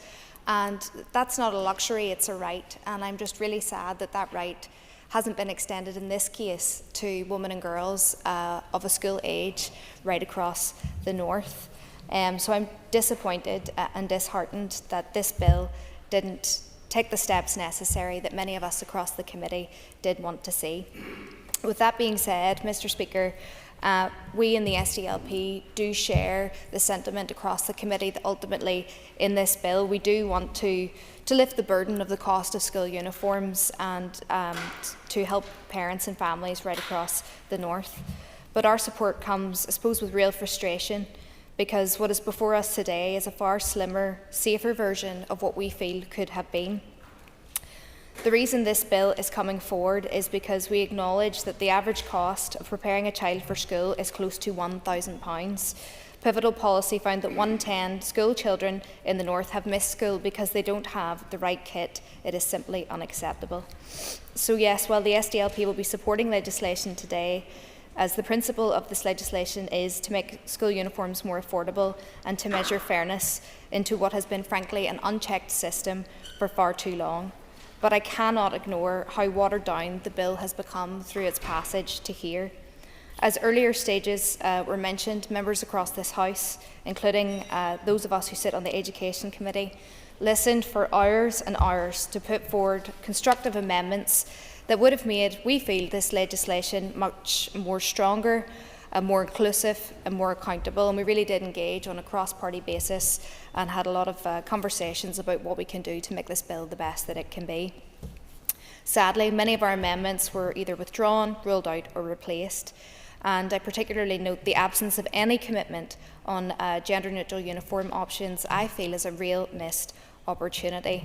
And I think as a committee, it really is our duty to listen to the stakeholders that we engaged with and to put forward the needs and the wants of our young people forward. And I think we did a really good job on doing just that. And I think myself and many members across the committee feel frustrated. You know, we kind of think, to what degree, what was the point of the committee's level of engagement, listening directly to young people. And what really resonated, and the chair had said earlier, was it was about comfort, and more importantly, it was about period dignity. And I really have to reiterate, I do think it is grossly unfair in the 21st century that young women and girls across the north can't be afforded the same choice in the right to wear trousers. I find it frankly absurd, if I'm being honest, and schools should be a place of comfort and inclusion and not conformity for conformity's sake. Yes. Okay. Will the member accept that it's entirely within the gift of a school, even today, to make provision for the very issues that the member has just articulated, and that indeed will continue to be the case, as schools, through the guidance, considers all of these matters, that as they engage and consult with parents and pupils, and within this it refers to issues around comfort, that has to take into account all of those issues. But ultimately it still will be a decision for the school to decide upon, which schools already have decided to allow girls to have the opportunity to wear trousers if that's what the school wants. The difference here is some members wanted to put in legislation that had to be mandatory in every school, which is a slightly different proposition, but schools certainly can do what the member has articulated. I thank the Minister. I take his point and I understand his position, but for me this is about equality in all schools. It's about the right for every young woman, young girl at a particularly vulnerable time in their lives, starting off in puberty, managing periods for the first time. I don't think that goes far enough. I think mandatory is the way forward. I think that we heard from Menstruation Matters, we heard about feedback from parents in my constituency office. Embarrassing moments happen, periods are a part of life. And Minister, I have to say, this was a missed opportunity and it was within your gift. The member will give way. And I'm just wondering if the member recalls the evidence that we heard from a primary school child, very articulate child, who attends a rural primary school, and sometimes the class is taken into the field beside the school. But the child was saying she has to wear a skirt, whereas boys can wear trousers, and there's nettles and thistles and so on in the field, which just isn't fair and doesn't provide equality for that girl. Would you agree with me on that? I thank the member for his point, and I wholeheartedly agree, and I think that speaks to the issue of equality and the things that this bill really could have done. And yes, I understand the Minister's position with this is ultimately about affordability, but it could have been so much more. And just as Pat has mentioned there, it's about equality and access to education, and girls are going to have a different experience in education compared to their male colleagues. And I just think in the North we've been talking so much recently about women's health, women's rights and what equality looks like, and this bill really could have done so much more. So I thank Pat for his point there. And we heard from specialists, we heard from Menstruation Matters just about where this bill could go and what it could do, and we in the SDLP had the period poverty bill and we heard feedback there, and I'm just really disappointed that that wasn't highlighted here. Our young people really did expect this bill to modernise our approach and not just tidy up guidance, and I feel as though they just haven't been listened to today. A disservice has been done here, in my opinion. And for a bill that promised to deliver fairness, we feel strongly it still leaves far too much discretion in the hands of schools and far too little accountability at the hands of you, Minister, with respect. So as this bill passes today, the SDLP is asking the Minister for clear commitments. First, we're asking that the Department will collect and publish data on uniform costs every year, not every 3 years. And second, that the Minister will review the guidance within the first year of implementation to address issues that we've just discussed here today with matters of inclusivity, gender neutrality and reasonable adjustments for children with special educational and sensory needs. These are not add-ons, these are central to what a fair uniform policy should mean. Mr. Speaker, at its best, a school uniform should remove barriers. It should make every child feel equal, feel confident and feel part of their community and their classroom. But when the cost of a uniform, of course, keeps a child at home, it becomes the very opposite of what it was meant to be. Families do not want speeches about affordability, they do want to see prices fall. And that will depend entirely on how the Department enforces what is passed here today. Without strong guidance, regular reporting and visible accountability, I fear this bill, while being well-intentioned, could be somewhat ineffective. So yes, today the SDLP will support it, but let's be honest, it could have been braver. It could have delivered real accountability, real transparency and comfort, particularly for pupils who have special educational needs. And as the Chair rightfully mentioned, until we see the guidelines, it's hard to know what things will look like moving forward. But I know we as a committee, and certainly we as a political party in the SDLP, will hold the Minister to his word that this legislation will make a practical difference for those families out there. And we will continue pressing inside and outside of this chamber for the policies that truly reflect fairness, inclusion and compassion. It's what families deserve, and it's what this Assembly should deliver. If I were to grade you, Minister, this should have been an A star, but today it gets a C-. Thank you. And from the very beginning, Sinn Féin approached this bill in good faith. We accepted a shorter committee stage timetable on that basis. We engaged constructively. We tabled amendments to make the legislation stronger. And we took Education Department officials at their word when they told us that the draft guidelines would be shared with us before the summer recess. We were told that once we saw the guidelines, we would be assured that there would be no need to amend the bill, only to discover that the Minister never intended to give us sight of anything. And then in this chamber, we had the Minister himself mocking that process, laughing off the commitments made to members by his own senior officials, laughing to himself as he confirmed that we were never going to see the guidelines, despite the promises of those senior officials. And I don't believe the officials had an axe to grind. I don't believe they had skin in this game. And I believe that they were just following instructions. And that is not good faith. This is serious lawmaking. It's disrespectful to the Assembly, to the legislative process, but more importantly, it's disrespectful to the hard-pressed families who were hoping for meaningful legislation that would give them a break on the spiralling costs of school uniforms. We don't have faith in the Minister's legislation because we don't believe he is one bit serious about significantly cutting the costs of uniforms. For example, on a radio programme some weeks back, he couldn't even mildly criticise the practice of a school introducing a separate elite tier uniform to distinguish their high achievers that would cost £180. The Chair says he doesn't know of any minister who would want to bring forward legislation that isn't effective. And I could sort of concur with that. But what I have to say here is that I believe the intention of the Minister is to bring forward light touch legislation. Families won't notice any significant difference next year or the year after. Families across the north are struggling. They wanted this bill to deliver relief and fairness, Instead, they got a missed opportunity. The DUP minister has produced a weak, light-touch piece of legislation that does little to bring the prices down. Nothing to protect parents from excessive branded demands, and nothing to promote equality or fairness for children and young people.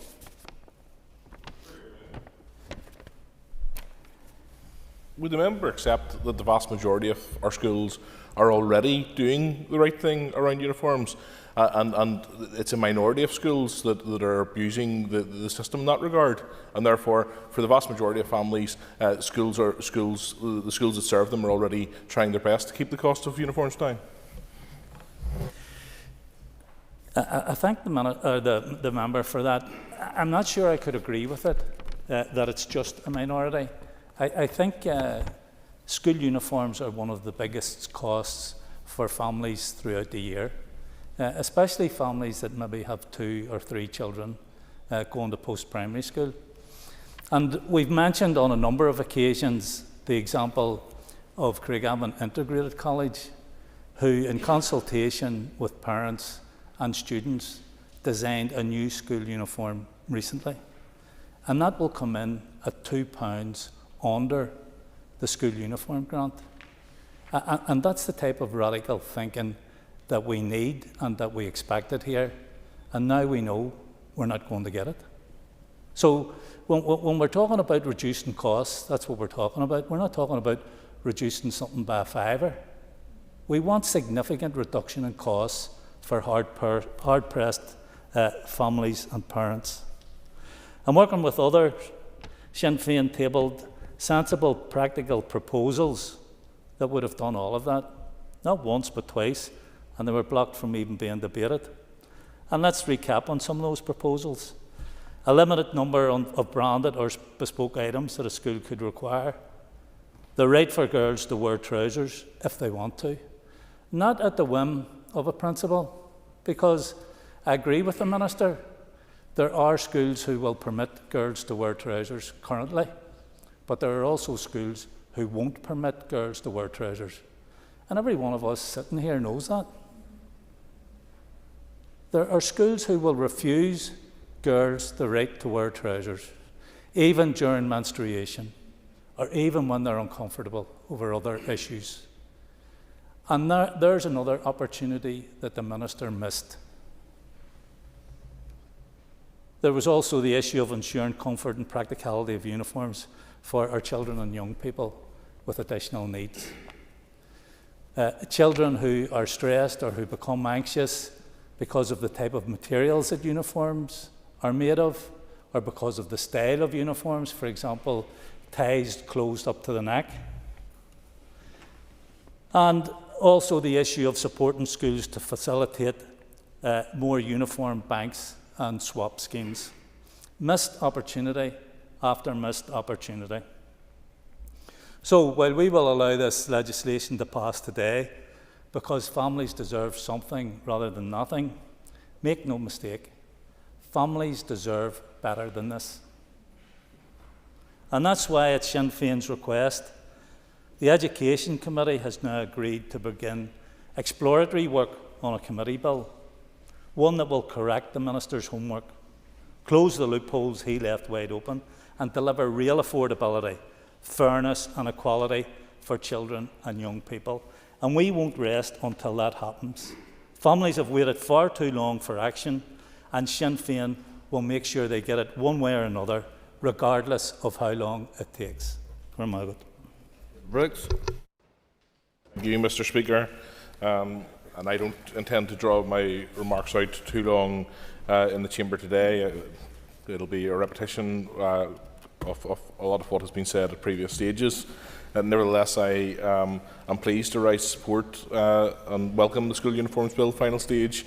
And I think this is a positive moment for the Executive, for the Minister, for the House, most importantly for families across Northern Ireland.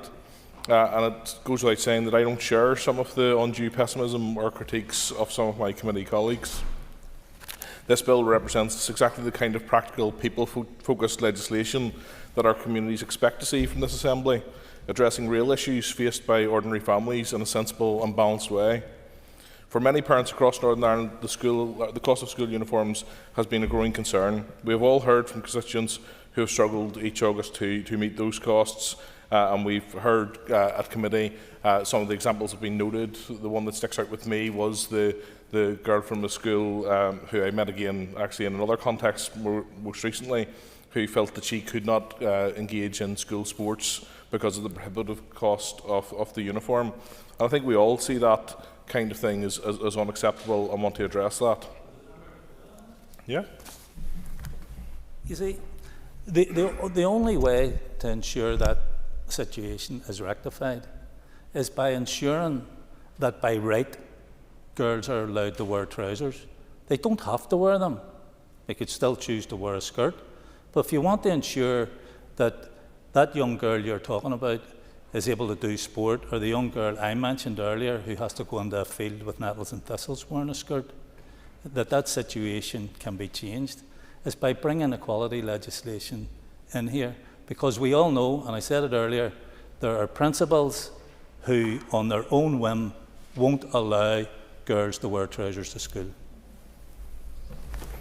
Well, look, I thank the member for his point. I think I'm not sure the trousers bit it's applicable to his argument, no doubt, but I'm not sure it's the most applicable argument to the girl in which I was speaking about, which is more about she had joined the school, I think the year before, and felt that the cost would be prohibitive, given that she would only have a couple of years in the school to her parents. So I think that was more about the cost of a PE outfit at that stage rather than about trousers. But the member's point is on record about trousers, and we can debate that. Nevertheless, I have confidence that he does not appear to, that the minister's intention. I know what the minister wanted this bill to do, and I'm sure that the guidelines will see to that. But what this bill achieves through greater transparency, affordability and fairness is a system that works better for everyone. It doesn't seek to remove the local decision making from our schools as outlined by the Minister, but instead ensures that every school, when setting its uniform policy, must consider the financial realities that families face or themselves face consequences. And the Minister's been clear that they will face consequences, and he has every intention to give those directions where necessary. Some, I understand, have reservations about what the guidelines will say and what they will bring, but as I said, I'm sure that the Minister will show the same drive and determination to drive family-focused improvements that he has with childcare, with curriculum, with SEN education, and will continue to deliver change across the priorities that this party has outlined to the public at election time. The DUP have always believed in supporting our schools to make the right choice for their pupils, while ensuring the policy serves the wider community fairly and responsibly. This bill, I believe, achieves that balance. A school uniform should be the source of pride, not pressure. It should bring young people together and not highlight difference. By keeping uniforms affordable and accessible, we make sure that every child can stand on the same starting line, ready to learn and achieve. I want to pay tribute, therefore, to the Minister for the determined way in which he has steered this legislation through the various stages, and how he has challenged the committee and this Assembly, not ourselves, to delay, but to advance as soon as possible so that families can see the benefits of this legislation, while allowing schools and local businesses to have adequate time to prepare. Good governance is not about grand gestures or big speeches, but delivering practical results for the people we serve. I trust that is what we are about to complete our part in doing today, and that the outcome will be a positive one. It shows that this Assembly, and in particular, if I may say, with a DUP Minister, that through common sense politics we can deliver common sense solutions for local families. So I'm pleased to support this bill and commend him and his departmental team in what I believe will be the passing of the school uniforms today, the school uniforms bill today. It is good legislation, it is fair legislation, and it is proof that this Assembly is working for all of the people of Northern Ireland. Thank you, Mr. Speaker. John Burrows. Thank you, Mr. Speaker. I wasn't present for the evidence sessions or the scrutiny as the bill went through that stage, but I do know that all of the members of the committee, from what I've heard since, certainly have a sincerity and a passion to do what they believe is right for children and parents, and I think that common purpose is really refreshing. Not everybody gets what they want in a bill. The Ulster Unionist Party voted at times with the Minister and at times against the Minister, because we judge things on its merits. Our core purpose was to ensure that the core aims of this legislation, draft legislation, were met, and that is that school uniforms were more affordable and that there was comfort and practicality at the heart of school uniform policy, but that was tempered with having flexibility and discretion for schools and doing nothing that undermines the esprit de corps that comes from wearing a uniform. So we will vote for the legislation, and we think it is a positive step. Maybe some of the issues that have been raised can be revisited at future times and future debates, but I think it is a good day for parents. I think it's a good day for young people. There's been much said about the guidelines not being published in advance of the legislation, and we take the Minister's word for it. He's obtained legal advice that the best thing legally is for the guidelines to follow the law, and we do take his word on that. But that is not to give the Minister a blank cheque. That's not what we interpret it as being. Clearly, the guidelines have to be of sufficient quality and sufficient clarity in order to achieve the core purpose of the bill. And that's why we have stated many times, conscious of the interpretive rules the courts can use under Pepper and Hart, the famous case, to look at the purpose of the legislation. And the purpose of the legislation is to bring affordability at the very centre of everything school does. And second of all, to ensure, and this is a rigorous red line, that no child is stigmatised, disciplined or excluded because their parents can't afford kit or uniform. And that's why we've put that very clearly on the record. Ultimately, that is the litmus test upon which this legislation will be judged. And therefore, we do hope and expect, and at this stage trust, but we're verifying it through that mechanism, that that's what the guidelines will do. So I think it's a positive day. Yes, it will. Just wondering, because I haven't heard it articulated in any of the debates, either in committee or in the chamber, where does the Ulster Unionist Party stand on the issue of girls having the right to wear trousers to school? Well, this is a very good question, okay? And there's a need for schools to develop these policies with their boards of governors, with parents, to have their consultation and come up with their conclusion. What we do not want to do is have an ideological position that prescribes what schools do. And I think there's a sensible balance between having legislation that puts a legal duty to have comfort, affordability and practicality. To me, that's the most important CAP, comfort, affordability, practicality. But gives the schools the flexibility, the discretion, the common sense without having onerous and overly prescriptive legislation. And let's judge the legislation, let's judge the guidelines on their outcomes. And that's the opportunity to do so in a review. So we are happy to support the legislation, and I think it is a positive day for schools, for children and for parents. I call Danny Baker. Minister, let me be clear from the outset. Because of how everything has played out, this is your bill. That is not the executive bill. It's not the committee's bill. Not even the Assembly's bill. It's yours and yours alone. From the beginning, in my opinion, you and your officials have not acted in good faith. Our Education Committee, along with the staff, worked around the clock to scrutinise your bill in a very short period of time. We did so in good faith, and something I regret now. You have mocked... Yeah, go ahead. The member says he doesn't believe that officials have acted in good faith. His party colleague says that he thinks that they have acted in good faith. Is there agreement on that, or is it a difference of opinion on that? Well, it all boils down to when we were promised the guidelines and we never got them, when we were told you will have them next week or the week after. I never seen them. Absolutely. You see, we were misled by officials. I don't believe they had skin in the game, but I believe they were acting under instruction from higher up within the food chain. So there's no contradiction in what my colleague is just after saying. Thank you. And as I say, we did work around the clock because it was the Minister's line to say that we have to work harder. And he's mocked our committee quite a number of times in this chamber, particularly around the RASE inquiry, that he didn't seem to have any, that you didn't have any value in it. We have finished our inquiry, yes, report. If you want me to give way, I'll give way. You don't have to shoot the thing across, it's no problem. I'll give way till you if you want. No, but if you had listened to that inquiry and listened to the evidence we took, particularly from our young people, when we talk about violence against women and girls and misogyny, something that some members in this chamber would be well to learn from, then maybe he would value it, but then maybe again you probably wouldn't, because you don't like the voice of equality. Minister, you asked for trust and faith in your bill. In reality today, everyone in this chamber will be voting blind, because your bill is late on detail. Everything will depend on the guidelines that no one has seen, even though they were promised. Well, Minister, our committee won't rest on its laurels. The committee has agreed to scope out the policy intent of a committee bill to amend your uniform bill.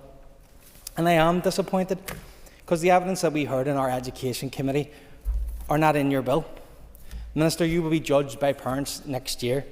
You will have no protections then, and you can't blame anybody else but yourself. Our young people have been silenced on equality in this bill. The Minister and the DUP know that the committee amendments that weren't selected for debate would have passed in this chamber and would have been on the face of your bill.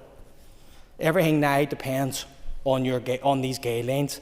But at this stage, it is a massive missed opportunity. There's no day for celebration here. We should have been changing mindsets together today, but unfortunately, we're not. Thank you.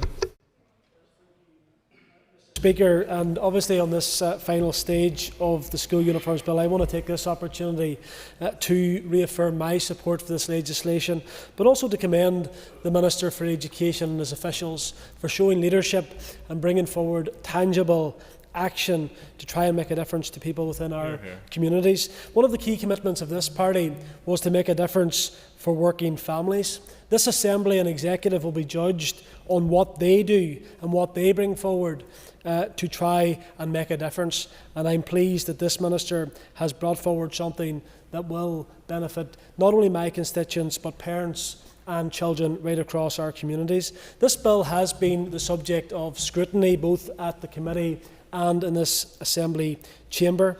What we have now is a practical piece of legislation that will bring forward greater fairness, transparency and accountability to school uniform policy across Northern Ireland. The bill will enable change for the better, whether that be the meaningful consultation with pupils and parents and the requirement that policies are reviewed on a regular basis, whether that be the guidelines that will hopefully address key concerns around affordability and practicality, highlighting the importance of access to clothing banks and uniform lending schemes, tackling the issue of exclusive supplier arrangements, or indeed addressing issues around the eligibility of the uniform grant. No, thank you. The issue's been well debated. Mr. Speaker, this is a piece of legislation that will make a difference. It is right that it now proceeds without delay. I want to thank the Education Minister for taking action. This is about seeing fair, consistent policy right across Northern Ireland and supporting those families who need it most. It also respects school autonomy, whilst ensuring that no child is left behind because of what they wear. I'm pleased to support this legislation. I believe it will make a difference, and I urge all members to unanimously pass this legislation. Thank you, Mr. Speaker. Michelle Guy. Thank you, Mr. Speaker. Legislation to tackle the cost of school uniforms has been long awaited. When the Minister signalled an intention to do so, we welcomed it. When we saw the bill, it is fair to say our response and the response of others was, is this it? And the truth is, every member who stands here to speak about this bill has no idea whether it will make financial difference to families or not. That is the honest truth, and every member should be honest about that fact. They may believe it will, but they absolutely cannot know that it will. And that is because, despite assurances that we would, we have yet to see the guidelines that this bill will give statutory force to. Those guidelines and the Department's work to enforce them will be the ultimate test of success. Through the legislative process, we received clear assurances from the Minister that schools who don't comply will be directed to. There can be no scope to allow any school to disregard these guidelines, and we will be watching this space going forward. The Education Committee originally agreed to a longer scrutiny period to be completed by December 2025 at the latest. When it came to the debate on this, it is on the record that members from different parties changed their position and we worked to a shorter time frame. Work harder was the message from the Minister to the committee. I don't think we realised at the time that he was being ironic, as it soon became evident that his department had done little substantive work to deliver the promised draft guidelines. In fact, we were told the department were only starting to seek legal advice and feedback from schools at the committee stage. Officials couldn't answer basic questions on how affordability would be defined. Work on a potential cost cap appears to not have been started. So as we debate this, the final stage of this bill, there appears still to be a fair bit of work to be done. In this context, I want to acknowledge the work of my fellow committee members, the clerks and the bill team, who did pull out all the stops to do the very best we could in the time that we have. And I want to recognise in particular the work of the chair, my colleague Nick Matheson, who in particular distinguished himself in how he led our work. I can't help but lament the kind of private member's bill he would have brought had the Minister not taken up the mantle, something we'll never know now. So what we are left with is very much the Minister's bill. He would have brought very much the Minister's bill, and its impact and effectiveness will ultimately come down to what the Minister chooses to include in the guidance and what definitions he chooses to adopt. Year after year, MLAs have been outraged at the schools that continue to charge excessive amounts for items of school uniform, essentially placing an additional barrier in the way of children accessing an education, requiring families to go into debt just so their child can go to the school they choose. And I continue to question the mentality of that approach.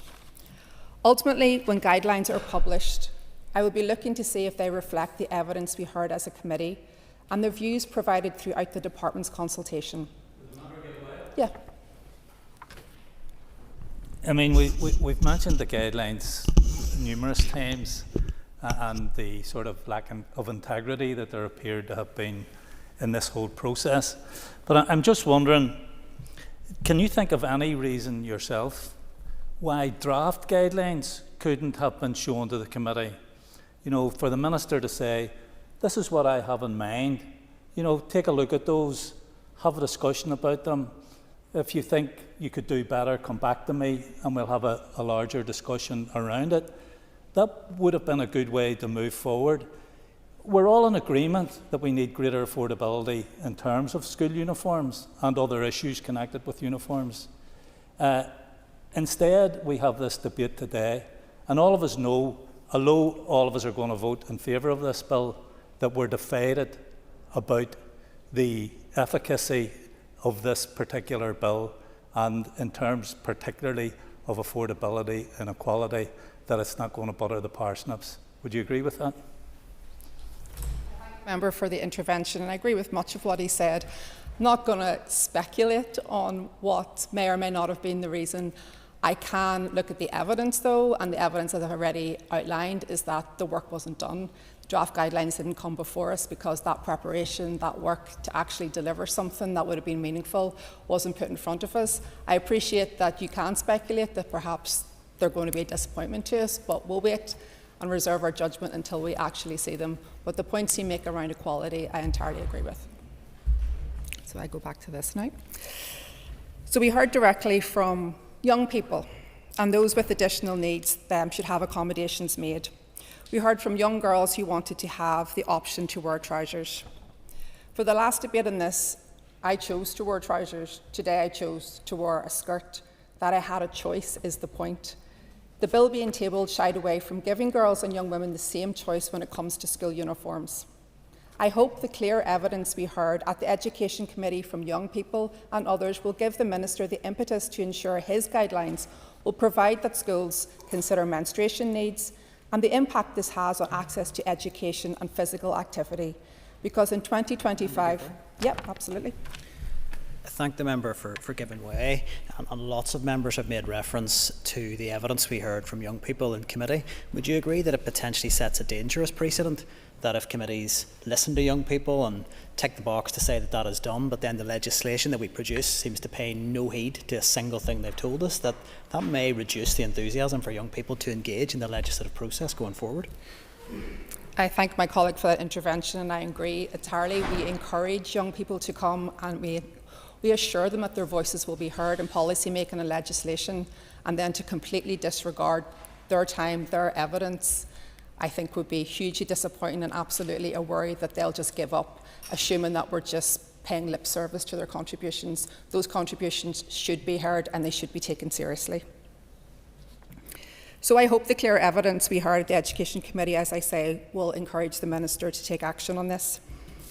And of course we heard the urgent need to address costs and the drivers of these, most notably branded items, excessive PE kits and the single supplier agreements, and I'm glad that there is some provision on the face of the bill to tackle the latter. Minister, if the guidelines are good, if they adequately address the issues I have raised, I will say that they're good. I want uniforms to be more affordable, I want uniform prices to be fair and to promote equality also. What is good in some ways about this legislation is that families will either feel the impact of it or they won't. Those having to pay excessive prices will be able to tell us directly if prices have come down. Those girls being told you can't wear trousers will either be able to do so after this legislation or they won't. And so ultimately it doesn't matter what I say here, the judge will be families in Northern Ireland. And I hope genuinely that this bill doesn't let them down. Thank you, Mr. Speaker. Cathy Mason. Gormayagat, Cancorlia. Cancorlia, like many others across this chamber, I came to this bill with real hope. Hope that we might see legislation that would make a tangible difference for families who are struggling with the rising costs of school uniforms. This, as well, was a bill that I had begun working on as a private member with a real will to help people. But I have to say here today, I am genuinely gutted at how this has turned out. From day one, we tried to engage constructively. We took officials and the Minister at their word. We were told, trust the process, wait for draft guidelines, and once we saw them, everything would become clear. Well, we're still waiting. Standing here today, we still haven't seen them. Instead, what did we get? We got a Minister who, rather than working with members, decided to mock the very process that we entered into in good faith. He laughed off promises made by his own officials as if it was all some kind of joke. But I can tell you, Cancorlia, there is absolutely nothing funny about parents lying awake at night, wondering how they're going to afford another branded jumper or PE kit. There's nothing amusing about families having to choose between heating their home or paying for a school crest, or how their child is going to feel the next morning when they have to put on a wool blazer that makes them distressed due to their sensory needs, or the guilt that they will feel because they can't afford to send their child to the school they want to go to. Cancorlia, this bill could have been the moment to bring real change, real fairness. But instead what we've been handed is something weak, vague and half-hearted. It doesn't limit the number of branded items. It doesn't protect parents from excessive costs. It doesn't guarantee basic equality for girls who want to wear trousers or for children with additional needs who need comfort and flexibility built into their uniforms. And I've heard it from across this chamber that some schools do allow girls to wear trousers and some girls don't. But we've missed an opportunity here today to ensure that they all must. And let's be honest, that's not an oversight, that's a choice. Because the truth is, this Minister has shown no real interest in tackling the root of the problem. As my colleague Pat Sheehan mentioned earlier, only a few weeks ago, when he was asked about a school that introduced a so-called elite uniform to single out their top performers, he couldn't even bring himself to condemn it. If that's a standard of leadership, then no wonder we've ended up with a bill that falls so far short of what families really need. As a mother myself, and as someone who hears every week from parents who are exhausted, stretched to their limits and doing their very best, I can't stand here today and pretend that this is good enough, because it isn't. Having listened in the committee to witnesses, parents, students, suppliers, school leaders, human rights advocates, week in, week out, Sinn Féin, along with others in this chamber, tabled practical, fair and deliverable proposals that could have made this bill work. Proposals designed to bring down costs, promote equality and support schools to set up more uniform banks and swap schemes. But those ideas haven't made it to this bill. That's not democracy. That's not partnership. That's a Minister closing the door on the very people that he should be listening to. So yes, we will allow this bill to pass because families do deserve something. But let's not stand here and pretend that this delivers what they were promised. Chambers.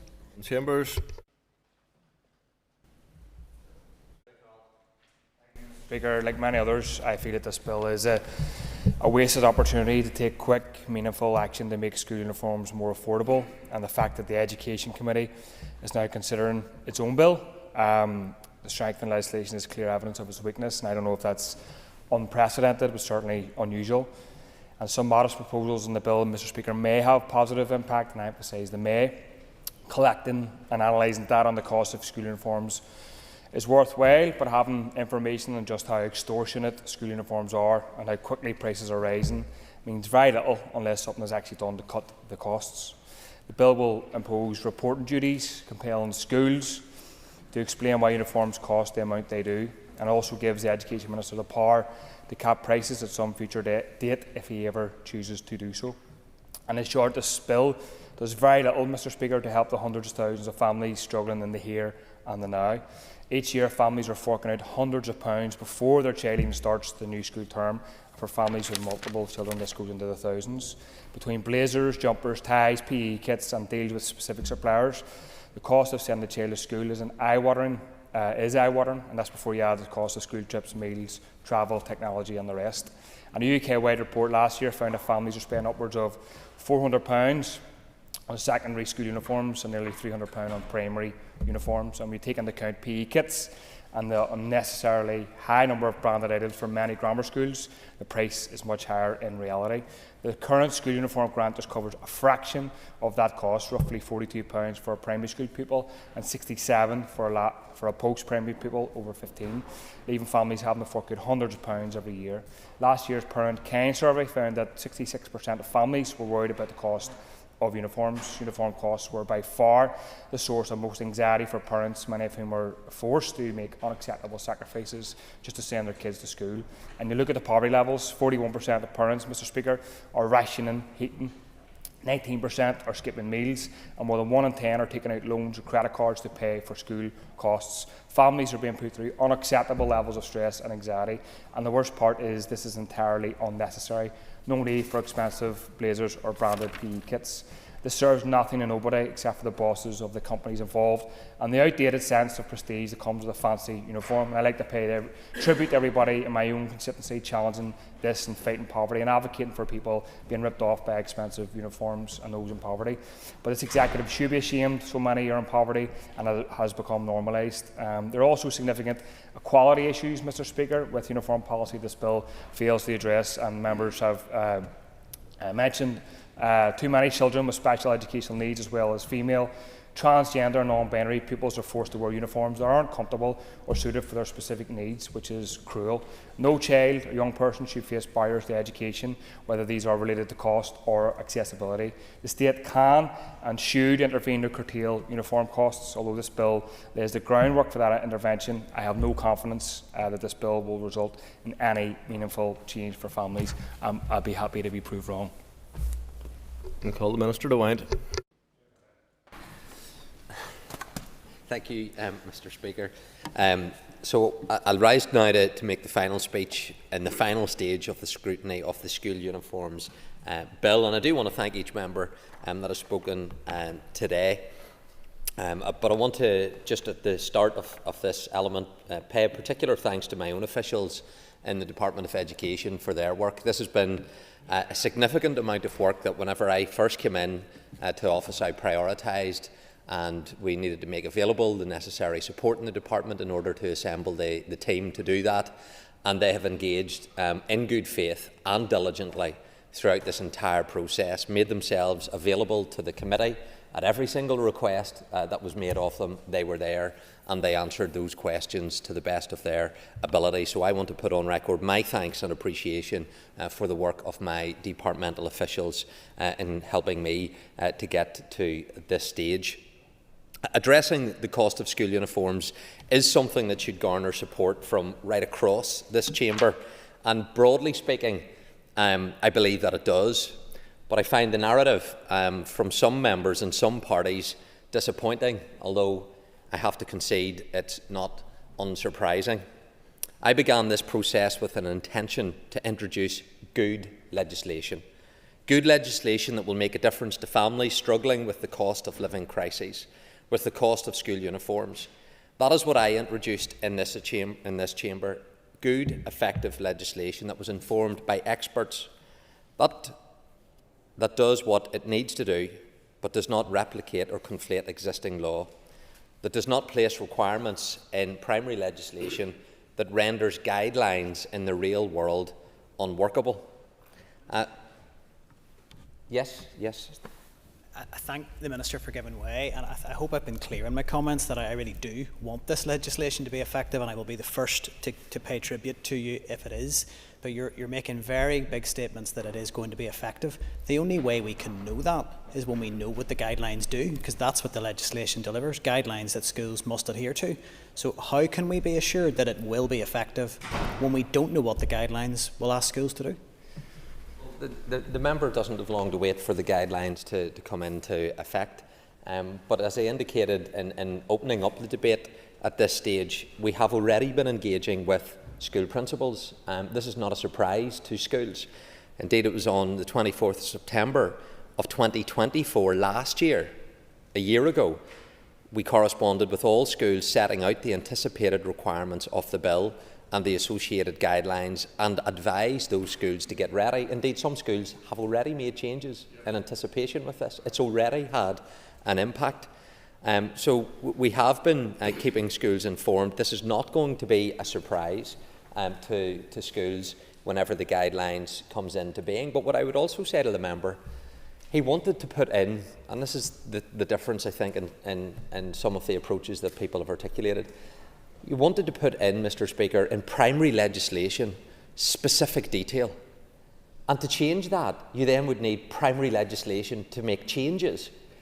Guidance, however, can be updated and evolved and changed much more quickly and speedily. And in the event if guidance is found not to be effective, it can be changed without having to bring forward primary legislation. If other parties get their way and after the next election decide to take this department, a new minister can bring forward guidance, and that can follow a process that isn't going to necessitate primary legislation. Our job is to give the legal force behind those guidance, which then have much greater flexibility in order to incorporate the points that members have made. The problem with the other members, they wanted to put things into primary law, which is not as easily changed and amended, and indeed this Assembly, having put things into primary law, have then had to change it because they weren't effective. And that process has been found to be a suboptimal way in which we create effective legislation. That is a broader point I'm making around how this place, in my view, should conduct its business. The guidance will be effective, and the member won't have long to wait, but I know he's wanting to come back in. I'm happy to do that. Thank the Minister for giving way, and throughout this process you've been very willing to take interventions as we debate this legislation. Would it not have been helpful, given that it was clear members did have concerns, that they were in the dark about what the guidelines were going to be, to bring some sort of sense of your intention to maybe ease some of those concerns? Because there was debate, and there was back and forth in the committee around how prescriptive should a piece of primary legislation be. As those concerns were being highlighted, would that have not helped ease those concerns and perhaps smooth this process and get it over the line? The broad purposes of the bill were there. Not only were they in the bill, Mr. Baker says that this is not the executive bill, it's not the Assembly's bill, it's my bill. Well, I don't have the power to create a piece of legislation with only one vote against 90. Mr. Baker can vote against this bill, and then it's not his bill. In fact, if he doesn't vote against it, it is his bill. So I'll watch for you going through the no lobby. I'll happily give way. See, Minister, this is your wee trick that you do all the time.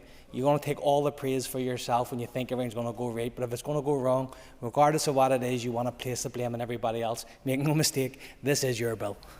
Mr. Baker, Mr. Speaker, has just confirmed he's voting no. Let's wait and see. Let's wait and see. Whenever the division is called, I'll see if Mr. Baker calls a no vote and offers himself up as a teller, or he'll just meekly allow this to go through and then come off with his highfalutin language that it's all about me. So I look forward to him voting no. In fact, not only is he going to vote against this bill, he's going to bring forward a vote of no confidence in the First Minister. That has to be the only way in which the 3 Sinn Féin members now will follow, because this bill was brought to the Executive, agreed to by the First Minister, placed on the agenda, voted for at the Executive by the First Minister. Then, when it came to second stage, it was voted for by Sinn Féin. So, Mr Baker now will vote against the bill and he'll lead the charge internally to get rid of his First Minister, who allowed, to quote, a defective, weak piece of legislation through, not a day for celebration, through. I look forward to seeing how brave Mr Baker is. I think I know the answer to that. So, Mr Speaker, whenever it comes to making this legislation, I've made it clear that I'm not a legal expert whenever it comes to this. And it has been said by others in this chamber that they're not legal experts, and on recent evidence that can hardly be gainsaid. That mistakes have been made in legislation before. Again, to be sure, there is evidence of this. However, that does not make it acceptable. By such a description does not apply to the School Uniform Bill. Members have talked throughout the amending stages of the bill's scrutiny about it being a missed opportunity. Any missed opportunities relate to members misunderstanding the coverage and strength of this legislation. It does not simply require a set of guidelines to be sent to schools which they may or may not follow. Prescription of the extent sought by members approaching consideration and further consideration stage would not have delivered benefits for parents. Placing existing legislation in this bill is contrary to good drafting conventions, and neither strengthens nor provides clarity about how other legislation works in relation to new primary legislation. That the Education Committee is talking about scoping amendments to this bill before it even comes into operation, before the guidelines, which I've assured members will be shared with schools as a matter of urgency in coming weeks, demonstrates to me, Mr Speaker, that some members have not managed to actually fully understand what this bill does. Many of the amendments which did not make the Marshall list at amending stage are, in my view, they were technically flawed, they were conceptually misguided, and largely unnecessary, and indeed, potentially, they were unworkable. Therefore, they are simply not suitable as the basis for legislative provisions if they are ever to reappear in their own bill. This is about ensuring good law, not wider gestures. As for a matter of the Education Committee to decide how it proceeds with the bill, Mr Baker was a little bit sensitive of my criticism of the Education Committee, which I do believe is actually well-founded. I look forward with interest when the RSE inquiry that has taken, is it 18 months now? It was meant to be a micro-inquiry and we're still waiting. I haven't had a debate yet in the Assembly. I look forward to responding to it. But a micro-inquiry that's taken 18 months, and I have to have confidence that the efficiency and efficacy of this Education Committee could actually draft its own bill. Well, seriously. Or maybe we'll spend another 2 hours when I appear before the committee next week, and it'll be a Star Chamber attacking a Protestant school. That's all that the members were interested in when I appeared last time. So we'll see. We'll see how the Education Committee, they'll have me next week, I think it's next week, and we'll see what areas they cover, because they certainly didn't cover special educational needs, they didn't cover the budget problems faced, but they covered one school in particular. That's all they spent when I appeared. So we'll see. So Mr Baker, I think, Mr Speaker, he should understand the scepticism that I have when it comes to this Education Committee. Mr Brooks was wanting me to give way. Would the Minister agree with me that members of the committee quite often talk about priorities, but it's what they practice is not always what they they don't always practice what they preach in that regard? Well, it's a matter for the committee. I wouldn't want to interfere in how the Education Committee handles its own affairs. We'll wait and see when I appear before it how it handles it. So, Mr Speaker, moving on, I've indicated that it's not for me to dictate how the committee goes. However, I would say we should allow this bill and the guidelines to become operational, that we should review how this guidance actually gives effect. That, to me, would be a much more appropriate action. It allows the committee to carry out its proper scrutiny role, which I would support it in doing, and then it should reach a decision as to whether it wants to bring forward its own bill. But that, again, is a matter for the Education Committee. Let me remind the House the bill contains strong duties and powers. It works in conjunction with all existing legislation, including human rights and equality law. It is focused on ensuring the guidelines must cover affordability, comfort, practicality, and it allows for provisions to be in place to cap costs or branded items, to differentiate between school types, year groups, key stages, to support uniform banks or lending of uniform items to pupils. Yes, sorry. The member of East London. Thank you, Minister, and my apologies for not being able to contribute to this. I was at another engagement, but just on the point around equality and in terms of what the guidance might do, the member will be aware that I did submit an amendment in relation to girls being allowed to wear trousers, and if I could just give you an idea of where that came from, that was an 8-year-old child who was concerned about upskirting, that she had asked that she be allowed to wear trousers, but despite taking it to her school principal, he wasn't having any of it. So could you give a commitment in terms of developing your guidelines that it will address this specific issue under the basis of equality that you've just outlined? Speaker, can I thank the member for the intervention? It's one that a number of members have touched upon, I addressed earlier in the debate.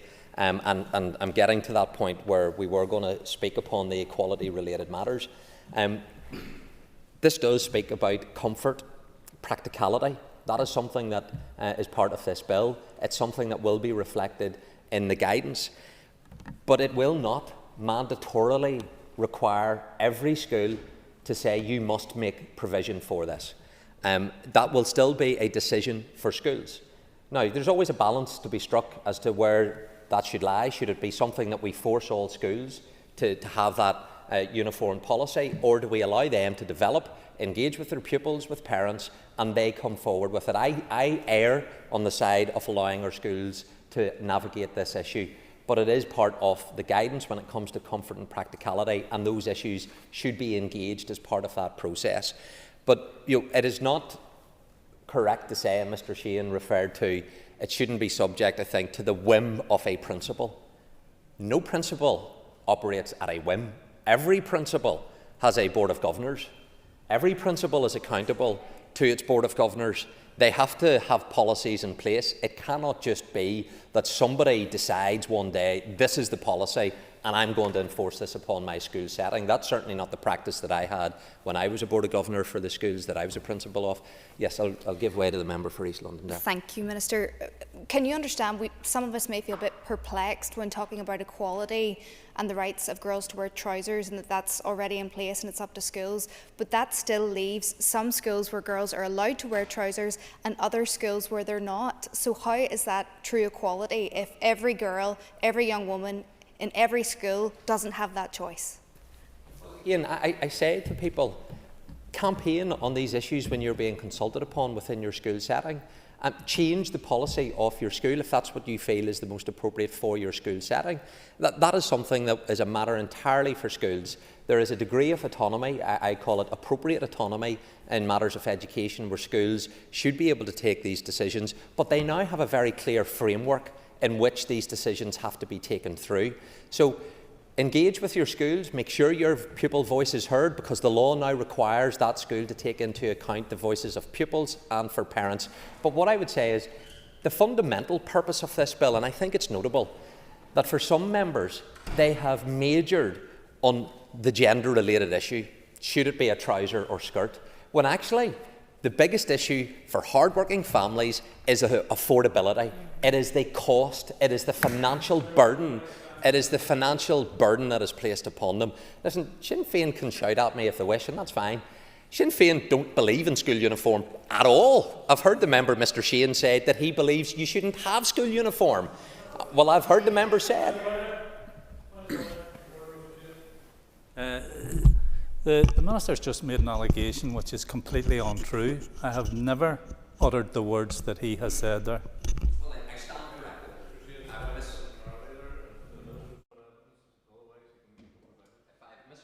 Before, it was my recollection that that was a comment that was made, but I'm happy to retract it on the basis of the member's testimonial.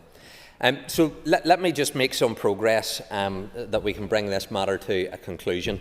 The bill does contain strong duties and powers. It works in conjunction with all existing legislation, including human rights and equality law, and as I've said, it focuses on ensuring the guidance has to cover affordability, comfort, practicality, and it allows for provisions to be put in place to cap costs or branded items. It also differentiates between school types, year groups, key stages, and supports uniform banks or lending of uniform items to pupils. So if members are looking to see scope for reasonable adjustments to be made for pupils with special educational needs and disabilities, the bill covers that. If members are looking for school uniform equity regardless of gender, the bill works in tandem with existing human rights and equality legislation, in addition to which schools will have to consult with their pupils and parents. There are no barriers in the bill to uniform equity on any grounds.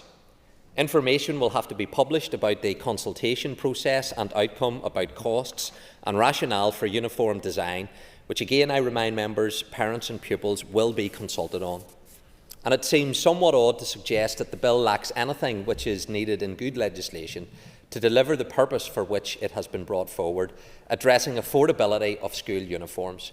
I would not bring forward legislation unless I'm absolutely confident that it will deliver. And let me say, I am confident it will deliver. It will make a difference for parents. And I can assure members this is effective legislation.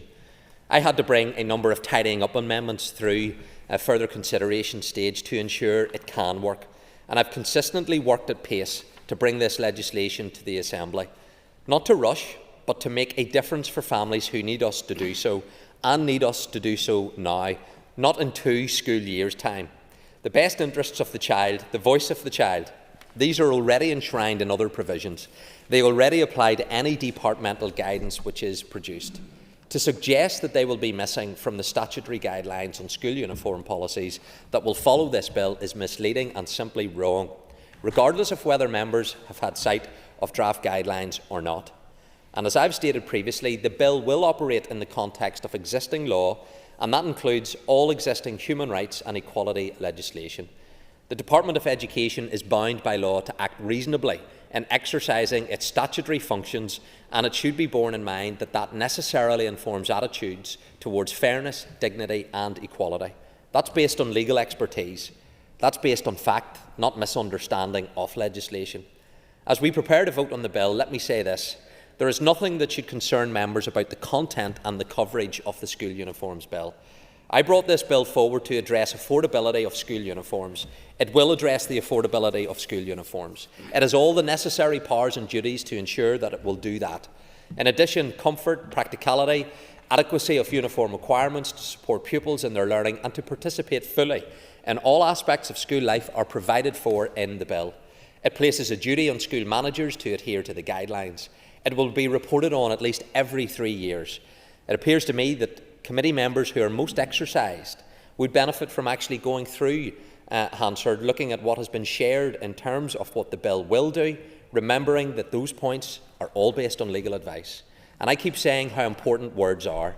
Every word in the bill following further consideration stage has purpose and is important. Those words are not there to take up space on a page, but to make a real difference. I welcome that members will be reviewing how the bill is implemented.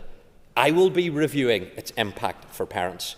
I would welcome a greater focus from members on that impact, because that is the area we do, I believe, agree on. Namely, that the bill needs to address affordability of school uniforms for parents. And I assure the House that it will, and I urge members to vote today in support of the bill. Scrutiny of its impact will, I am confident, bear out everything that I've said throughout the debates in this chamber.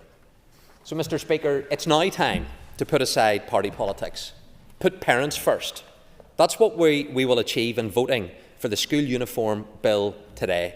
Mr. Speaker, I commend this bill to the House. In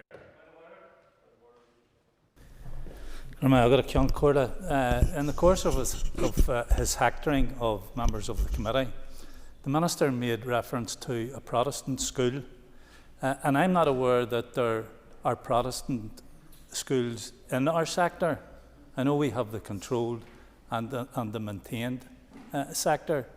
And I believe what the Minister was trying to do was sectarianise a serious issue that was discussed sensitively within the committee. And that is conduct unbecoming of any minister. And I think the Minister should withdraw the comments he made. It's not a point of order. We do have controlled schools, maintained schools, integrated schools, Irish language schools and special schools. I might have missed one out. We don't have, yeah, I don't think I have missed any out.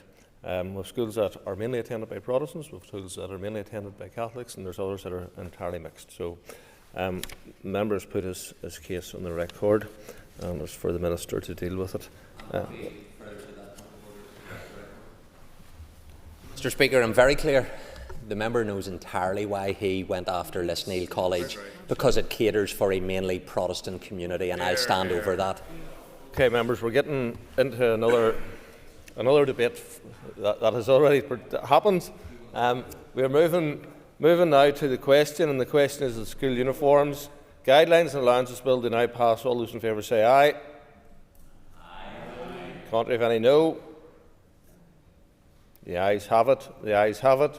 The final stage of the school uniforms guidelines and allowance bill has been passed.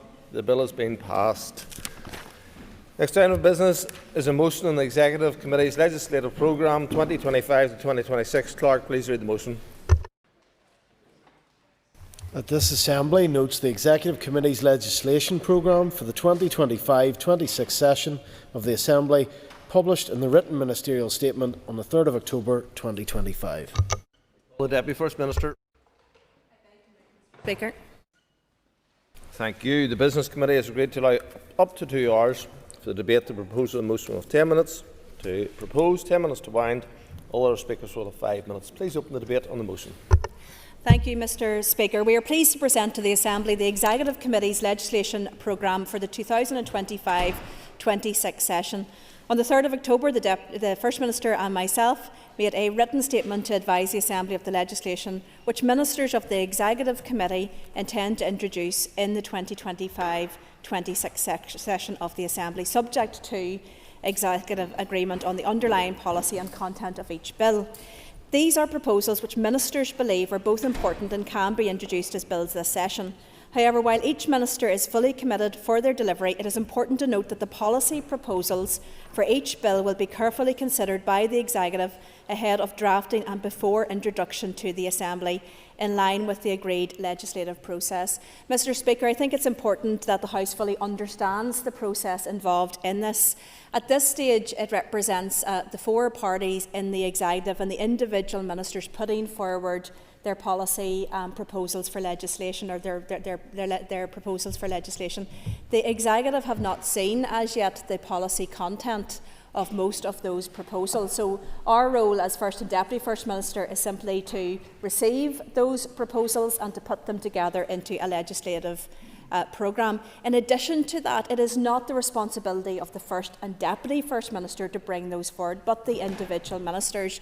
We will of course work with ministers to encourage them to bring them forward in a timely way, but also to identify if there's any challenges to bringing that forward, and to work with ministers to find out what the barriers are and to see if we can meet what we have set out. As we move towards the end of the mandate, achieving all we wish to do in terms of legislation will undoubtedly be challenging, not just for ministers but for the Assembly and its committees. This may, of course, in due course, require a further prioritisation of ministers' proposals to ensure that the much-needed legislation with the greatest positive impact on our community, or the most urgent generally, is successfully enacted before the end of the mandate. It will also require all partners in the legislative process, departments, ministers and Assembly members, to work together, not only to provide effective and workable legislation, but also to ensure that it is progressed efficiently to meet the needs of those it is intended to help. Turning now to the programme itself, I will briefly set out the purpose of each bill as outlined in our statement. The Minister for Communities intends to bring forward 5 bills. The Northern Ireland Debt Respite Scheme Bill will aim to establish and implement a scheme to ensure legal protections are there and in place for debtors requiring a breathing space from credit enforcement. The Housing Miscellaneous Bill will aim to implement proposals relating to antisocial behaviour. The Pensions Parity Bill will ensure that pension savers and providers here will also benefit from measures included in Westminster legislation. The Public Authorities Fraud, Error and Debt Bill will aim to correspond to equivalent Westminster legislation to combat fraudulent activity in the welfare system. In order to implement recommendations from the Independent Review of Charity Regulation, the Minister also proposes to introduce a Charities Amendments Bill. The Minister for the Economy has recently introduced the bill to make provision in relation to the RHI scheme, which is listed in our programme. In addition, a utility regulator decarbonisation powers bill will aim to provide a new advisory function for the utility regulator to enable it to support the Department for the Economy in the delivery of the Executive's energy strategy and targets under the Climate Change Act, Northern Ireland 2022. The Minister will also bring forward an onshore petroleum licensing bill to enact new policy, a bill to establish a legal framework for a renewable electricity support scheme, and an employment bill to help increase the proportion of working-age people in good jobs. The Minister of Education will aim to introduce bills to strengthen provisional inspections, to establish an effective and outwardly focused professional body for teachers, and to provide for all learners to participate in education, apprenticeships or training until they are 18. The Minister of Finance will introduce the normal budget bills as part of the annual financial cycle, and will aim to introduce a marriage and civil partnership bill that will include brief marriage and civil partnership. The Minister for Health proposes to introduce 2 bills on staffing and the control of data processing. The Safe and Effective Staffing Bill will ensure and assure provision of high-quality care, workforce planning and staff governance. The HSC Control of Data Processing Bill will amend and update existing legislation to protect privacy of confidential patient information. The Minister for Infrastructure will aim to introduce a Ports Bill to provide a new and additional powers across several areas of Harbours Trust port provision. The Minister of Justice plans to introduce bills on sentencing on victims and witnesses of crime. The Sentencing Bill will implement decisions from the review of sentencing policy, the consultation on Charlotte's Law and the statutory model for hate crime. The Victim and Witnesses of Crime Bill will introduce measures to enhance the experience, protections and outcomes of victims of crime as they engage with the criminal justice system. And finally, as First and Deputy First Minister, we will seek to introduce a Race Equality Bill to ensure that racial equality legislation fully reflects and responds to the needs of our minority ethnic communities and offers them the best protections from racism and discrimination in the environments in which they live and work. Mr Speaker, on behalf of the Executive Committee, we commend this legislative programme to the Assembly. We hope that members and committees will now engage positively with ministers responsible for the bills as we seek to impact positively in a practical and meaningful way the communities that we have been elected to serve. Matthew Toole. Mr Speaker, you could have knocked me over with a feather when I saw on a Friday 10 days ago that the legislative programme had arrived in my inbox. I would have thought that if the executive, this executive which is, according to its own programme for government, doing what matters most, delivering for the people of Northern Ireland, as the Deputy First Minister said to me from the lectern just a few short days ago, that it was delivering for the people of Northern Ireland. They wanted to get out and tell people about all the positive things they were doing. I would have thought 2 things. Number one, that they would have maybe issued a press release, or perhaps done a press conference, or perhaps come to this chamber before now and explained their ambitious legislative programme. No, they didn't even issue a press release. So members of the media, the famously, notoriously publicity-shy First and Deputy First Minister, didn't even issue a press release on the legislative programme, Mr Speaker. And is it any wonder?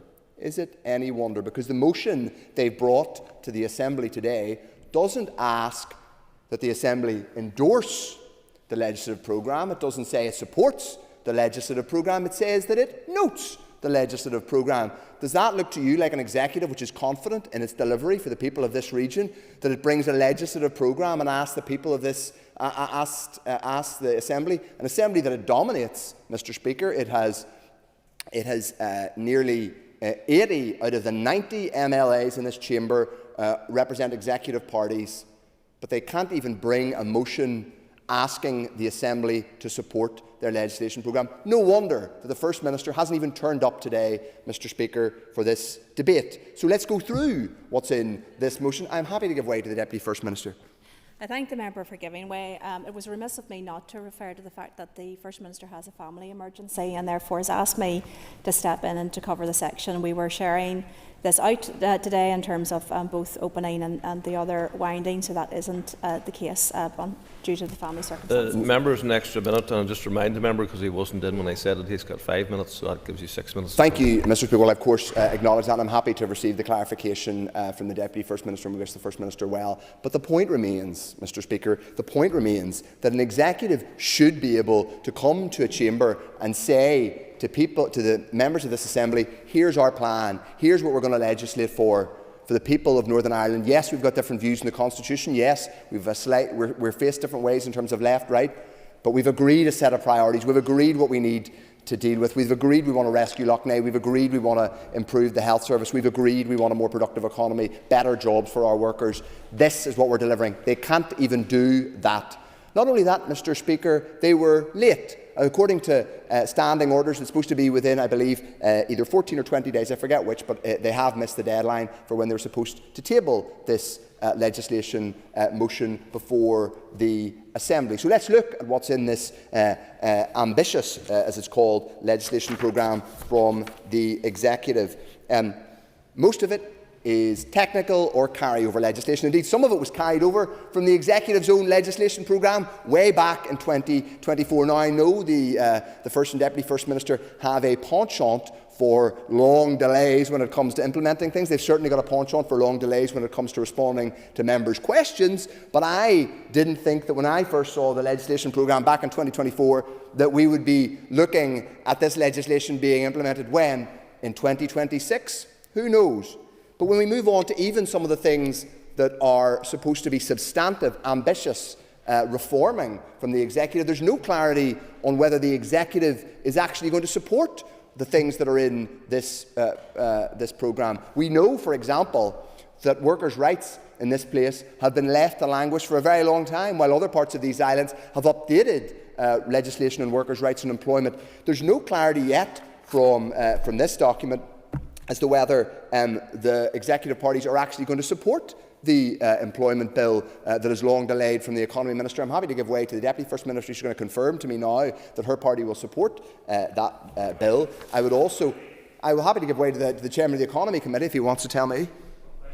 Very hard to give a support to a bill to the Leader of the Opposition that hasn't even been drafted yet. So it would be remiss of me or my party to give carte blanche approval to a bill that we haven't even seen. Well, there we are, Mr. Speaker. There we are. The appearance of unity from the Executive crumbles as soon as the question is asked. The DUP chair of the Economy Committee stands up and says, no, we can't agree to this landmark economy bill or this employment bill because we haven't seen it yet. Because we haven't seen it yet. What are the people of Northern Ireland to think? We had politics students in this chamber earlier on. What example is it for them that they can't even rely on an Executive being able to agree its own legislation programme? And earlier on, the Environment Minister, Mr Muir, was in the chamber when I asked him a very direct question, which is the Independent Environmental Protection Agency, which will have to be legislated for. You can't do it via MOU, you can't do it via a written ministerial statement. He said he wants one. It was in the Alliance Party manifesto. There's a review out to look at it. I asked him if it was going to be legislated for, because if it is, it has to be in this legislation programme, unless it's going to be introduced in January 27. He didn't tell me, and then he responded with a churlish remark about my party. Mr. Speaker, legislating is a profound trust placed in us by the people when we stand for election. It's at the core of our job titles, the middle bit, legislation. It should be at the core of a reforming Executive, but this isn't a reforming Executive. It's a listless, limp Executive, addicted to photo ops and chaos. The people of this region deserve better. The opposition opposes this legislative programme because it's absolutely pathetic. Thank you.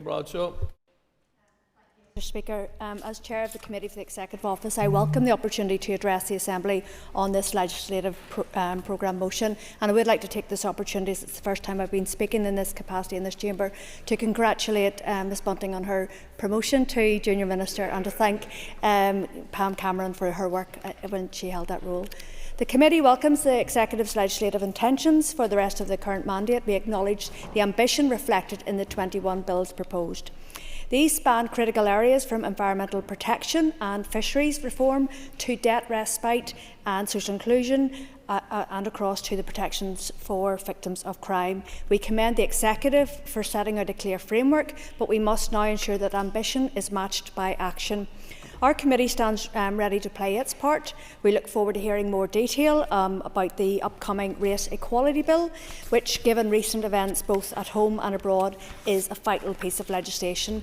The committee will work to ensure that the legislation is not only well-intentioned but also workable, inclusive and responsive to the needs of our diverse communities.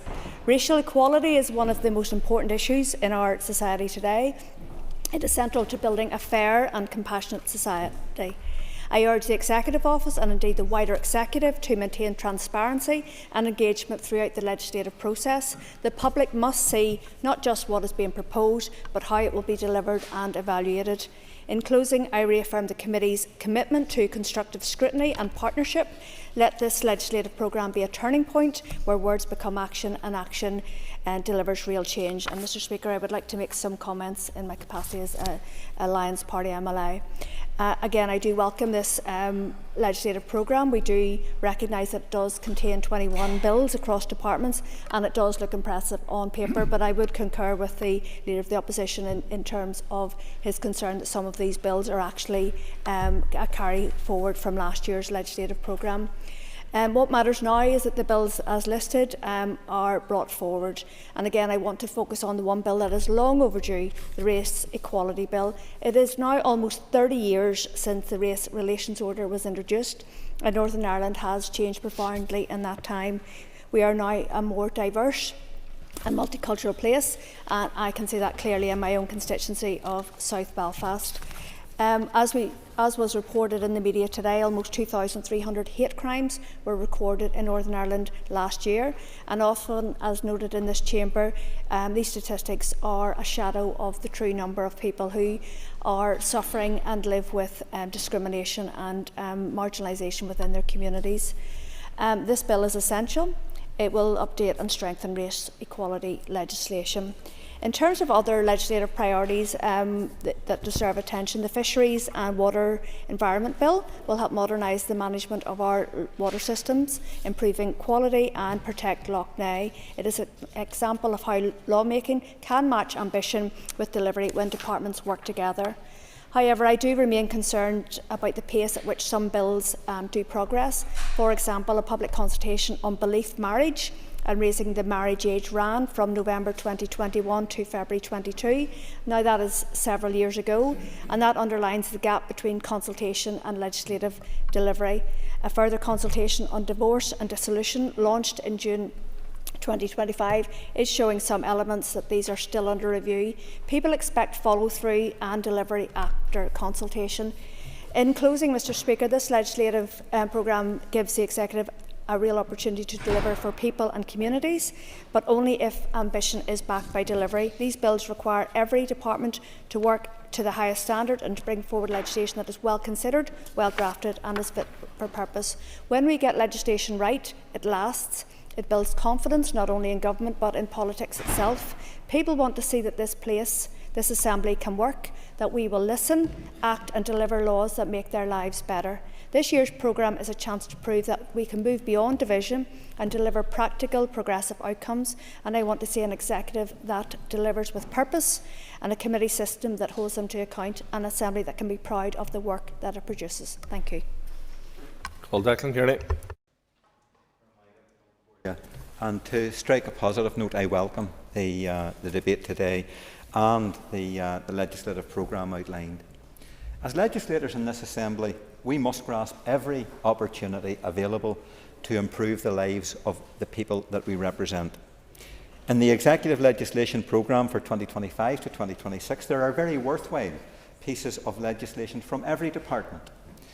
The Department of Justice Racial Equality Bill, for example, is a much-needed piece of legislation, and it must be conscientiously progressed at a time when we face increased racial and sectarian tensions in some parts of our society. As Sinn Féin's workers' rights spokesperson, I particularly welcome the Good Jobs Employment Rights Bill, which will be brought to this Assembly by the Minister in January 2026. My party has consistently advocated for stronger workers' rights. The Good Jobs Employment Rights Bill is the most progressive piece of workers' rights legislation ever introduced in this state. Its strong workers' rights provisions will protect the most vulnerable workers in the workplace among them young people, women and citizens with disabilities.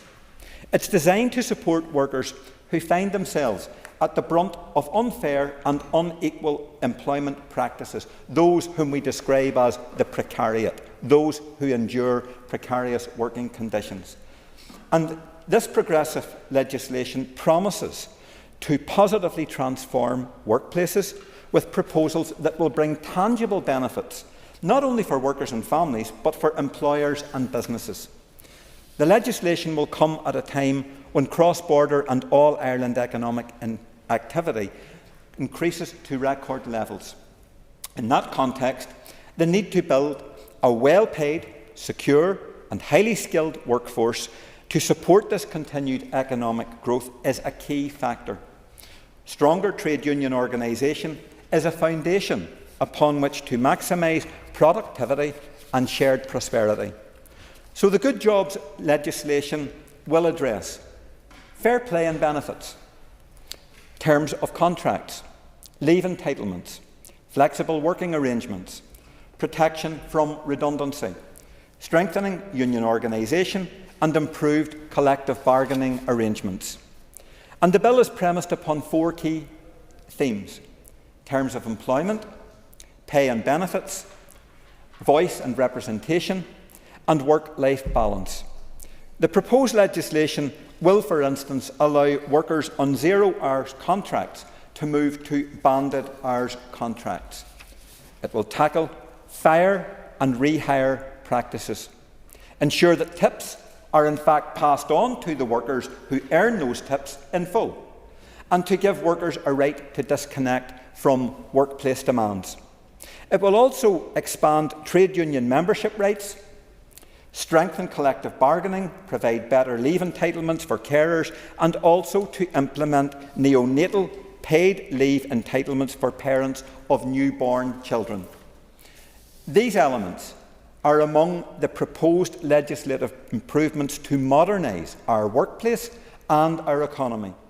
This legislation is focused upon improving the lives of all of our workers and families across our entire community. It is so important that we get this right. I hope that in the months ahead, this legislation will be scrutinised in a non-partisan way, and moreover, that its focus on strengthening the economy and making life better for workers and families is supported right across this Assembly. Philip Brett. Firstly, thank the Deputy First Minister for bringing this forward today. Mr. Speaker, this is the opportunity when the Executive present their legislative programme for the open quotation mark, constructive, close quotation mark, opposition to tear into the Executive, to highlight their failings and to set out their alternative legislative programme. Mr. Speaker, it will not be lost on the people of Northern Ireland that we have one member of the opposition in the chamber now. We have one member from the SDLP. Others came, read out their pre-scripted remarks, then left the chamber. The opposition who sit on the left of me can't even bother to turn up either. So, Mr. Speaker, when those parties call out and challenge the Executive who turns up and speaks up for the people of Northern Ireland, let them look at the empty benches and that will give them the answer that they deserve. Do you want to give way? That's another helpful intervention from the member from Newry and Armagh. Mr. Speaker, I do want to put on the record, though, the opposition's obsession with legislation. Legislation does not always mean good government. We have seen and witnessed, Mr. Speaker, legislation passed in this House which has not been good legislation. The Climate Act, in which members of this House tied themselves to, is the very reason why the A5 project is now stalled. It is why our investment strategy needs to be under review, because it is hampering growth. One of the first acts of this Assembly was to undo a private members' bill that introduced free parking at hospitals because members lined up behind a populist cause to try and get it passed before the election, even though they knew it could not be delivered. And I have a message for the opposition. When you win elections, Mr. Speaker, you get to set the legislative agenda. Our ministers have the right to bring forward whatever legislation they see fit, because that mandate was given to us by the people of Northern Ireland and placed us in government. I want to pick up on a number of the bills that are included in the programme. Firstly, in relation to the Department for the Economy, can I welcome the Minister's progress on the RHI closure bill, the details of which we have seen to date, Mr. Speaker, reflects a good deal for both those who entered the scheme in good faith and those in the public who want to see a value for money scheme. I also welcome the Utility Regulator Decarbonisation bill, though we'll look in my role as Chair of the Committee and DUP spokesperson to expand the role of the Utility Regulator, who plays an important role here in Northern Ireland, who, in my views, advice should not just be contained to the Department for the Economy, but would have a vital role to play in advising other departments so we can meet as much of our legislative targets as we can. The Good Jobs Bill, which has been articulated already, Mr. Speaker, we as a party want to see the rights of workers strengthened and workers across Northern Ireland treated fairly, and we will ensure that any bill that comes forward from this House has both the support of workers and of our business community. And I have not seen the detail of that bill, but we will, once it is published, Mr. Speaker, look at it in great detail and consult with stakeholders, both those in the workplace and businesses, to ensure we have a piece of legislation that is fit for purpose. So can I, in closing, Mr. Speaker, thank the First Minister, through the Junior Minister and the Deputy First Minister, for setting this out today. The Leader of the Opposition criticised them for not giving a press conference or a press release on this issue, yet he would be the very first person to stand up and criticise the First and Deputy First Minister had they not brought this issue, first of all, to this very place. You can't have it both ways, Mr. Speaker, and it is clear that there is no constructive opposition in this House, just one member from Newry and Armagh who shouts out random statements in this House. Tom Gillen, I raise the chairperson of the Committee for Communities to contribute to this debate on the Executive Committee's legislation programme. This is not about debating today the merits of any individual bill, it's about how we legislate, how we balance ambition with realism, and how we uphold the standards of scrutiny that the public rightly expect. The Communities Committee faces an intense legislative workload. 5 more executive bills added to a number of legislative consent motions, a constant stream of statutory rules and an unknown number of members' bills. And just to declare an interest, that I am working on a members' bill myself in relation to homelessness. Concordia, the message from Committee for Communities today to the Department is simple, and I can distill it into 3 key asks. Number 1, provide clear information early. Departments must share legislative proposals, intent, consultation responses, draft clauses, delegated powers maps and policy intent before formal introduction. 2, start pre-legislative scrutiny now. Whether or not agreement has been reached with the Executive should not be used as a reason to delay engagement with the Committee. And 3, do not rush legislation. Time needs to be built in for proper calls for evidence, equality screening and testing of delegated powers. In terms of the legislative workload for our Communities Committee, the Executive Statement of 3rd of October sets out an ambitious 21-bill programme and acknowledged the significant commitment this will require for committees. For communities, that includes 5 more departmental bills, including a debt respite scheme bill, a housing miscellaneous bill, a pensions parity bill and a charities amendment bill. And that's before we count members' bills, all of which deserve the same open, evidence-based scrutiny. Meanwhile, the delegated legislation pipeline remains heavy. In the last session, the Communities Committee handled 38 SL1s and 35 statutory rules, covering everything from welfare mitigations to regular pension upratings. Members here may recall the Social Fund Winter Fuel Payment Regulations 2024, when I made the point that the absence of an equality impact assessment left the committee having to approve a rule without the full information it wanted. That is not a position we should ever be in again. Adding to that, there's a number of LCMs, including the current live one on pensions, and it's clear that the scrutiny system for the Committee for Communities is already running at full stretch. So it's therefore important that we manage this load responsibly. The Committee's capacity is finite. We will prioritise legislation, but this cannot be done at the expense of rigour. The public interest is not served by cramming complex bills into shortened or truncated windows. We would therefore ask the Minister for Communities and the Executive to match this legislative ambition with practical support and transparency. And specifically as a committee, we would ask for early sight of draft clauses, explanatory and financial memoranda and any intended amendments, delegated powers memo or map for each bill, showing what will be done by statutory rule and when, forward plan of ASRs, affirmative and negative, realistic expectation for committee stages, allowing adequate time for public consultation, equality screening and clause-by-clause scrutiny, and for forward or advanced consideration to be given to resourcing both within the department and across the arm's-length bodies, advice sector and CVS organisations, community and voluntary, some of which are on a funding precipice and who may be needed to deliver future legislative change on the ground. So there's a clear ask then for committee. The Executive has acknowledged the load on committees, and we now need that recognition to translate into realistic timetables, early engagement and openness with information from the Department.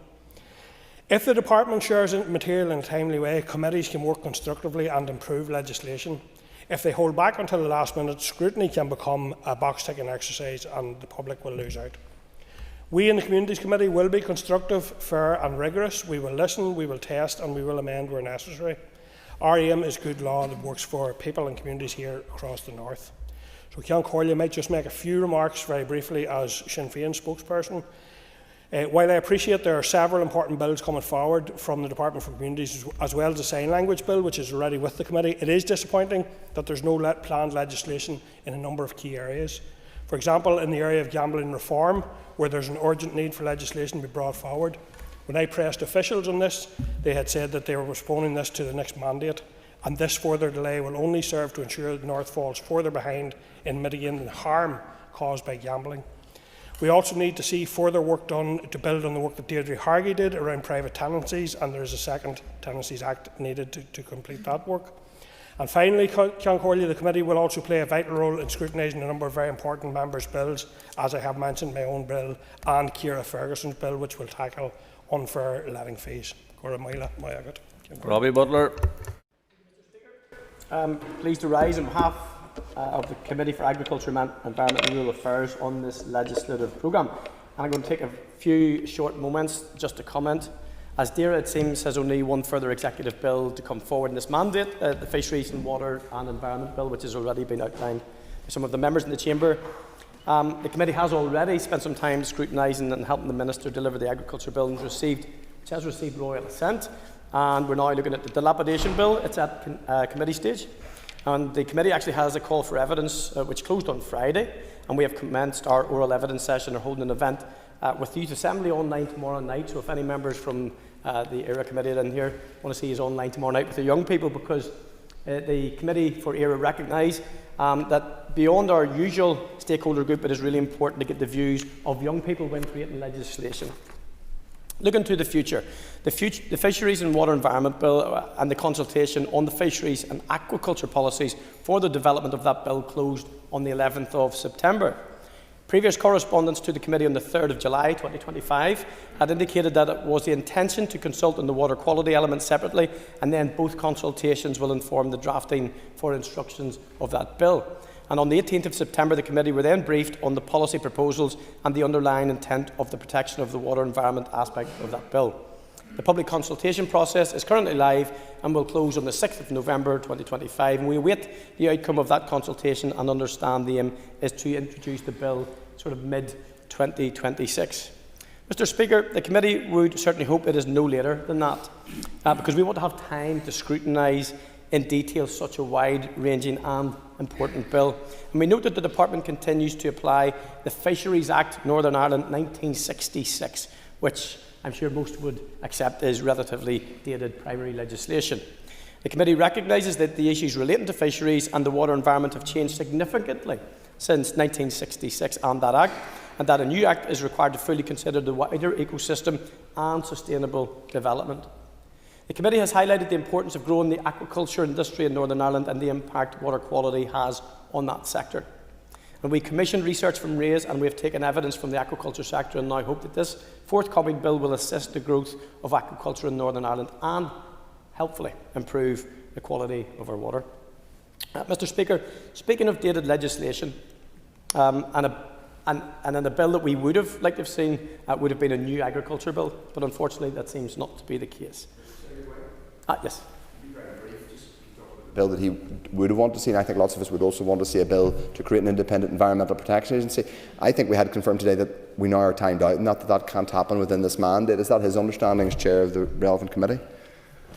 I obviously can't speak for the Minister in that capacity, but I would say with the truncated timescales that we have left, it would be very unlikely that something of that significance would see the light of day. But all of those things which are up for discussion, I'm sure, in this chamber.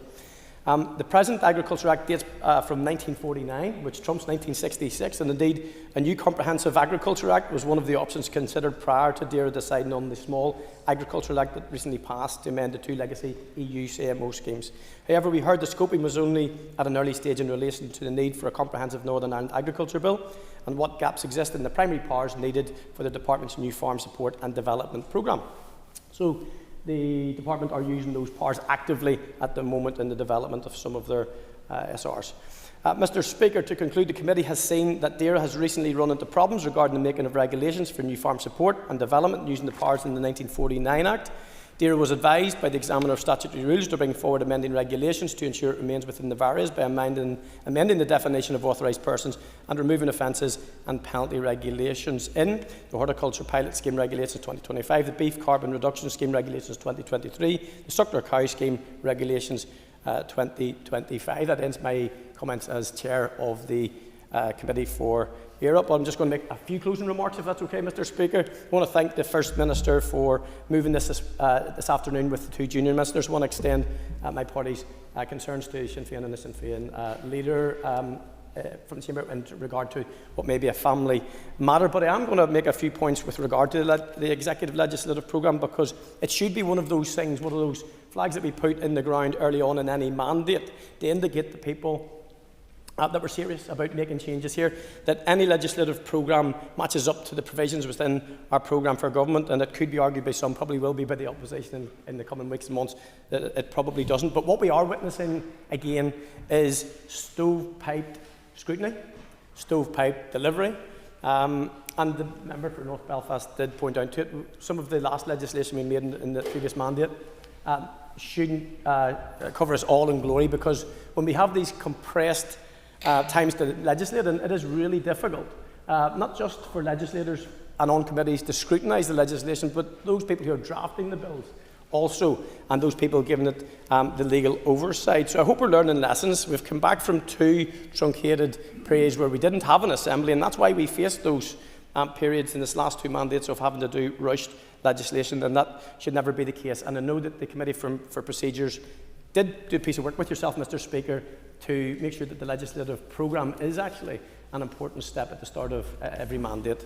And let's hope in 2027, after the next election, that's what we do. Peter Martin.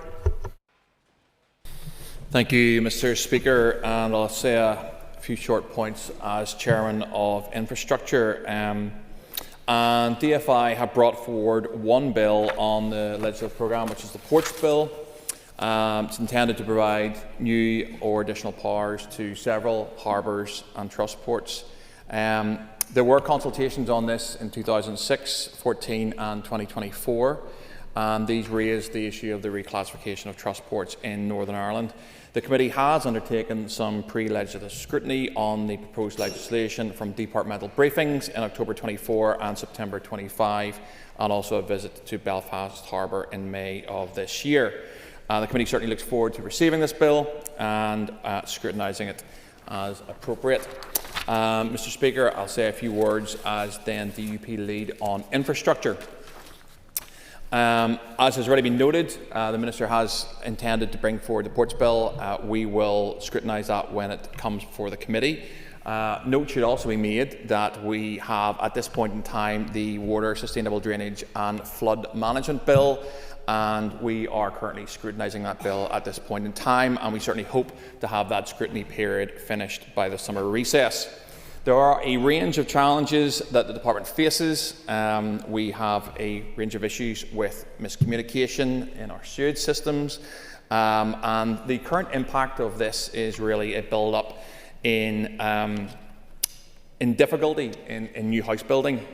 There's no legislation from DFI on this particular issue. Perhaps, to be fair, legislation is maybe not the issue there, but it certainly does lie with Northern Ireland Water and will be problematic if not solved in the future. Mr. Speaker, it's also worth reflecting at this point in time the impact that previous legislation, as has been noted by my colleague, that the Climate Change Act is proving particularly difficult. We're more than aware of the A5 judgment and the case surrounding that. But I would certainly remain concerned that, as it stands, this judgment and, in particular, the Climate Change Act won't just have effect on the A5, but we do know from committee that there are about £1 billion of priority infrastructure projects in the pipeline, and some of these, if not all of them, could be negatively impacted or wholly stalled in the future. To be fair, that is not particular in the Infrastructure Minister's virus to alter these targets. It lies for the Dear Minister to take action and bring that to the Executive. But, Mr. Speaker, I remain concerned that without some significant change on this, major infrastructure in Northern Ireland could well be impacted in the future. Mr. Speaker, if you allow me, I'll make some brief comments as well on behalf of education colleagues on the plan within the Department of Education and its legislative programme. There are 3 pieces of legislation that the Department plans to bring forward, and I'll deal with them briefly. The first is the Education Inspections Bill. This was a direct recommendation from the Review of Education in December 23. It will bring in line this place with every other area in the United Kingdom, and for that matter also in the Republic of Ireland. And the impact of the situation as it stands is that 75% of school inspections in the last 8 years have been impacted by action short of strike, and this is very deeply concerning. In fact, ETI said regarding this that it is, quote, unable to assure parents and carers, the wider community, stakeholders of the quality of education being provided for pupils because it was unable to evaluate the outworking of the arrangements for safeguarding. This bill should take care of that. And I would also want to note just the improvement in relationships between schools, the unions and ETI over the last number of years. The second piece of legislation is the GTCNI Reform Bill, something I had some personal experience of when I was in the department, and this will reconfigure GTCNI and should not be contentious legislation. And finally, Mr. Speaker, the 16 to 18 bill, which will provide learning for everyone in Northern Ireland all the way up to the age of 18. Mr. Speaker, I warmly welcome all 3 of these bills. I commend the Minister for bringing them forward. And on a passing note, I'd also like to congratulate him for seeing the passing at final stage of the School Uniform Bill. Thank you, Mr. Speaker. Deputy Speaker, Mr. Speaker, as member of the Executive Office Committee, I want to begin by welcoming the publication of the Executive's legislative programme. It's right that this Assembly debates this today and that we do so with some honesty. Because of all of the talk of ambition, the programme is remarkably light on legislation. Of course, some legislation is already in play, but it's certainly not an exhaustive list of what the Executive needs to be doing. In fact, in this programme presented today, there is only one bill from for the Executive Office Committee remaining, and that is the Race Equality Bill. It falls directly within the Executive Office's remit. At a time when equality gaps persist and when key shortfalls in gender, disability and age discrimination remain stalled or buried in consultation papers, that is not a level of drive or ambition people expect to hear from the Executive. Northern Ireland's equality law is now badly fragmented and far too complex. There are major gaps and inconsistencies across the system. Different equality laws provide different levels of protection, creating a hierarchy of rights where some people are better protected from discrimination than others. Over time, those gaps have not only widened, leaving us lagging behind international standards, behind our neighbours in Great Britain and Ireland. After almost 2 decades of promises, we still await a single equality framework that everyone knows is needed. The Equality Commission has already set out 5 priorities for change to our race laws, to harmonise and expand the scope of racial grounds, to extend protection against discrimination and harassment by public bodies, to introduce combined discrimination provisions, and to protect workers from third-party racial harassment, and to widen the scope for positive action. The roadmap is clear. What's missing is the political will. And it matters, Mr. Speaker, because we do not debate this in a vacuum. Recently, we witnessed what might have been called a summer of discontent, a period when racial hatred was dragged into the open for all to see, families driven from their homes and election posters burned as usual, and flags and effigies used to intimidate. The PSNI's latest report makes for grim reading: 2,049 race incidents and 1,329 race hate crimes in the last year, the highest figure since records began in 2004. But behind some of those numbers are, regrettably, our neighbours, our colleagues, and children forced to live in fear simply because of the colour of their skin or where they were born. Amnesty International has described this as a year of hate and fear for Northern Ireland and warned that hate crime thrives when politicians deliver words but no actions. This is not a sudden spike, but it's the result of years of complacency and inaction and absence of this Assembly. The race riots, the violent attacks on migrant families this June were not isolated events. They are a symptom of a society that has failed to confront racism honestly, and a warning of what happens when leadership goes missing. Our ethnic minority communities have an understandable loss of faith in government, and they deserve much better. We need bold programmes, but not sticking plasters. It must finally bring our law into line with the rest of these islands and go further. We need to close the gap in the 1997 Race Relations Order and explicitly honour those requirements under the Windsor Framework Article 2 obligations. We need to build a Northern Ireland that genuinely protects and celebrates diversity. So we want to see a bill that introduced early, consulted widely and drafted with the lived experience of minority ethnic communities at its heart. The Department of Justice is bringing forward further legislation, but I want to highlight 2 areas that connect directly with this work. The forthcoming sentencing bill will bring in Charlotte's Law, implementing a statutory aggravator model, and alongside it, the Victims and Witnesses of Crime Bill will complement those reforms by ensuring automatic special measures for hate crime victims, prohibiting in-person cross-examination and establishing a commissioner for victims and witnesses that will be able to assist. Mr. Speaker, the Executive's legislative programme will ultimately be judged not by the number of titles of bills that it brings forward, but by the substance of what is being delivered. A race equality bill gives the Executive a chance to prove that equality is not an afterthought but a foundation, a chance to rebuild trust, to show courage and to say clearly that every person who calls Northern Ireland home belongs here in full and equal measure. Thank you, Mr. Speaker. Anya Murphy. Van Collier, and I rise today to welcome this motion on the Executive Legislation Programme. This programme sets out an ambitious and wide-ranging legislative agenda going forward. Firstly, I want to take a moment to highlight some of the priorities being brought forward. As a member of the ERA Committee, I welcome the inclusion of the Fisheries and Water Environment Bill. This is an important and timely step in modernising how we manage and protect our aquatic environments. As we take this forward, it's essential that the ERA's approach is, of course, balanced and proportionate. Protecting our environment must go hand in hand with supporting our rural communities, who already play a central role in maintaining and improving environmental standards. As a member of the Executive Committee, I also welcome the introduction of the Race Equality Bill. This legislation has been long awaited, and it carries huge importance for communities right across the north. The disgraceful riots that we witnessed this past summer shows just how necessary these protections are. and with families still being intimidated from their homes in recent weeks in parts of Belfast, we must send a clear message to our minority ethnic communities that we stand firmly with them and that everyone has the right to live safely, peacefully and with dignity.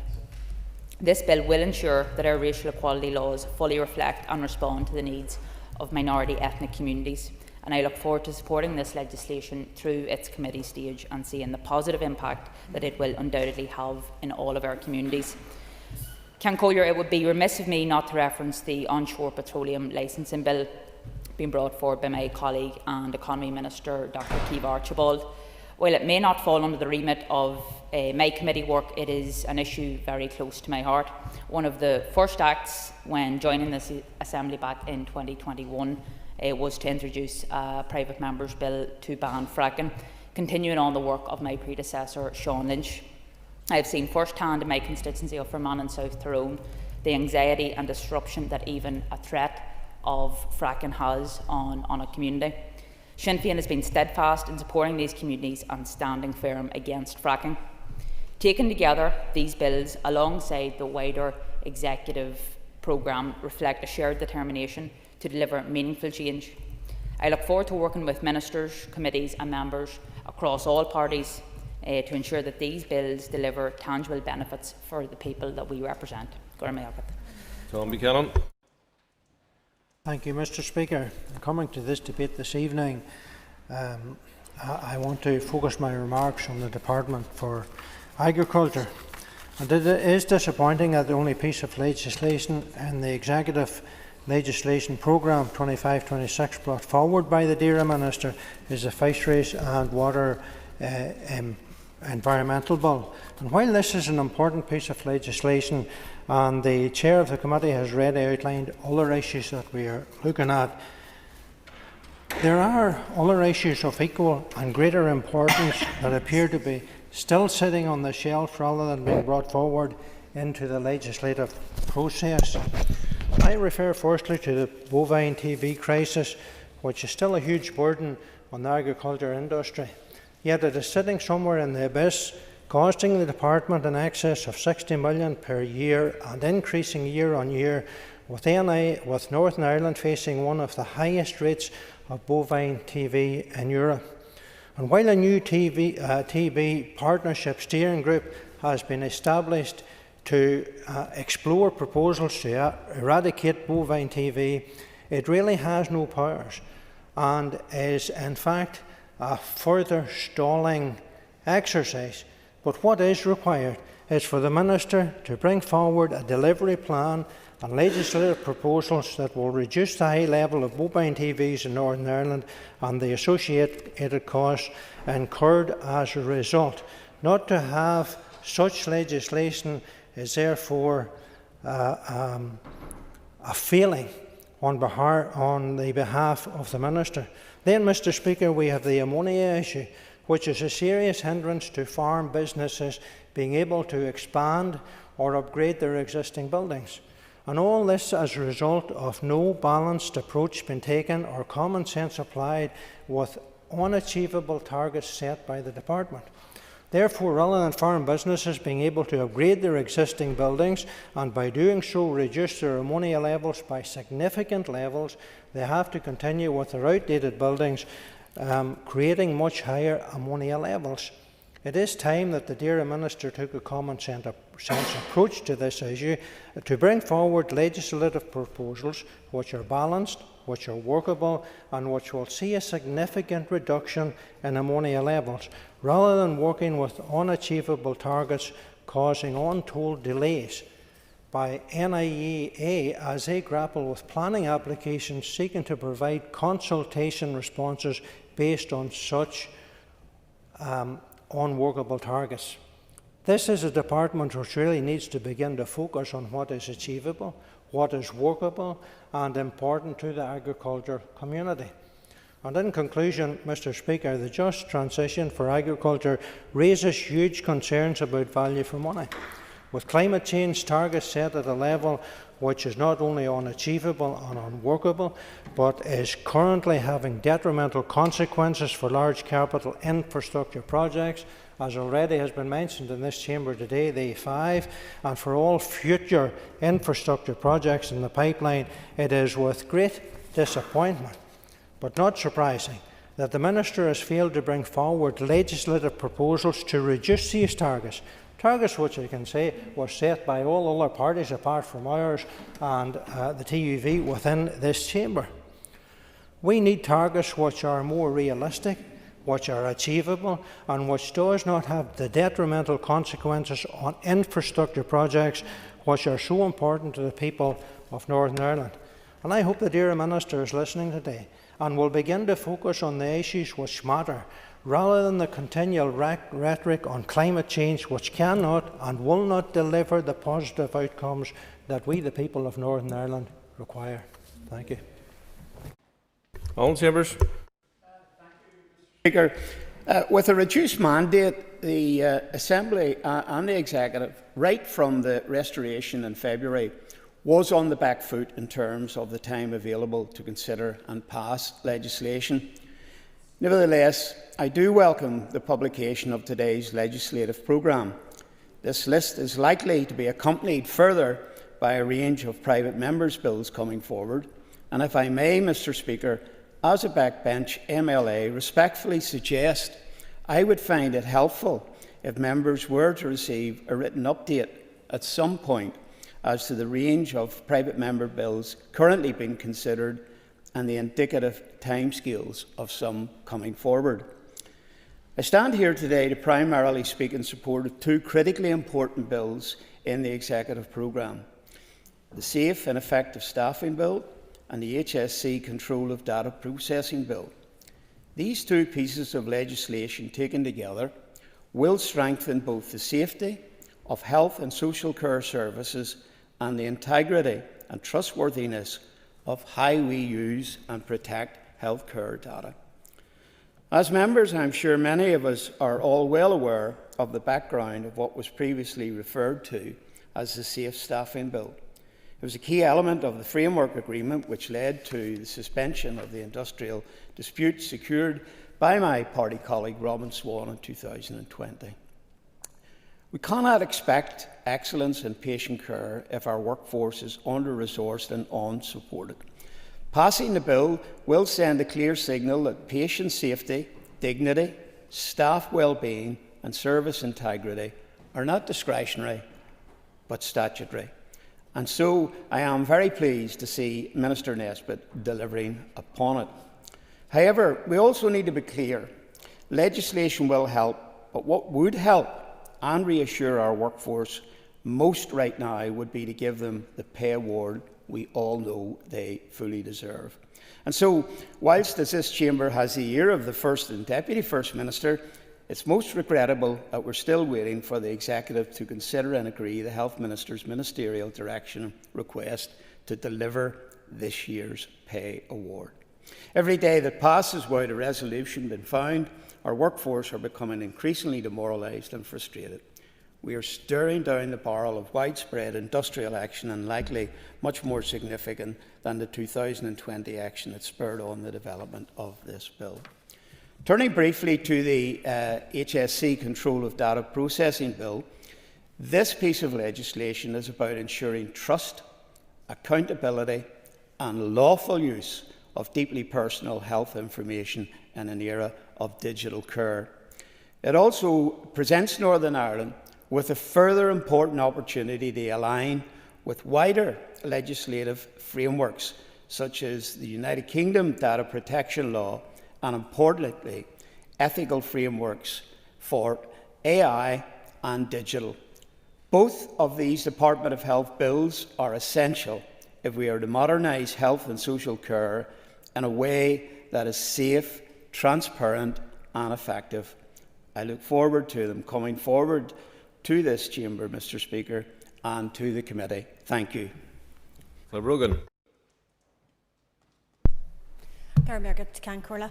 I'm pleased to be able to welcome this legislative programme from the Executive Committee. It is an ambitious body of work for this session, and one I'm sure that we're all eager to get our teeth stuck into. As a member of both the Communities and Infrastructure Committees, I'm glad to see several pieces of legislation coming our way, which will be warmly welcomed and will require detailed and careful scrutiny through each committee. In addition to the bills on the programme from the Executive Committee, there are also several other bills that we're already working on, such as the Sign Language Bill, which is currently being scrutinised by the Communities Committee.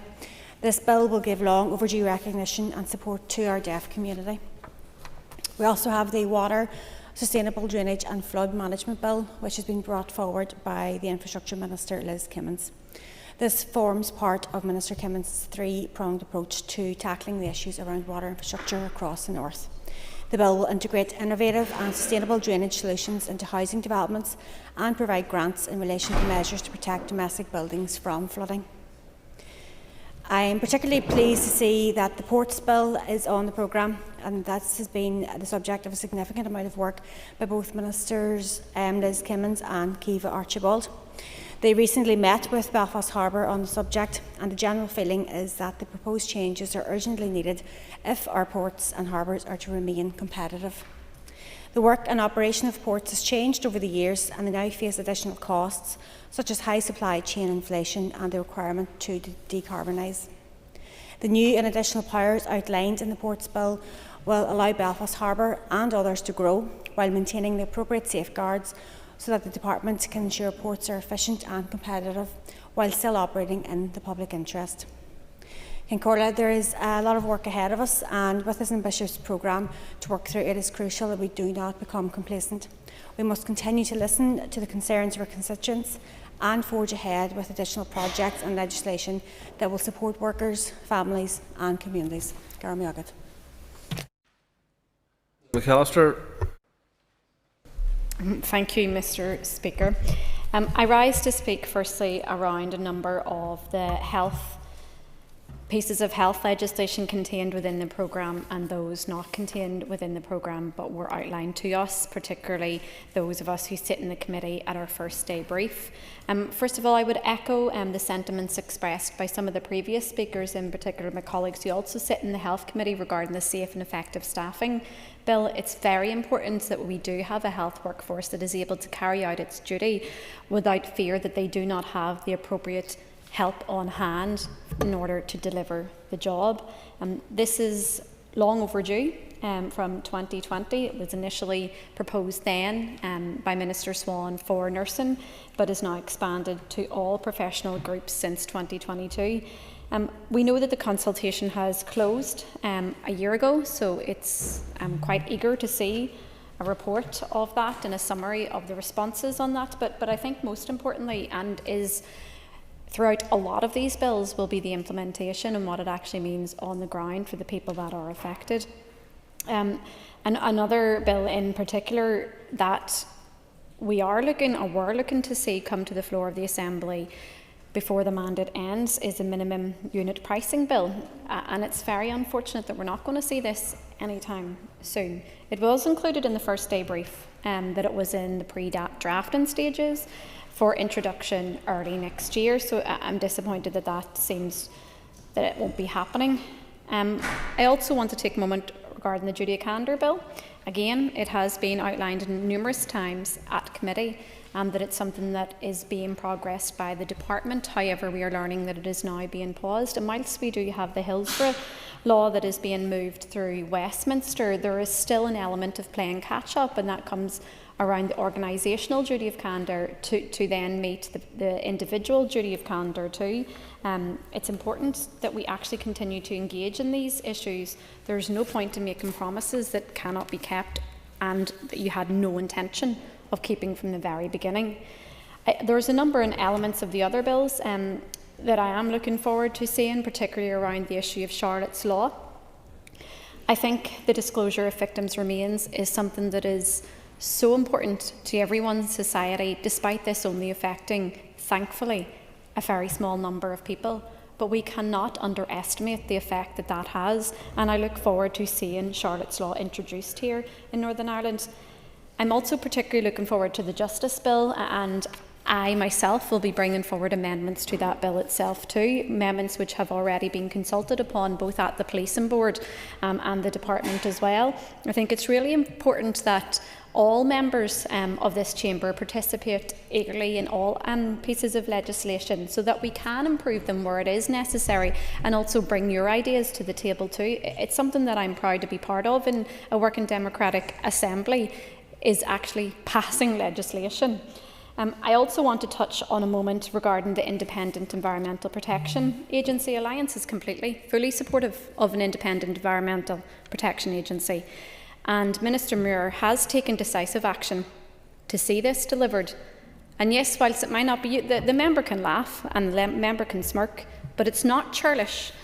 It's not churlish to actually point out the hypocrisy of the SDLP when Minister Muir has delivered more in a short mandate when it comes to the issue of an independent environmental protection agency than the SDLP in the 5 years they held the post. Yeah. Could the member tell me what Minister Muir has delivered in terms of an independent environment protection agency that hasn't been previously done or hasn't previously been delivered? So I have said not delivered the Independent Environmental Protection Agency, but taken steps in order to do that. So I think you misheard me there, because we know it hasn't been finalised yet. But we do look forward to the report, the finalised report coming out. I'm sure the Minister can give an update on that. But the interim recommendations within the report that was commissioned by Minister Muir also highlighted that an independent environmental protection agency should be established. And I would actually put on record that many parties in this chamber missed the opportunity to actually vote for it in previous legislation in the last mandate when it came to the Climate Change Act. I also welcome the many elements of animal welfare legislation from Minister Muir. It is something that all of us across this chamber get contact about every single day. We know how passionate people are, and us ourselves are passionate about protecting animals who cannot speak up for themselves. So I look forward to the many pieces of policy that will be implemented through the Minister of Agriculture and Environment's legislation when it comes to animal welfare.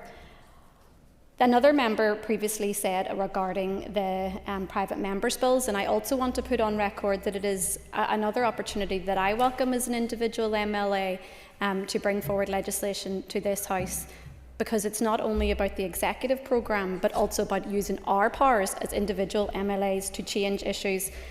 In particular, from my perspective, I will hope to pursue the private members' legislation regarding private cemeteries and burial grounds, and I know I divergent from the debate itself here, but I think it is important that we use all the power that we have as MLAs, both in a power-sharing executive and in opposition and individuals, to progress legislation. Thank you. Mark. Thank you, Mr. Speaker. I would say this legislative programme is as weak as water, but that would probably be giving it too much credit. What happened to doing what matters most and making government work? It's almost symbolic that this publication has landed after the deadline, typical of the delay and dysfunction that has become a hallmark of this executive. What we've heard so far from contributors from executive parties is how brilliantly their ministers are doing and how badly all the other ministers are doing. But they'll still all vote for it. Other members have lamented the truncated terms that we've had inflicted on us as MLAs, and that some parties here have inflicted on the public of the North or Northern Ireland over the past decade. I thank the member give way. As you know, my party is very keen to see large-scale institutional reform of the Assembly here and the Executive. Are you saying now that you would be fully supportive of us in changing the way we do government here so that we can't have this stop-start approach to government here? Thank you. No? The member in part preempted my point. Where is the legislation, albeit maybe required in Westminster, or where is the will to prevent parties pulling down these institutions on a whim again, trying to punish each other but ending up punishing everyone? Looking specifically at the communities brief in my capacity as opposition spokesperson, it's deeply disappointing that this programme doesn't even begin to scratch the surface. It's far removed from what was promised under the programme for government and by previous ministers. This is a department at the heart of social justice, the department that touches every household: housing, welfare, culture, sport, the community sector, local government and more. It should be the beating heart of social change. Instead, it's flatlining under the weight of broken promises. Let's take housing. The only proposal here is a proposal to address antisocial behaviour. Seriously? Now, that's sadly necessary, but it's really surface-level stuff. The Fundamental Review of Social Housing promised major systemic reform, making the system fairer, better use of housing stock, a focus on homeless prevention, none of which we see here, or none of which we're going to see for the rest of this mandate. There's nothing on tackling the hundreds of millions being spent on emergency housing, addressing empty homes, making use of publicly owned land, nothing that will actually address the 50,000 people or household long waiting list, and it's growing. Where's the reform of the private rented sector or the housing executive's ability to borrow and build? Assurances were made in the previous mandate that they would be a day one priority for the incoming executive. The North remains the only region in the UK, we discussed this last week, without a statutory fuel poverty target, another promise seemingly quietly dropped. Then there's welfare. The debt respite scheme is welcome, but it's a carbon copy of what England introduced 4 years ago. It's a catch-up measure, not a policy breakthrough, but typical of the copy and paste approach of much of this legislative programme. Meanwhile, there's still no plan to mitigate the 2-child limit, to tackle food insecurity, child poverty, or the widening gaps in universal credit. On pensions, we get another parity bill, more reaction, no transformation. What happened to the promises of new gambling legislation, reform of private rent, the implementation of the Welfare Advisory Panel recommendations, the full suite of promises made under the perennial delayed Fundamental Review of Social Housing Allocations? This is what passes for ambition from a minister and from an executive that should be leading the fight against poverty, not simply ticking boxes. What we have before us today won't change lives, it won't lift families out of poverty, build homes, or restore confidence in public services. This reads a bit like late homework, thrown together at the last minute in a half-hearted attempt to submit something. And while I've been lamenting the lack of legislation, I haven't even got started on the quality of the legislation that we eventually get. Today's very underwhelming school uniform bill is a classic case in point. All mouth and no trousers, quite literally, in some instances. I'd expect better from my children. As for this executive, our expectations certainly weren't high, yet we're still disappointed. Is this the best that you can do? Is this the best that people can expect?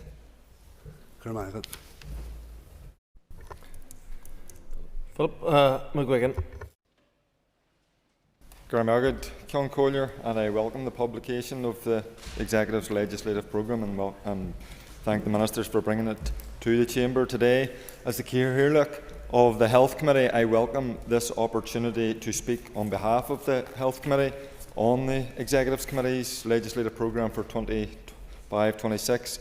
The Health Committee welcomes the publication of the programme, and particularly the 2 bills outlined under the Department of Health, that being the Safe and Effective Staffing Bill, a bill that will help ensure provision of high-quality care, workforce planning and staff governance, and also the Health and Social Care Control of Data Processing Bill, a bill to make statutory provision to protect the privacy of confidential patient information. In particular, the Committee welcome the forthcoming introduction of the Safe and Effective Staffing Bill, which has been a long time in the making. The most important part of our health system is clearly our dedicated and professional workforce, and we need to provide the support and the structures to ensure the health and well-being and safety of all health and social care service staff and patients. The committee looks forward to engaging with the department and also with stakeholders and staff in relation to this bill. I would encourage the Minister to bring forward the bill at the earliest possible stage in this session.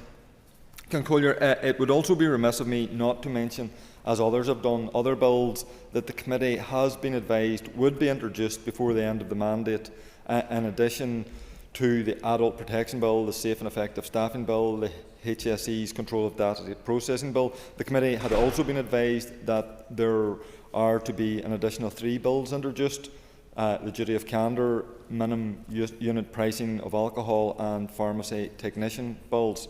Indeed, the duty of candour issue was subject to a written ministerial statement just a couple of weeks ago. The committee have been advised by officials in the last couple of weeks that proposals for a duty of candour bill will be introduced in the coming months, although it's not on the programme for introduction. Therefore, I do have concerns the committee will get a number of bills to scrutinise late in the mandate, and there will be pressure put on the committee to ensure these bills pass the stages before the end of the mandate. I want to assure the Assembly and the Minister that the committee will take its statutory duty very seriously, and we will apply the level of scrutiny that is necessary for each of these bills. So I would therefore encourage the Minister to introduce these 3 bills at the earliest opportunity and to engage with the committee to allow pre-legislative scrutiny of the bills. Honourable Murray.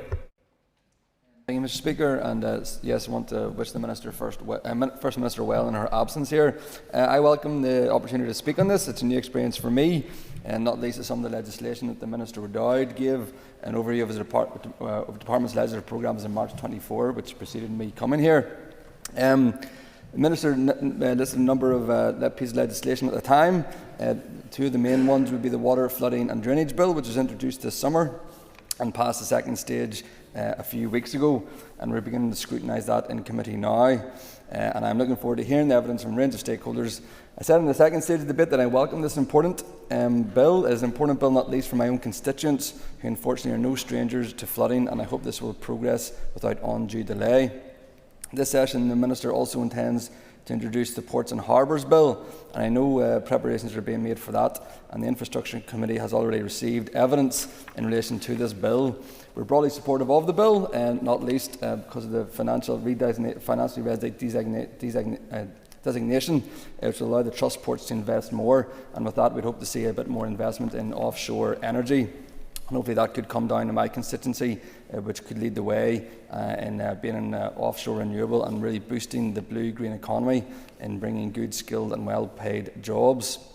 I do have a few concerns about the bill, because the bill will seem to take away some oversight from the department, as well as powers to give, in order to give trust ports directions. The department's never used these powers and is inclined to interfere on matters, despite where there may be substantial local discontent. So I'm keen to better understand what these powers entail and what circumstances would trigger their use, and I want to see safeguards to ensure that these interests of local communities are not compromised. Finally, as well, there's other bills that haven't really been progressed too far yet, namely the Rail and Road Transport Bill and the Transport and Decarbonisation Bill, and certainly as a committee we'll be looking to see how they are progressed in due course. Just McDulty. I keep this short. I know there are some members trying to get off to the Northern Ireland match. Great win on Friday, and I'm betting that the member for North Belfast is sorry he brought forward a motion, anti-Irish language motion now. I speak today with a sense of deep frustration that I know is shared by communities across the north. Frustration at promises made, commitments repeated, and yet, years later, delivery that remains absent. We are told the programme for government and associated legislative programme would represent a new approach, one based on outcomes, collaboration and tangible progress. Yet today the gap between the Executive's commitments through its legislative programme and actual delivery could not be more stark. Nor is this more evident than in its failure the failure of the legislative programme to advance major infrastructural projects that are not alone long overdue, but vital to our region's economic, environmental and social well-being. Let's begin with the A5 Western Transport Corridor, a project first proposed over 15 years ago. This critical arterial route was meant to better connect the North West, to save lives on a notoriously dangerous road and to open up economic opportunities for one of our most neglected regions. Yet the A5 remains in limbo, marred in consultations, legal challenges and delay after delay. Meanwhile, the communities it was meant to serve are left waiting and mourning as fatalities continue to mount. How can we speak of balanced regional development while a major transport project like this remains stalled for over a decade? The Executive's so-called ambitious legislative programme is late and thin on delivery. And what about our wastewater infrastructure? The North is facing a crisis that threatens housing, investment and our environment. From Newtownards to Newry, to small rural villages, wastewater systems are at or beyond capacity. Developers are being told they cannot build. Businesses are being denied opportunity, and raw sewage is being discharged into our rivers, lakes and seas.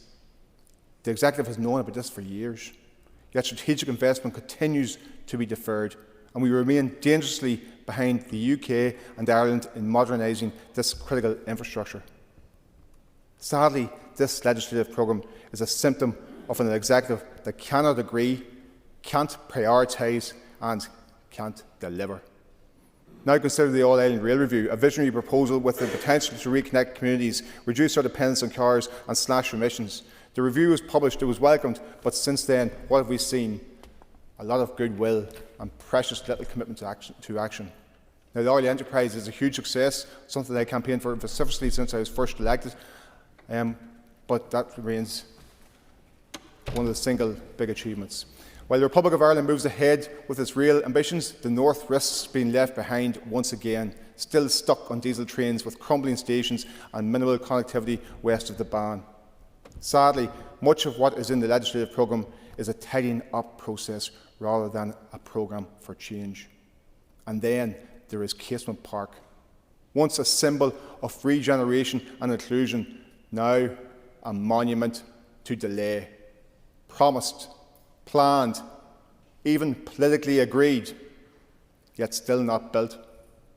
With Euro 2028 gone, the Executive has squandered not just a major international sporting opportunity, but its credibility. Casement Park should have been a beacon of progress. Instead, it's a case study in dysfunction. When will Casement be built?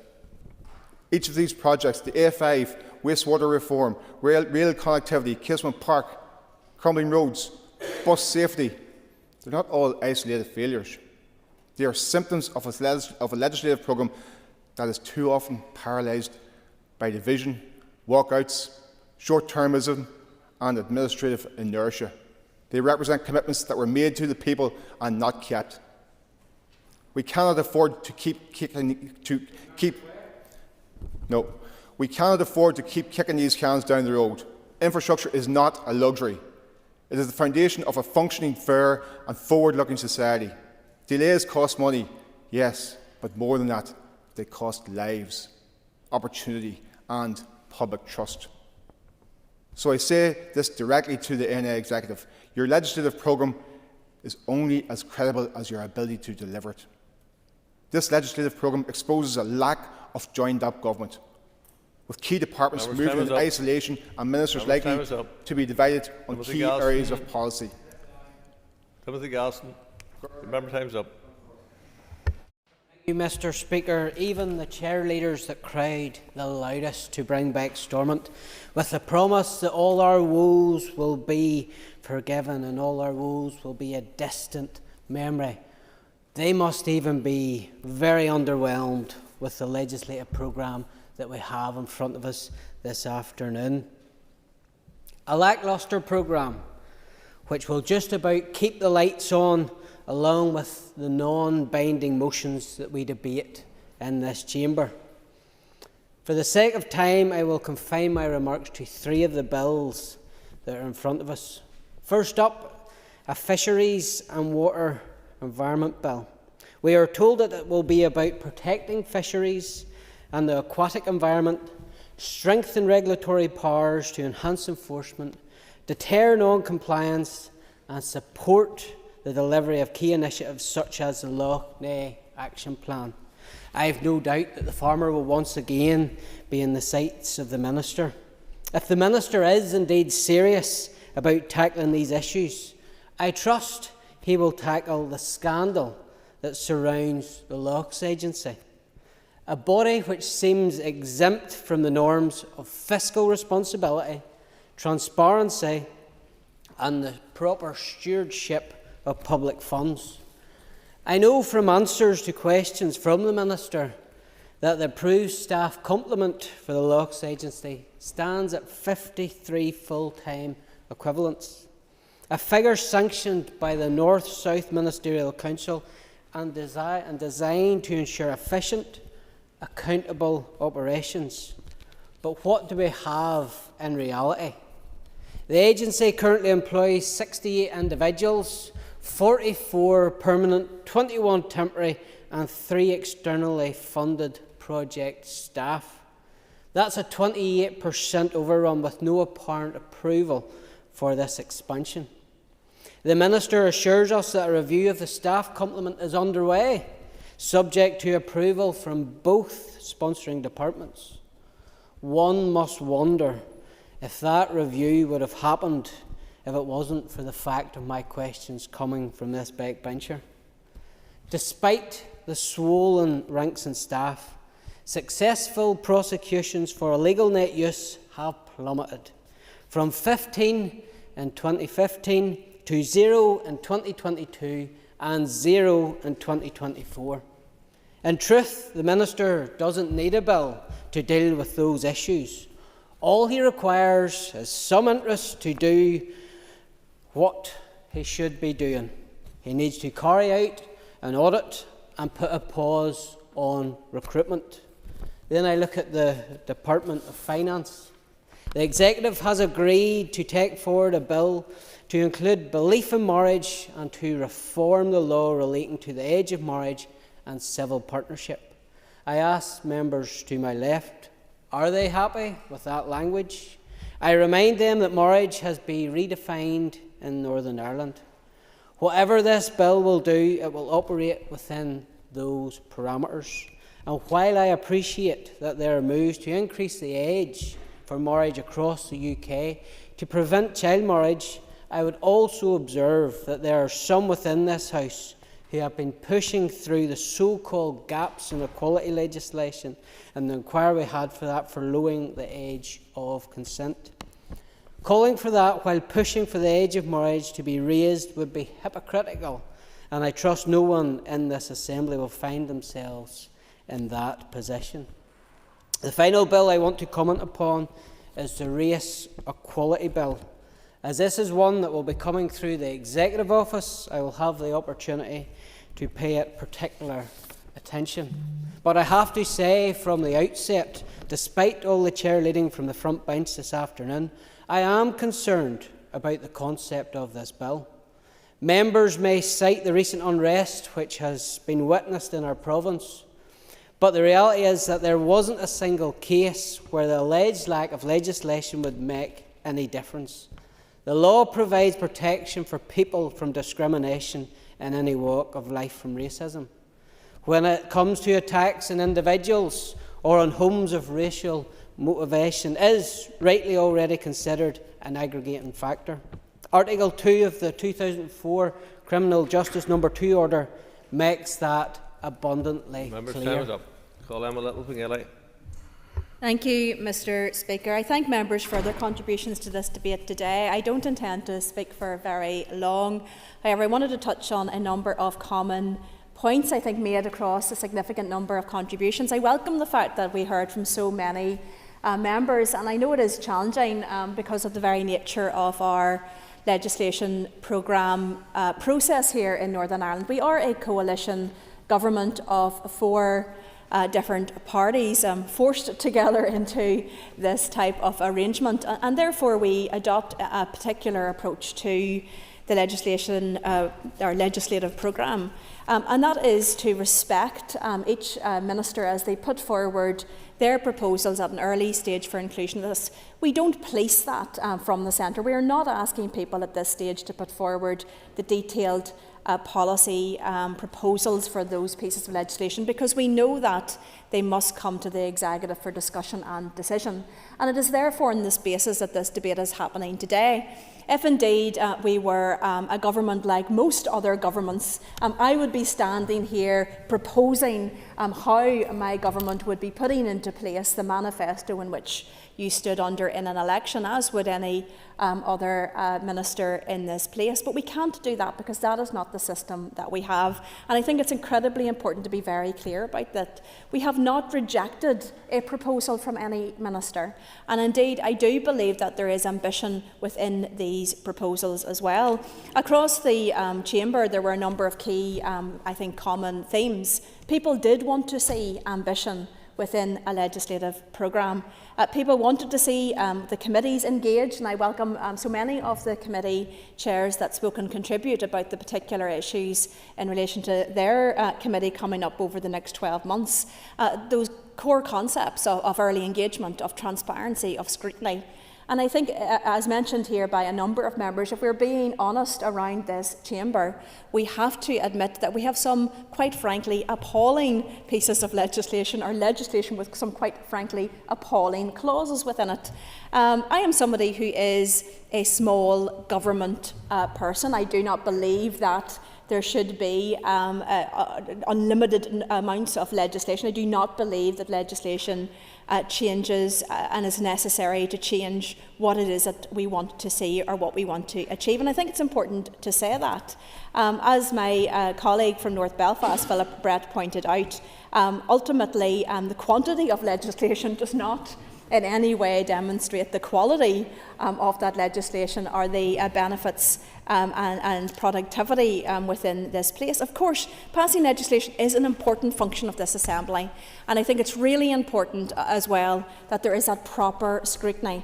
Good legislation takes time. That's the reality. And everyone in this place should look very carefully at the A5 judgment on what happens when legislation is either rushed or substantial amendments are accepted from the floor of the House without proper consultation and consideration. In my view, I'll give her. Tell that to the Education Minister, who today was talking about rushing his own legislation through. He wanted the committee stage to be compressed so he could get this legislation done as quickly as possible. So maybe you should have a word with him. I thank the member for his contribution, but I think that he should also recognise the importance of having that legislation in place in advance of the next term, and making sure that actually at the heart of that legislation is about affordability for parents, and how important it is to try to get these things done before the beginning of the next school term, to allow parents to be able, hopefully, to make those savings on an issue that has really caused a lot of pressure to many hard-working and pressed families. So, of course, there will be examples of where we do need to try to push things through as quickly as possible. But good legislation does take time, it takes scrutiny, and it takes all of us working together to make sure it is the very best that it can be. But it also takes us all, in my view, to recognise that if things are not working as originally they had been envisaged to work, then they should be changed. We should be looking at some of the legislation that we have, of course, and in my view, to be addressing some of those issues as outlined in the courts, not least in the recent decision on the A5. I'm not going to go into all of the many contributions in detail. I just wanted to touch on a number of them. And we are getting close to the spooky season, Mr. Speaker, and indeed in Harry Potter they have moaning Myrtle, but we have our very own moaning Matthew. Every single day he stands in this chamber and he moans and he moans and he moans. I would like to gently, and I will give way to the member, does the member know how many pieces of legislation the first Ulster Unionist SDLP-led Assembly brought forward in year one? Well, I'll give way. No, I'm happy. Well, he brought, yeah, nine pieces of legislation, which 7 reached Royal Assent. In the second year, it was 18. In the third year, just shortly before the collapse, of course, it was in single digits again. So, when him and the members of the SDLP stand up and decry this programme, or this legislative programme, I would gently say to him, look, it has more ambition than previous. It has more pieces of legislation within this. Yes, there is a range of different pieces of legislation, some of which will bring us in line with the UK, understandably and logically, just as there was within the legislative programme brought forward by his own party when he jointly led the executive.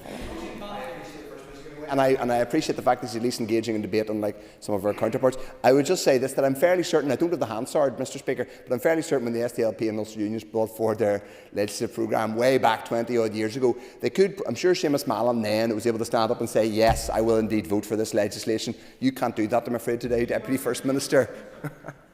Thank you. Look, I thank the member for his contribution. I have outlined the process. Look, I do not think it would either be practical or realistic to ask ministers to bring forward detailed policy proposals for a yea or a nay from the First Minister and myself before it would make its way into this programme. And indeed, this is a well-established practice. So, of course, and I will say this very clearly, I will not be signing up to agree to legislation until I see the content of that. That indeed has been a core principle, and one we should all abide to. But of course, the task that we have is to work with our executive colleagues to look at what the proposals are being brought forward. We will work with them to try to see if we can seek consensus. That is the duty that we have. And if we cannot get consensus on big important issues such as the employment legislation and other pieces of legislation, then they will not proceed. And that's realistic. That is the system that we have. We must work together to get these things into a particular state that people can actually support. So look, I am clear about that today, but I do want to conclude by thanking all of the members for the many contributions. I've listened to all of them. I've taken on board many of the key issues that have been raised here. I know a number of pieces of legislation were referred to. Some I have had the benefit of seeing some of the policy content of that, and others have not. But I look forward to engaging with committees throughout the year. And my commitment to this chamber, Mr Speaker, is that we in the Executive Office will be working with our ministerial colleagues on a regular basis to assess progress against those bills that we have set out.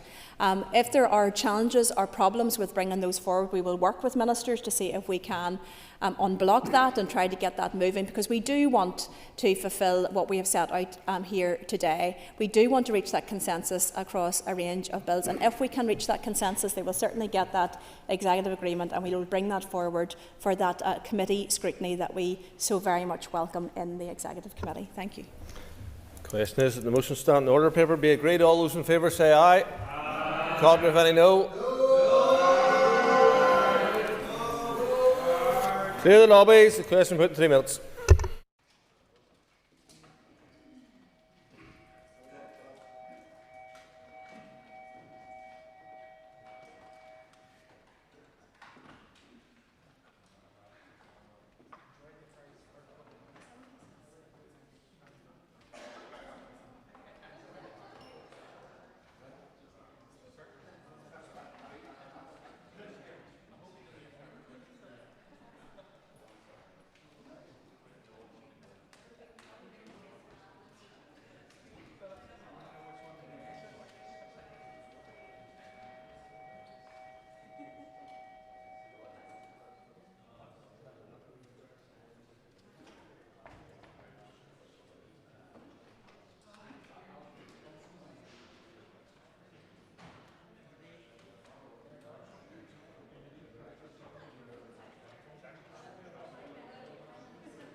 Order. Members resume their seats. The question is that the motion stand on the order paper be agreed. All those in favour say aye.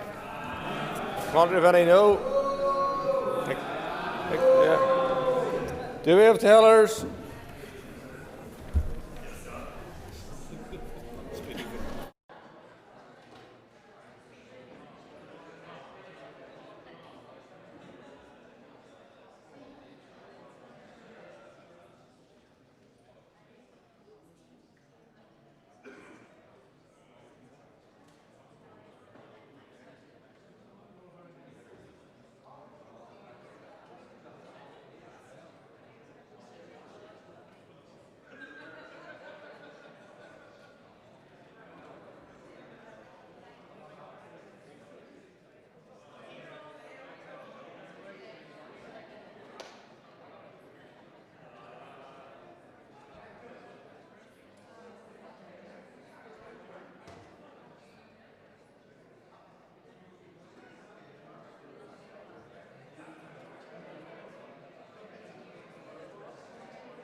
Order.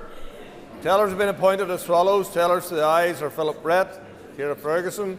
Tellers to the noes are Matthew O'Toole and Mark Durkin.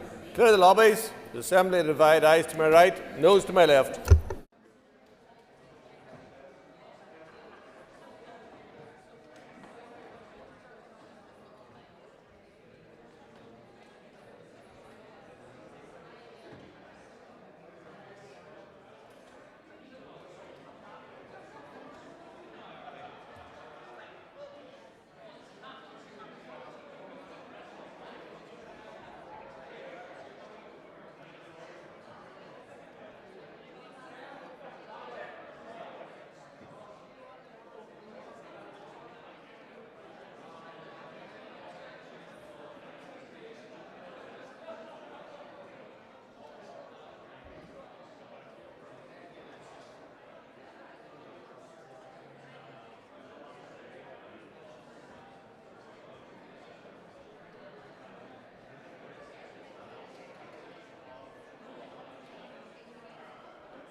Scrutors.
Order. Members resume their seats. Clerk, read the result. 70 members voted. 63 members voted aye. 7 members voted no. The motion is carried. The motion is carried. The motion is carried. Unfasten the doors. Members take their ease while we change the table.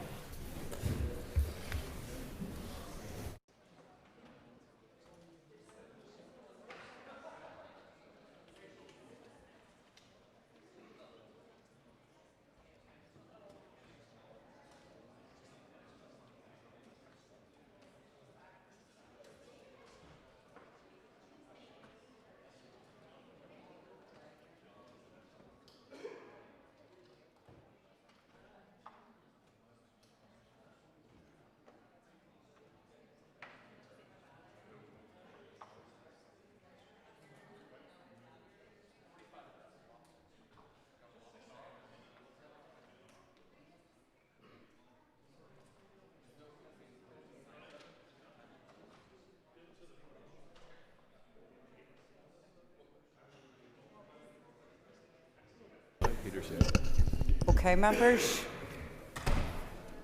members, thank you.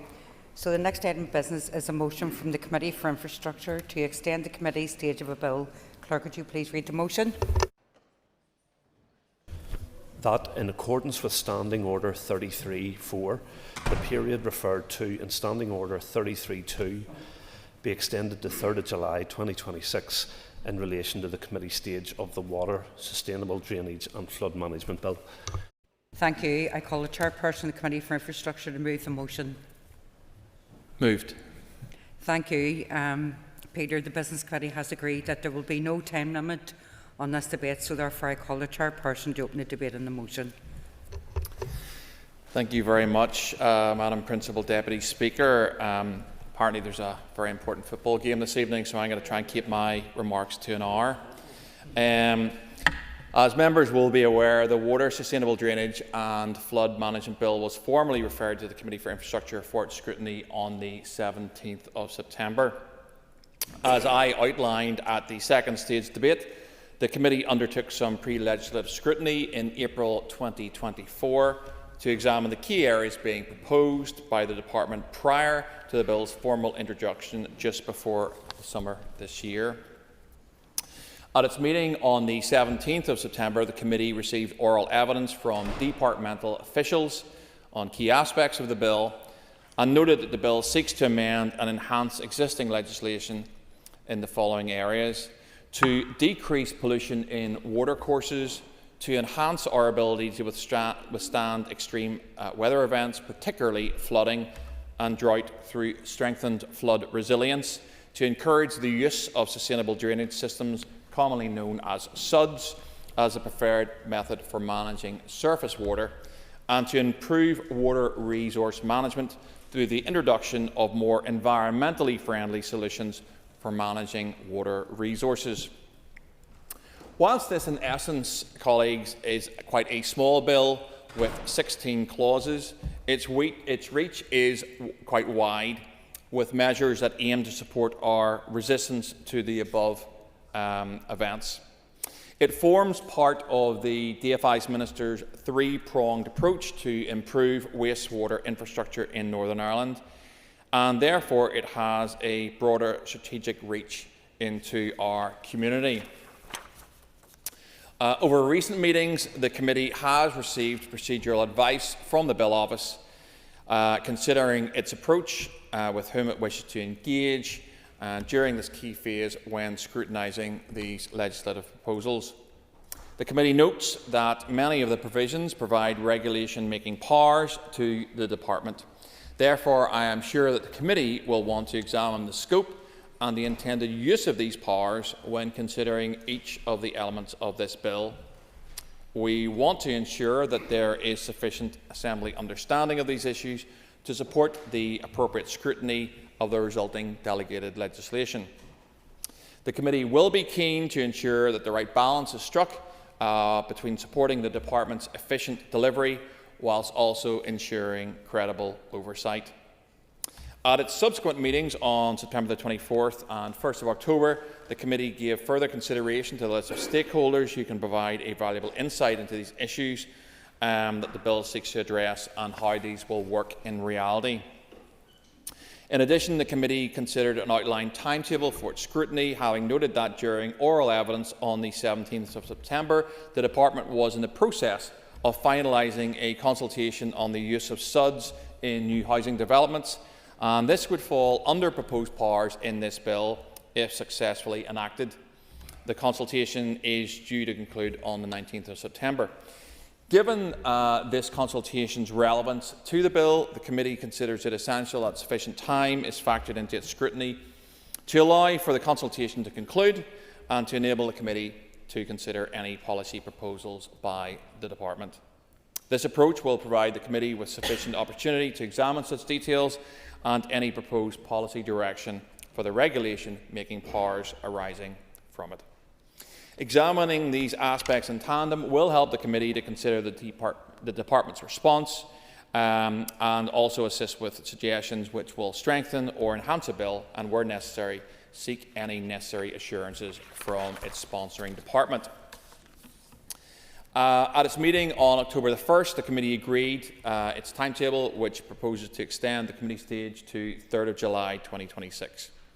At this point, I wish to provide some reassurance on this date. The committee fully intends to report comfortably in advance of this if it all goes to plan. We are working to a timetable on this assumption, and we intend to give the bill our priority and to be efficient and effective in our scrutiny approach. We are conscious that we also have, we hope to have a ports bill, as indicated on the Executive's legislative programme that I spoke about a couple of hours ago, and other business to conclude in the remainder of this mandate. It's often said that the end date is a limit, not a target. In fact, my old committee chair, I think, even made that very comment on a previous bill, and the committee will work closely with the Department and stakeholders to conclude the process robustly and efficiently. Whilst there is a clear expectation that the committee stage will conclude much earlier, this date does give the committee a sufficient safety net to allow for thorough scrutiny of the bill in all its dimensions, should deeper examination of some aspects be necessary. Principal Deputy Speaker. In addition, the committee's call for evidence was also agreed. I'd like to take this opportunity to encourage everyone to reflect on their views on this bill, to enable the committee to use their time available and to help shape the bill accordingly. Thank you very much, Madam Principal Deputy Speaker. Thank you, Peter. So the question is that the motion standing on the order paper be agreed. All those in favour say aye. Aye. Contrary of any noes? The ayes have it. The ayes have it. The next item of business is a motion on replacing Irish language streets signage policy in Belfast. Clerk, could you please read the motion? That this Assembly deplores that since 2022, only 12% of applications for Irish language street signs approved by Belfast City Council commanded the majority support of residents living there, according to recent media reports. Contends that with the wishes of the minority trumping the view of the majority in almost 9 out of 10 cases, this policy is undemocratic and oppressive. Is alarmed that in a number of cases residents have been surveyed repeatedly in an attempt to garner the necessary support. Condemns the marking of territory in this way, as well as the imposition of minority rule on residents from all backgrounds and traditions, and calls on Belfast City Council to urgently review and replace its policy that Irish language street signs can be imposed upon communities with just 15% support. Thank you. I call Brian Kingston to move the motion. Thank you, Brian. The Business Committee has agreed to allow up to 1 hour and 30 minutes for this debate. The proposer of the motion will have 10 minutes to propose and 10 minutes to wind. All other speakers will have 5 minutes. Brian, please open the debate on the motion. Thank you. Thank you, Madam Principal Deputy Speaker. And our motion asks members to recognise that Belfast City Council's current policy on dual language street signs is flawed, is disrespecting the views of residents, is damaging community relations, and needs to be urgently reviewed and changed. When I commenced on Belfast City Council in 2010, there was an existing dual language street sign policy and a steady flow of applications under this, most often adding the name in Irish, but some adding in Ulster Scots. The thresholds then were that a petition from 1/3 of residents in a street would trigger a formal survey, and approval of 2/3 of residents was required for a dual language sign. In 2020, Sinn Féin sought to change those thresholds, and with the support of the SDLP, People Before Profit, Alliance and the Green Party, those thresholds were drastically reduced. This has resulted in a policy which disrespects the views of residents and, as I've said, in our view, has damaged community relations, particularly in streets which are quietly mixed, where residents from different community backgrounds otherwise live side by side peacefully and with a large degree of tolerance. I was present at the Council's Strategic Policy and Resources Committee meeting in October 2020 when the new draft policy was tabled. It was astonishing to hear the Sinn Féin group leader proposing an ever-reducing percentage of residents that would be required for approval of a dual language sign, which the Alliance Party group leader kept agreeing to, like a reverse auction. Would you accept 1/3? Would you accept 25%? 20%? Finally consenting at just 15% of residents. This new policy was forced through Council by Sinn Féin, the SDLP, People Before Profit Alliance and the Green Party, despite opposition from all unionist councillors from the DUP, UUP and PUP. The new policy is that a survey can be triggered by a request from just one resident in a street, or by a councillor for that DEA who doesn't even have to live in the street. As a result of this drastic change, the system has been overwhelmed with requests for surveys at a rising cost to the ratepayers. Principal Deputy Speaker, let me be clear. Where residents consent to an Irish sign with no or little opposition, the DUP does not oppose the request. However, Principal Deputy Speaker, we do oppose and will continue to oppose applications for which a majority of residents who have responded to the survey say they do not want a dual language sign on their street. It should be noted that in most cases, the majority of residents do not even respond to the survey. Residents are given only 14 days to respond. The DUP tried to increase that to 28 days, but nationalist parties would not support that. In the early days of the new policy, councillors adopted a convention of not approving an Irish street sign where more residents voted against than for. However, since March this year, nationalist councillors, supported by Green Party councillors, have been forcing these through, ignoring the majority wishes of residents and the objection of unionist councillors and even of Alliance councillors. In my constituency of North Belfast, for Sunningdale Park North, 22 residents were for an Irish sign, but 33 voted against, 60% of respondents against. Yet, that was forced through by Nationalist and Green Party councillors. Will the member give way? I will give way. Thank the member for giving way and for highlighting how a system can be abused and create tension in otherwise settled communities. Would the member agree with me that the imposition of Irish language signage without cross-community consent is an exact example of the kind of significant and controversial issue that should always be referred back to the central executive here in this place, but also to ensure community consent within council settings?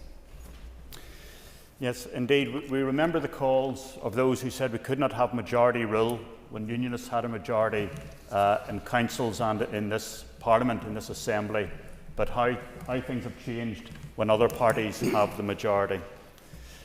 I was also going to give the example of Ben Madigan Park South. I'll give way briefly. Yes, Danny. Does the member know that this is dual language, that it is English and Irish, and nothing's being forced through because democratically that is the policy within Belfast City Council? Well, the point is that residents' wishes should be listened to. People have a right not to have an Irish sign if they don't want to have it. If they don't want that cultural branding, they have the right, and I'll come on to that point. No, I'll need to make progress here. For Ben Madigan Park South, as another example in North Belfast, 23% were in favour, but 26% against. And again, this was forced through, disrespecting the majority wishes of respondents. I've been visited at my office by residents outraged by these outcomes. They have literally confirmed our fears about an unfit process which has caused resentment and has damaged community relations in streets which are quietly mixed. Some have said it has caused them to seriously consider moving. Many have said it will reduce the value of their property by reducing potential interest from the unionist community. Some might laugh at that, but that is a reality. It is widely viewed as cultural branding of their street, as the equivalent of painting the curbstones red, white and blue, or in this case, green, white and gold.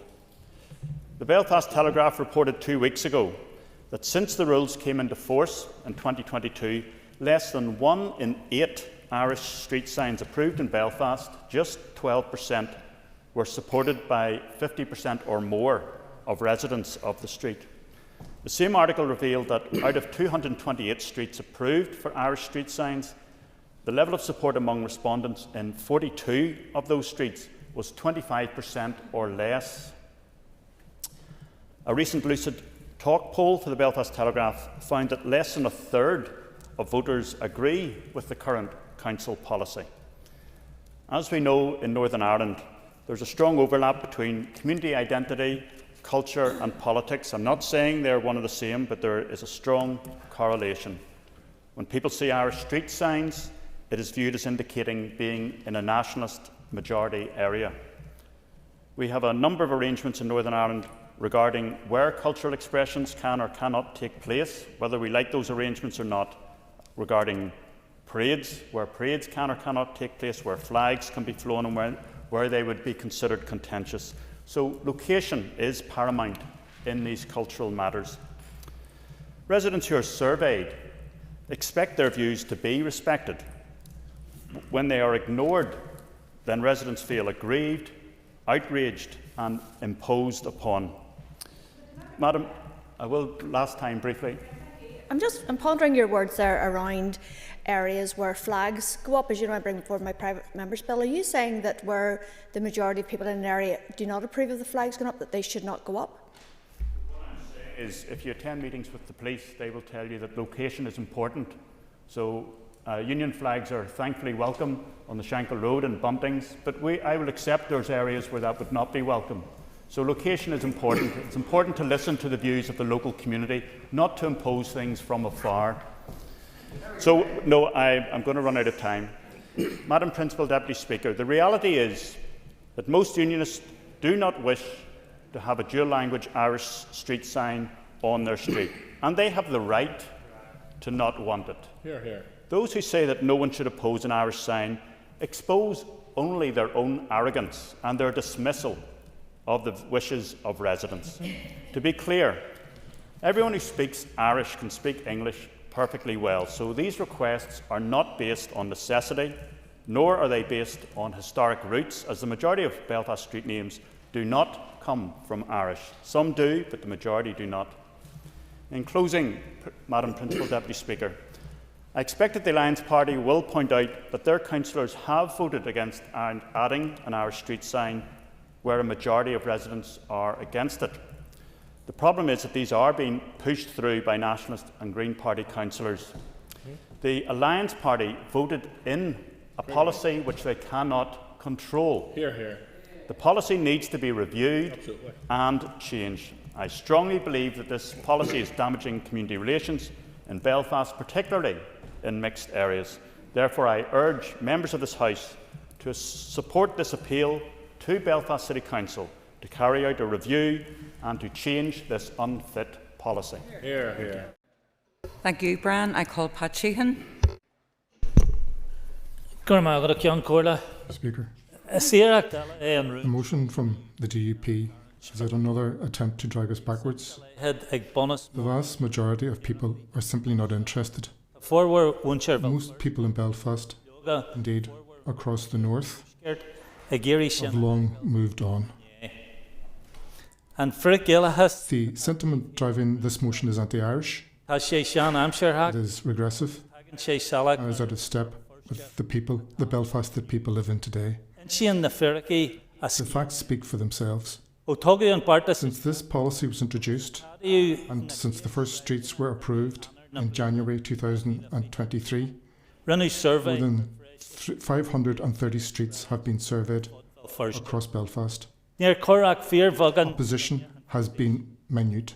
Asianti Only 2.9% of all residents surveyed expressed survey any opposition, and man averaging 1.6.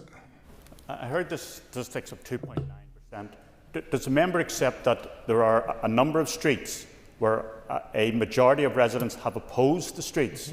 We have said that we will not oppose our street signs where there is no opposition to it, but there are streets where a majority of residents are against it. Should the wishes of those residents not be respected? You have an extra minute, Pat. I thank the member for that. The member will know that international best practice in terms of visibility for minority languages is at the basis of this policy in Belfast City Council. And, you know, I know that the DUP are totally opposed to Irish in any form whatsoever, but you need to get used to it. This is a minority language here, and it needs to be helped and supported, and that is exactly what's happening. The first streets were introduced in January 2023, when 530 streets have been surveyed across Belfast. Opposition has been minute. Only 2.9% of all residents surveyed expressed any opposition, averaging 1.7% per street. In more than 3/4 of streets surveyed, not a single resident objected. Or a wine. Even if you exclude the Gaeltacht quarter, the pattern is the same. Across 244 streets, only 3.9% of residents opposed dual language signage, and while around 9 out of 10% people responded in favour. More than half of all streets, that's 54%, there wasn't so much as a single objection. In 96% of cases, more residents supported than opposed dual language signage. Across all 536 streets surveyed, not a single street, not one, returned a majority opposed to dual language signage. That tells us something important. Policy is not divisive. It is inclusive. It reflects the modern and confident city that Belfast has become. The Irish language is not a threat to anyone. It is the native language of this island, and it is part of the shared heritage of everyone in this city, regardless of background or belief. Thousands of people are learning Irish every week. It belongs to all of us. Almost 40 years ago, Martin O'Muller was removed from a council meeting for daring to speak Irish. He was expelled simply for using his own language. The modern day equivalent of that intolerance is the vandalism of Irish street signs. It is to be seen in motions such as the one that we are debating today.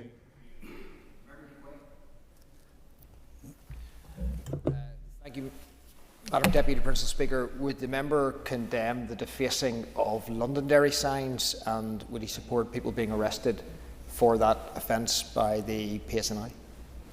Yes or no? Well, you as a police officer should be able to tell us whether the police carried out any investigations into that or not.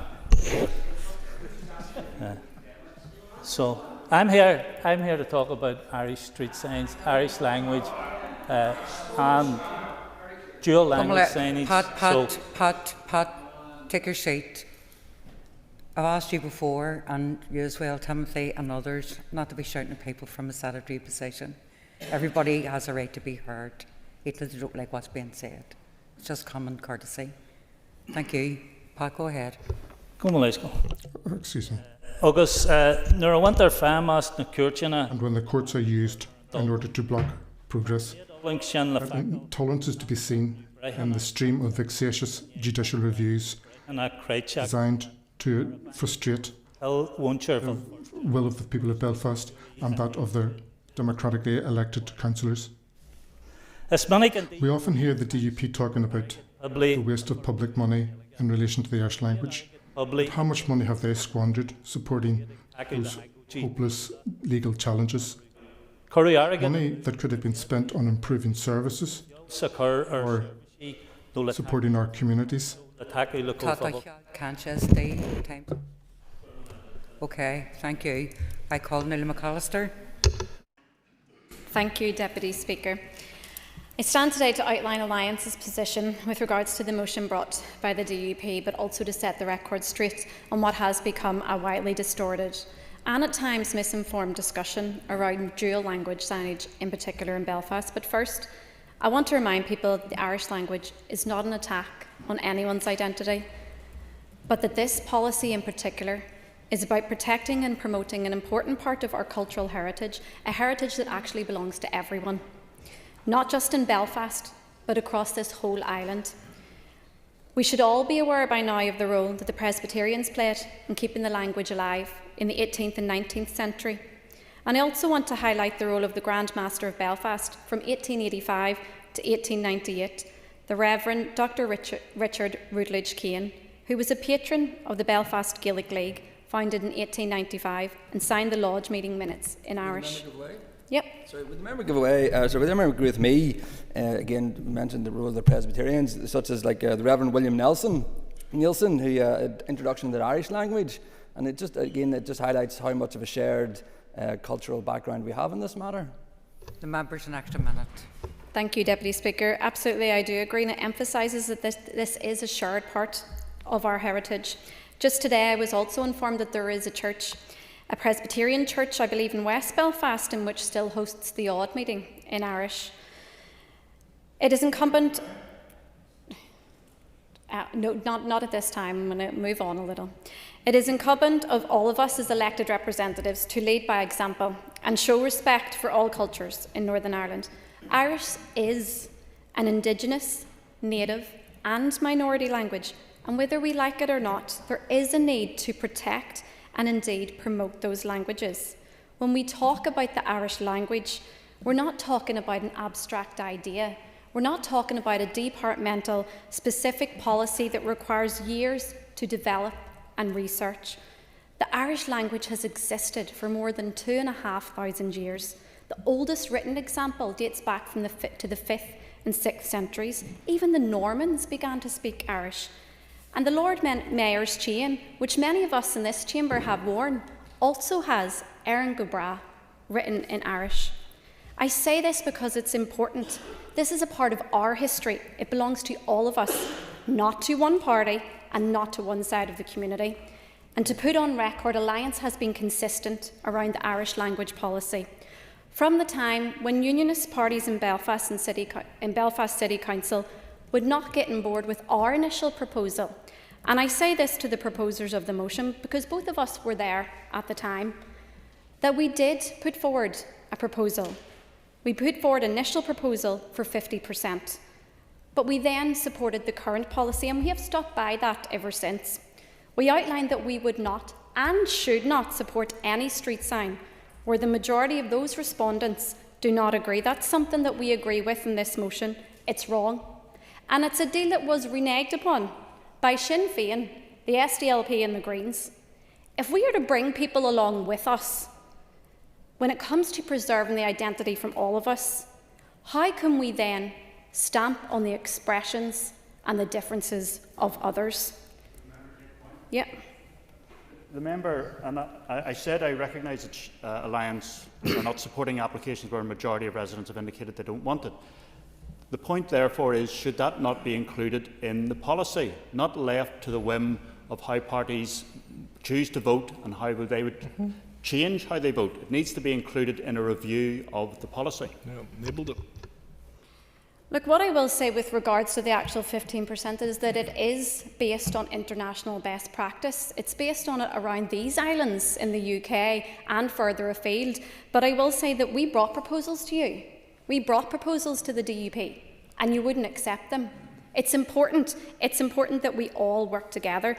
But I will say that it is shameful that up until a year ago, Sinn Féin in Belfast set aside their respect for the democratic process when it comes to individuals and residents living on a street. I agree that those who do not respond shouldn't automatically be included as a negative. But by ignoring the wishes of people who do respond and igniting flames and tension in communities is not about being a First Minister for all. It's not about protecting and promoting the Irish language. It's about getting your own way. Over the past few weeks, we've seen a ramping up of the irresponsible rhetoric around the Irish language. It's important that we take a step back. It is a language and a culture that belongs to all of us. I condemn the defacing of all signage. I condemn the defacing of any sign, whether it's in my street or yours. We need to work together and ensure that when we bring responsible decisions to any chamber, whether it's here or Belfast City Council, that we do not ignore the wishes of the residents that we all live with. Hopefully we can move forward when it comes to actually promoting the Irish language together, because it's important for all in Northern Ireland that we see it is our shared heritage and our shared culture. Thank you. Thank you, Nuala. I call Andy Allen. Principal Deputy Speaker, and no doubt, as we've heard already, those of us who speak in support of this motion will be labelled as intolerant, regressive, anti-Irish, but those are labels that I do not agree with. But perhaps in supporting this motion, I will be adding my name and that of my colleagues to that list. But as I say, we do not agree with those labels. Public policy, Principal Deputy Speaker, should seek to unite communities, not divide them. At the core of this motion before us, it highlights since 2022 only around 12% of Irish language street sign applications received by Belfast City Council had majority residential support. And indeed, in preparing for this motion, I spent time going through the People and Communities Committee and looking at the various different documents which contained the streets being proposed. And analysing that information, yes, there were streets that had over 50% support, but the majority were within the range of 20 to 40%. But there were also many who did not have the majority support, and we've already heard about those from other members. You know, we look at Shandon Park within my own constituency, which 49% of people surveyed, 121 people, did not support the imposition of a dual language sign within their street. But yet, far less did support it, but that was railroaded through. And I think the crux of the issue before us is not the Irish language itself. And as I've said before, and I'll go back to my comments, I will perhaps be labelled as anti-Irish, but that's not the case. And when the Shandon Park street sign was vandalised just recently, I did highlight in my comments of condemnation, it's wrong, it's unequivocally wrong. I served in an Irish regiment. I'm proud of the regiment that I served in. It has a regimental motto which has its origins within the Irish language itself, Fochabala. But, Principal Deputy Speaker, we cannot deny the fact that the Irish language has been weaponised by some. And there may be people who will laugh at that, or they will try to dismiss that, but that is the reality. That is the reality of what we have. There are many that I speak to who identify as unionist, who identify as nationalist, who identify as other, and also identify as none of the above. And they do not support the approach around the dual language signage. And that is a fundamental issue. It's a fundamental issue when signage is being railroaded through and people don't support it. Because what it does, it further entrenches communities. It sows division, and it does a disservice to the language itself. What good is that? It's no good. And fundamentally, for me, we have to look at the policy. And the policy is in part to blame. To reduce it to the 15%, and then to go beyond that, as we've heard from other speakers, that, well, you know what, actually, we're not even happy with the 15%. We'll just disregard that, because in reality, the 15% threshold has been met, but the majority within the street don't support this approach, but will push it through. We'd be much better served investing in promoting the language, not through railroading it onto communities, and not through the current policies of Belfast City Council. I'm not anti-Irish. I support those who wish to speak the language. I personally don't wish to speak it myself. I know many who share the same views.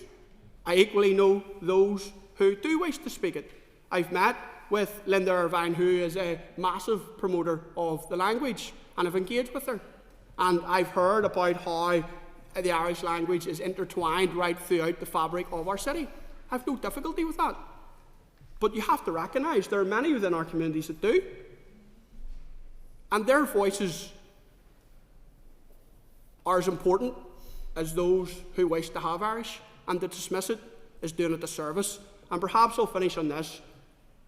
Those who have used the language as a political tool, or as I refer to it as weaponisation, should reflect on the disservice that they have done and why we are where we are now. So I do support the motion. We will be supporting the motion, and we do support calling on Belfast City Council to not only review this policy, but to redouble their efforts as to how they can build community cohesion. Thank you, Principal Deputy Speaker. Thank you, Andy. I call Patsy McClone. Thank you, Madam Principal Deputy Speaker. No, if it was just this debate, I think we should be taking part. I don't know if we're here taking part today or in Belfast City Council. Irish is one of the oldest written languages in Europe, and with roots stretching back more than 2,000 years. Evolved from Old Irish, which is spoken in Ireland, Scotland and the Isle of Man. And it is self-developed from the Celtic language that arrived in Ireland about 500 BC. Over time, Irish developed its own writing system, notably in the Ogham script from the 5th century onwards. That was the first indigenous writing system in Western Europe. During the Middle Ages, Irish was the language of administration, law and scholarship in Ireland, and had a significant influence on other languages, particularly Scots and Manx. Although it did decline after the Anglo-Norman conquest, and especially during the 17th and 18th centuries, when English emerged as the language of power, trade and education, unfortunately. However, Irish has survived as a community language in rural areas and among the common people, keeping alive an important part of Irish culture, poetry, song and identity. In the context of North of Ireland, Irish is an important symbol of shared heritage and cultural identity. Although suppressed for long periods, it is now being revived through education, the media, the arts and public life. Irish-speaking communities in places such as Belfast and Derry are contributing significantly to that resurgence. Official recognition of Irish in Northern Ireland is now part of commitments. I'm listening to the member, and I don't disagree with much of what he has said. He clearly has a love for the language, but does he really believe that the optimal way to promote the language and his love of it is to impose it upon streets where 15% of people or 16% of people are saying they're in favour, whilst 50% or thereabouts are saying they're against it? An extra minute, Patsy. Thank you for that point, and I would really delight in hearing what the DUP have proposed as a percentage at Belfast City Council. What they proposed. because I've looked at it and I've searched it and I can't find any percentage. 5, 4, 3, 2, 1, 0. All I've heard is mention of majority rule. Majority rule, fwy mar ysol dwi'n like near Brinchichen. That doesn't work. But fwy mar dirt me and shin taifan this. As I was saying, official recognition of Irish in Northern Ireland is now part of the commitments under St Andrews in 2006. Northern Ireland Act 2022. And the more recent arrangements under the Identity and Languages Act of 2022. That legislation is a framework for language equality, access to services through Irish, and the ability for the public to express their identity publicly. Irish is not just a language, it is a living symbol of the island's historic and spiritual continuity. By promoting it and providing it with fair facilities in the north of Ireland, we recognise not only an ancient language but an integral part of a contemporary context and shared future of the people on this island. Again,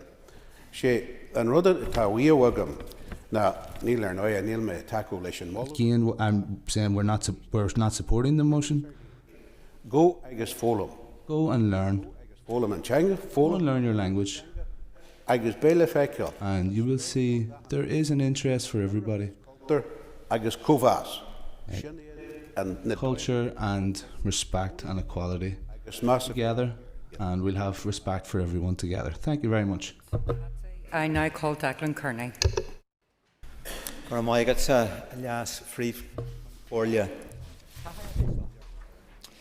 Let's be clear here. This motion from the DUP is not about signage. It's not about policy. What it is another attempt to drag our communities backwards.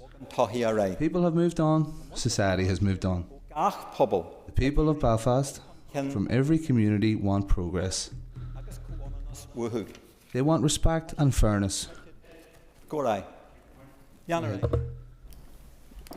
And I appreciate it wasn't his speech, but the last speech didn't address the actual topic, which is the street signs. What would the member's message be to residents of a street where the majority of residents have voted against having an Irish street sign added? What is his message to those residents? They should just suck it up, or are their wishes going to be respected? Declan, you have an extra minute. I understand that my friend is looking to put this debate to one side, but to make the story short, every citizen has a right. I have a question for you. Do you understand that we have recognition for the Irish language as an official language in this state? Thank you. As I was saying, people are tired of the politics of division being put forward by some parties.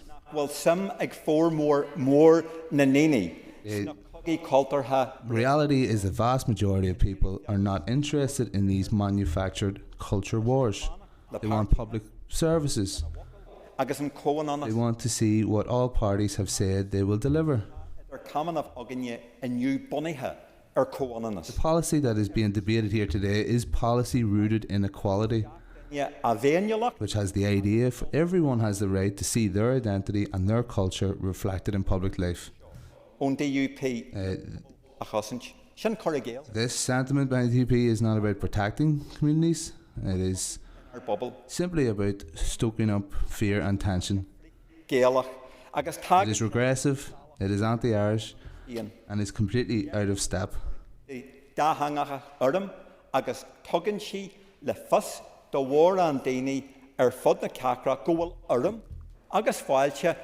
Since the policy was introduced, it has not only returned a majority against dual language signage but bilingual signage. This policy is not simply a policy on signs. It symbolises what kind of city we are trying to build, a city for all. The Irish language is not something to fear and is not a threat.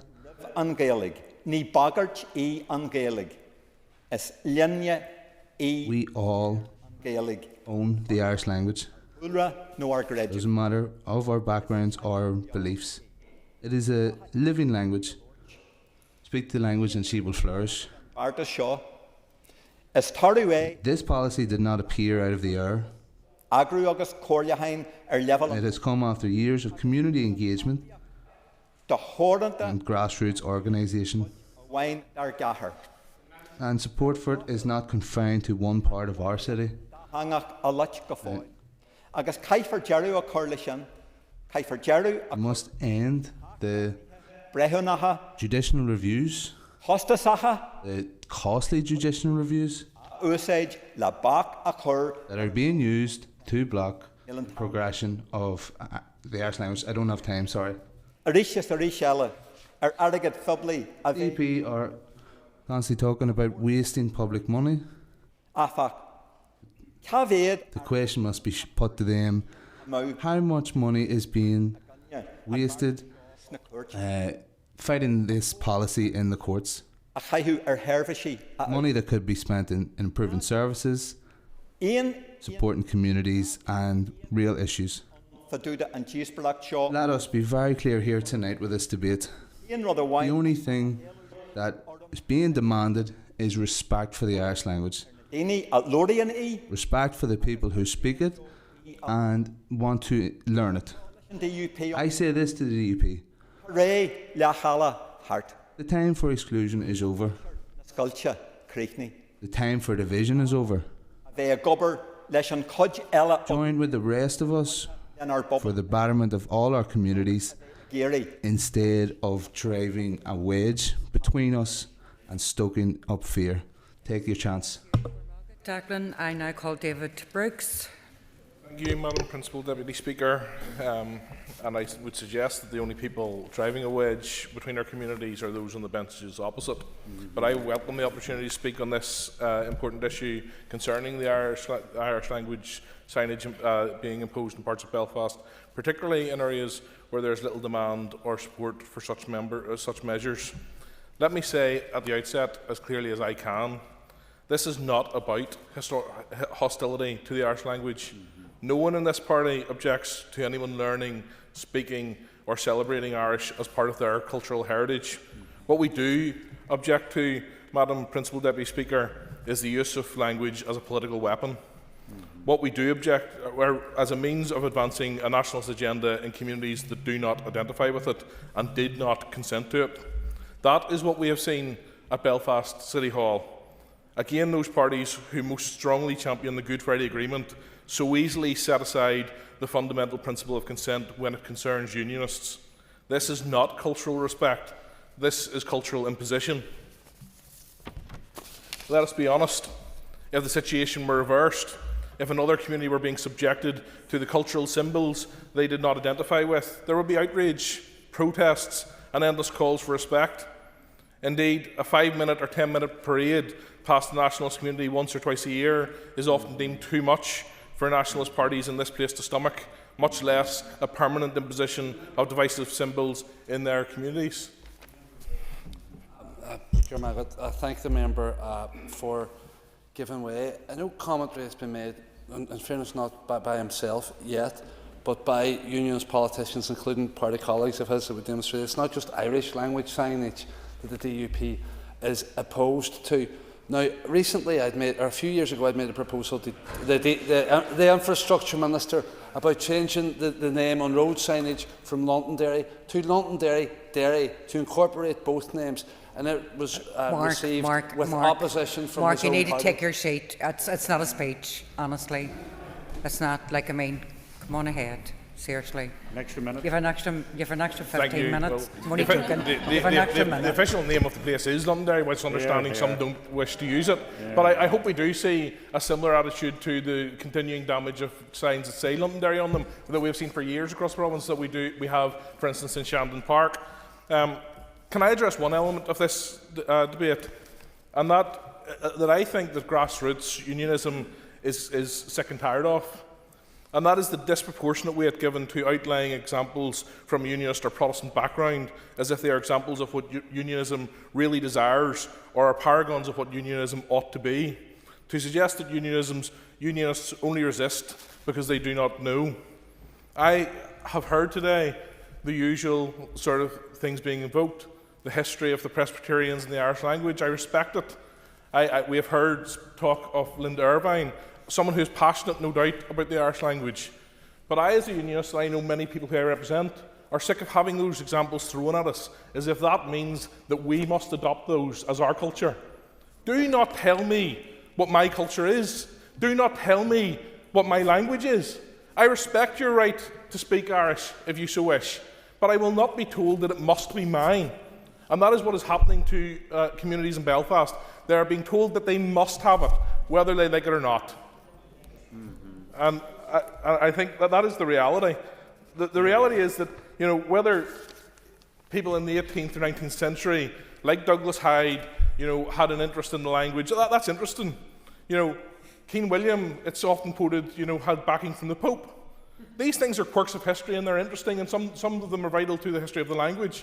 But they're not reasons why unionist communities today must identify with it. And I tell you, 30 years of being bombed and murdered and maimed by people who stand and sit in front of tricolours and tell us that every word spoken in Irish, is a bullet for Irish freedom. That will do that to people's attitudes. And so whenever you find that unionist and Protestant communities in Belfast are resistant to the language, perhaps particularly those on the benches opposite will look a little closer to home for the reasons why. The members of this place and of Council, of the Alliance Party, of the SLP, of Sinn Féin and of the Irish Language Lobby can engage in their culture as they wish. But they should rid themselves of the sanctimonious idea that they get to say how others identify and celebrate their culture. And I think I've made that point.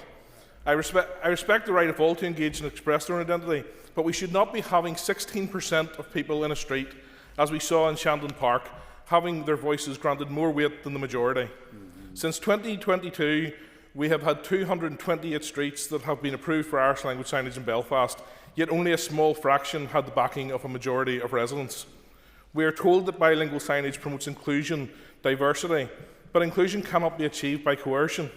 Belfast is a shared city with shared spaces, and welcoming to all. It should not be dominated by one cultural narrative or another. Imposing Irish language signs in strongly unionist areas does not promote harmony. It drives division.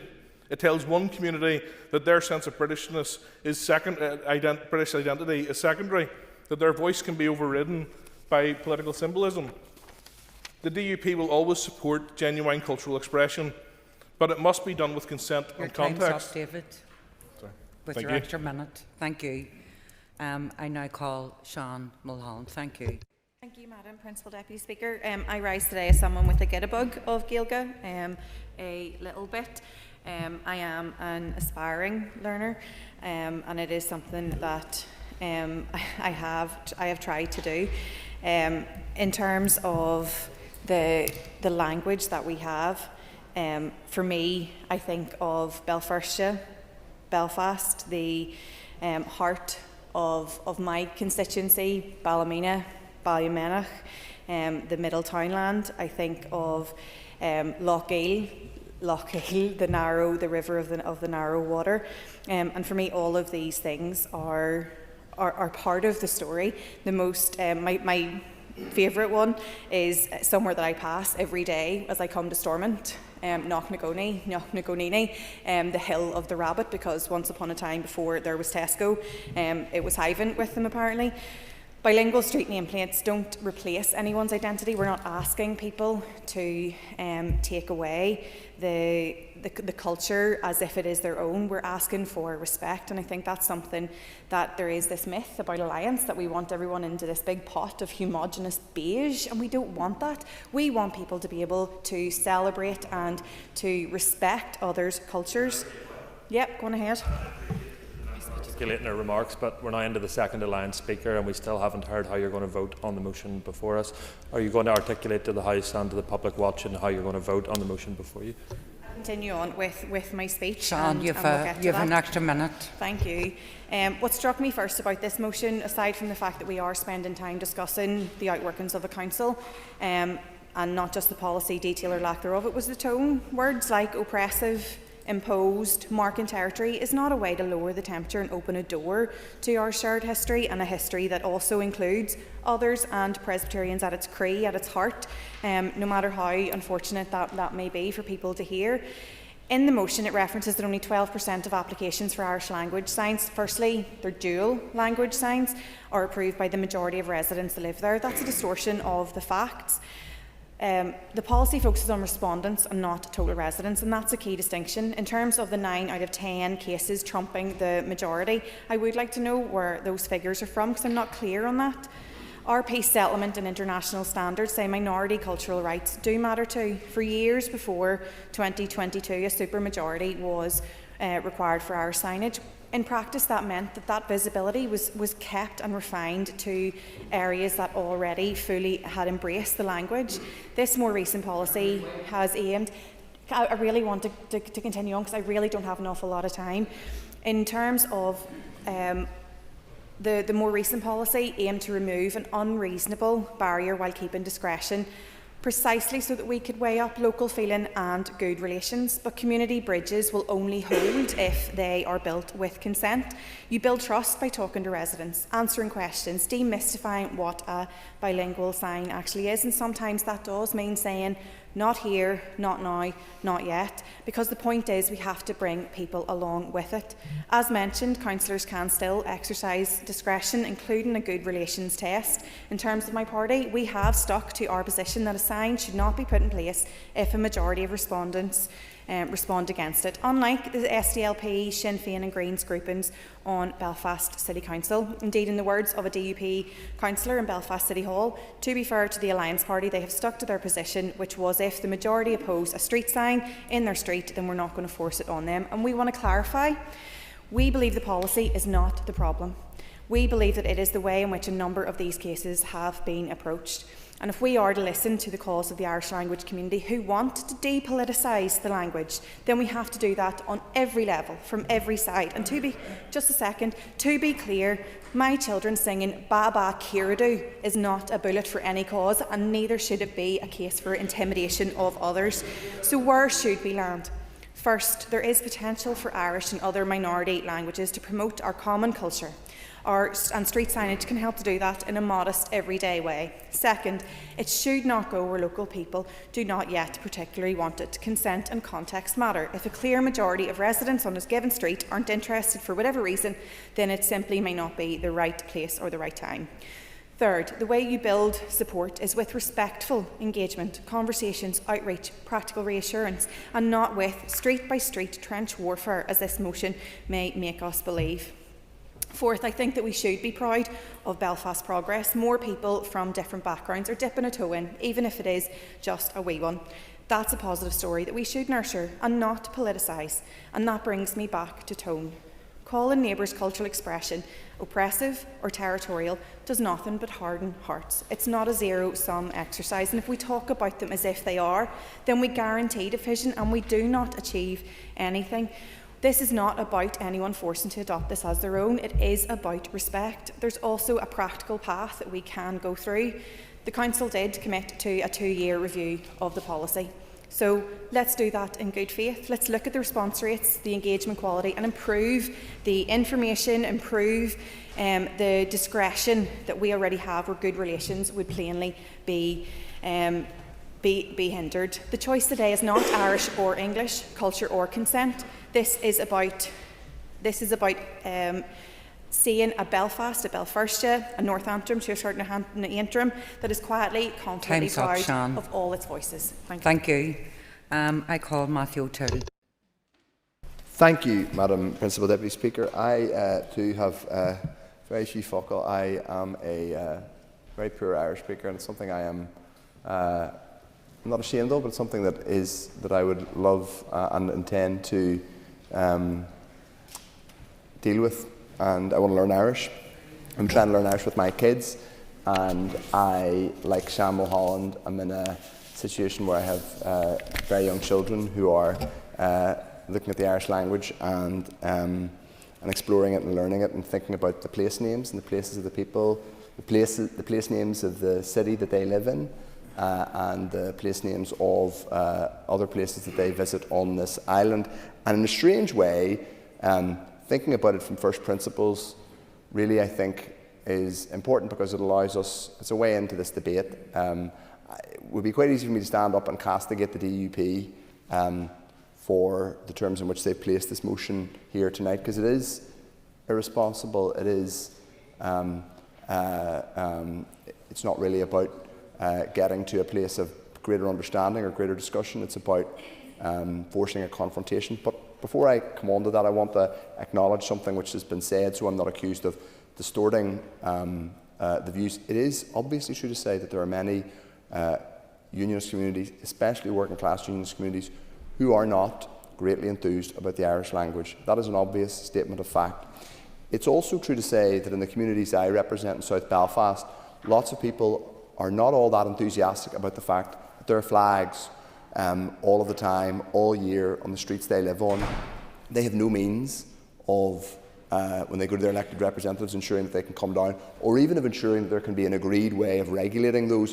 Because whenever I sometimes deal with constituents who often come up to me, as I'm sure they do to all members, maybe in shop, sometimes even in the pub, Madam President, Deputy Speaker, and they talk to you about issues, one of the things people most regularly come up and talk to me about is, and sometimes they do it in quite colourful language, and they use words which are not necessarily Asquelga perhaps, or sometimes words that have an Anglo-Saxon origin, and they say, what about that flag, or those flags in the street? I don't mind if they go up in July and there's an agreed process for getting them down. Those are people who are asking for a process and a system of regulating a cultural expression that is not theirs. I will let Mr Brooks in a second.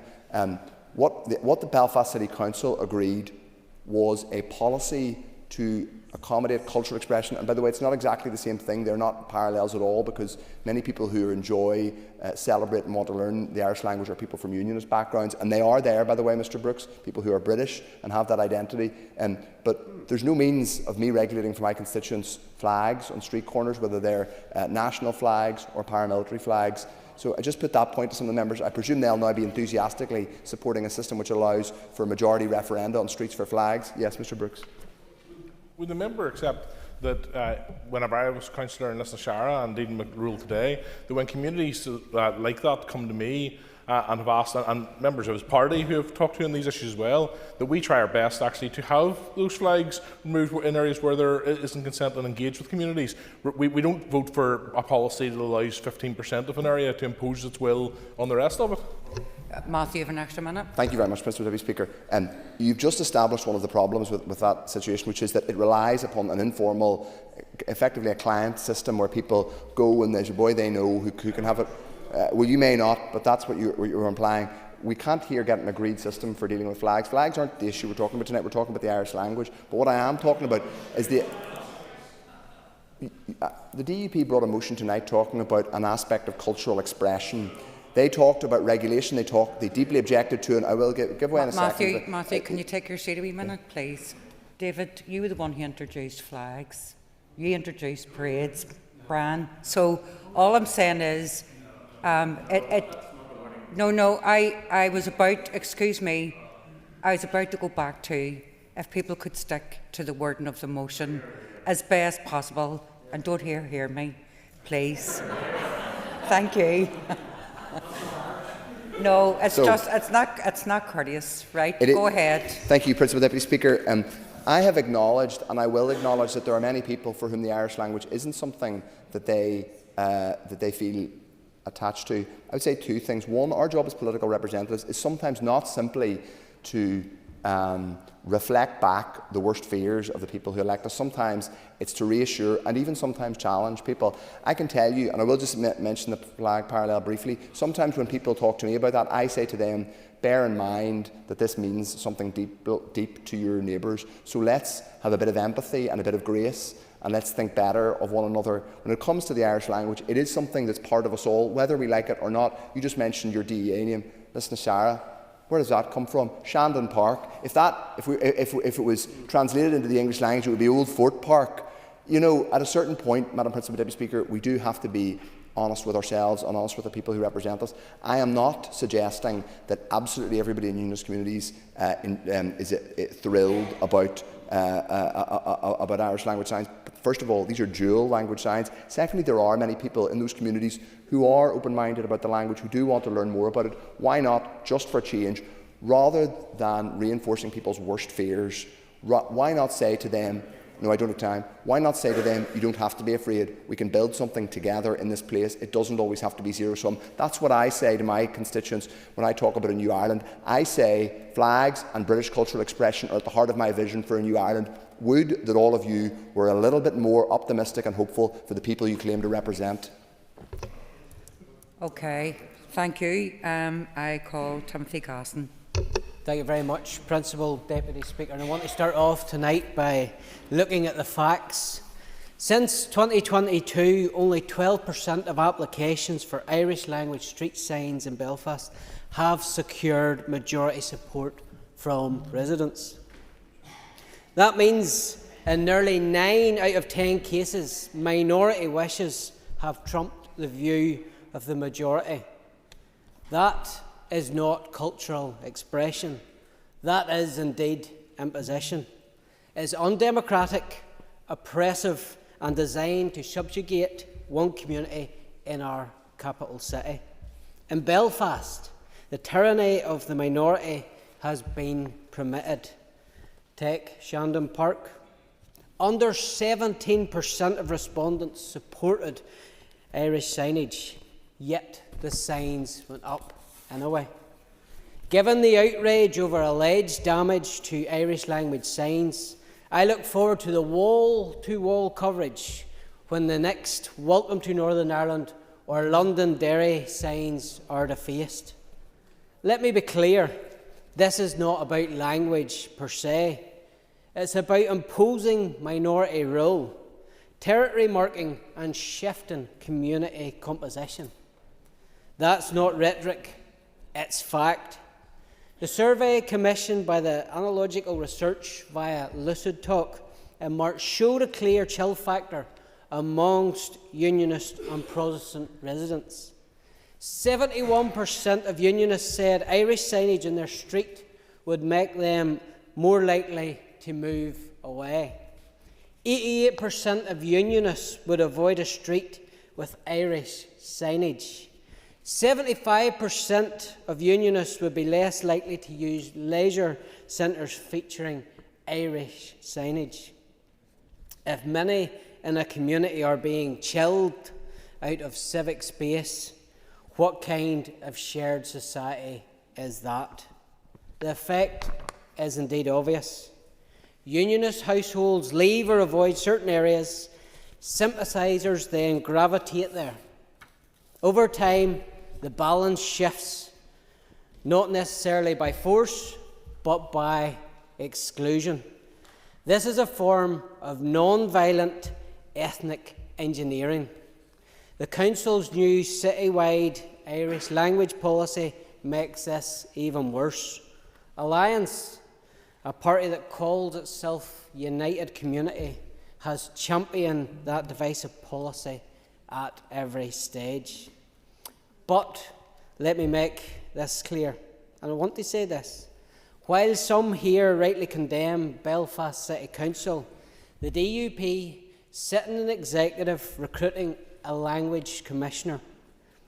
A fanatic is the man touted to be the new Irish language commissioner. By all accounts, who thinks that the law doesn't go far enough and intends to impose an Irish cultural identity across Northern Ireland. If indeed you oppose what's happening in Belfast City Council, then use your powers in the executive to stop the next phase of this Republican project. Timothy, could you please take your seat a minute? So, from my understanding is that the name of the Irish Language Commissioner hasn't been announced, even though there's a lot of speculation. And I think you need to be very careful, even though that speculation is out in the media. You're now disparaging someone's character.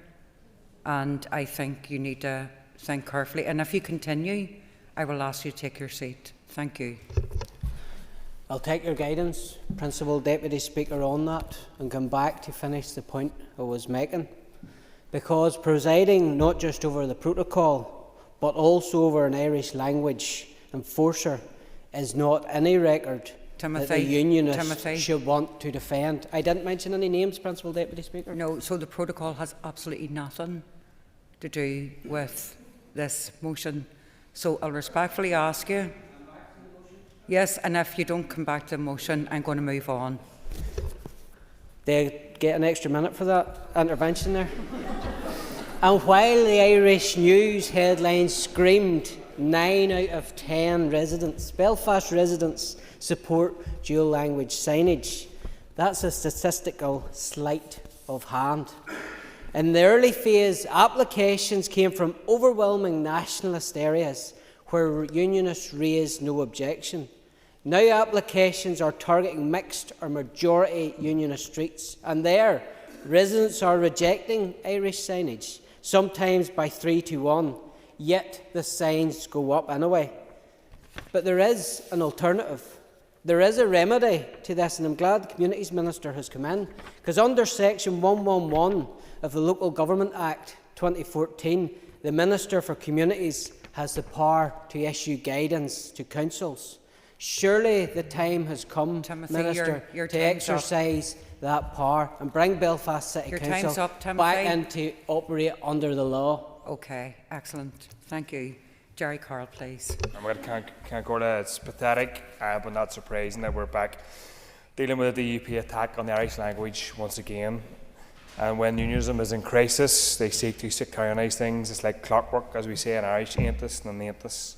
It's kids larnach, dar gar, car, eir, pobl na Gaelic. The Irish language community is a central part of our city. Lan, Gaelic. Thousands of young people attend Irish medium schools. Lumsa, October. Parents throughout the city, like myself, are raising their children through the medium of Irish. It is right and just that the Irish language should be visible in Belfast. It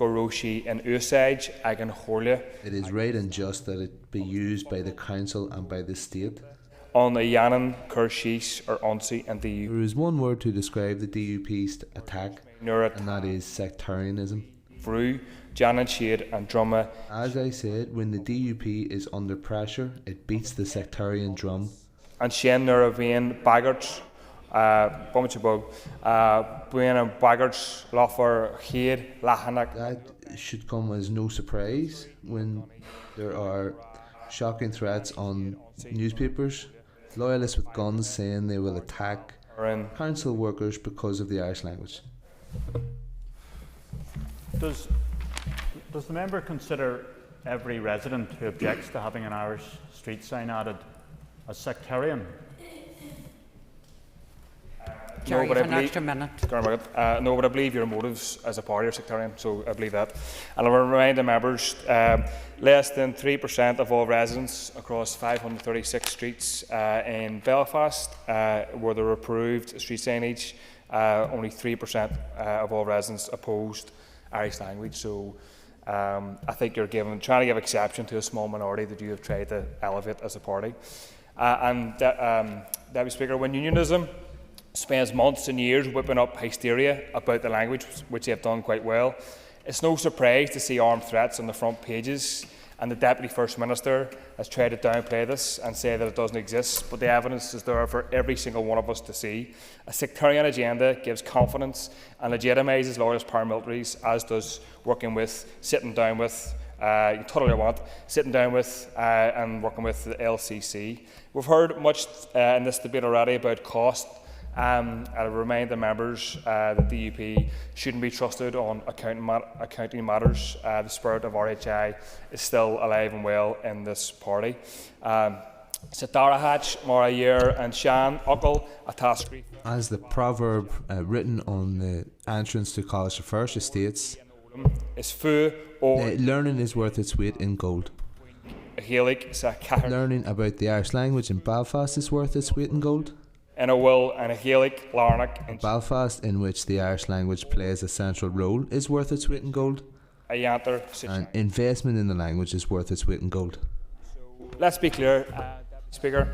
The DUP clearly are trying to sectarianise Irish language, talking about costs, trying to whip up racism, talking about transphobia, because working class communities are suffering and they're angry. And I think the executive shares a lot of blame for Jerry, that stuff. Can we go back to the substance of the debate about the Irish language Sure. street sign policy? Yeah, false road. And these ridiculous, embarrassing attacks, Deputy Speaker, on the Irish language are designed to distract from this reality. They're designed to keep working class people angry at the wrong things. But I think sectarianism lets the whole of the establishment off the hook. Nationalist parties here are right, Deputy Speaker, to defend the language. We obviously agree on that. But in the same breath, all executive parties implement a neoliberal agenda that punishes working class Gaelgory and working class people in general, and they are complicit in the crisis of our public services and in housing too. While Yermidge in Gaelic, Tashiedig, Wanch, O'Fader, the torch. As we say in Irish, Rob and Peter to pay Paul. The DUP sectarianism, the rights of Irish speakers should be respected and resourced, but we're clear, I think narrow nationalism won't serve the needs of working class Gaelgory in Belfast or anywhere else. I think we need a socialist approach to take on the questions of the Irish language. There's been a lot of talk about weaponised, the language being weaponised by some, and I would make the point that who's doing the weaponising tonight? That's clearly coming from the DUP.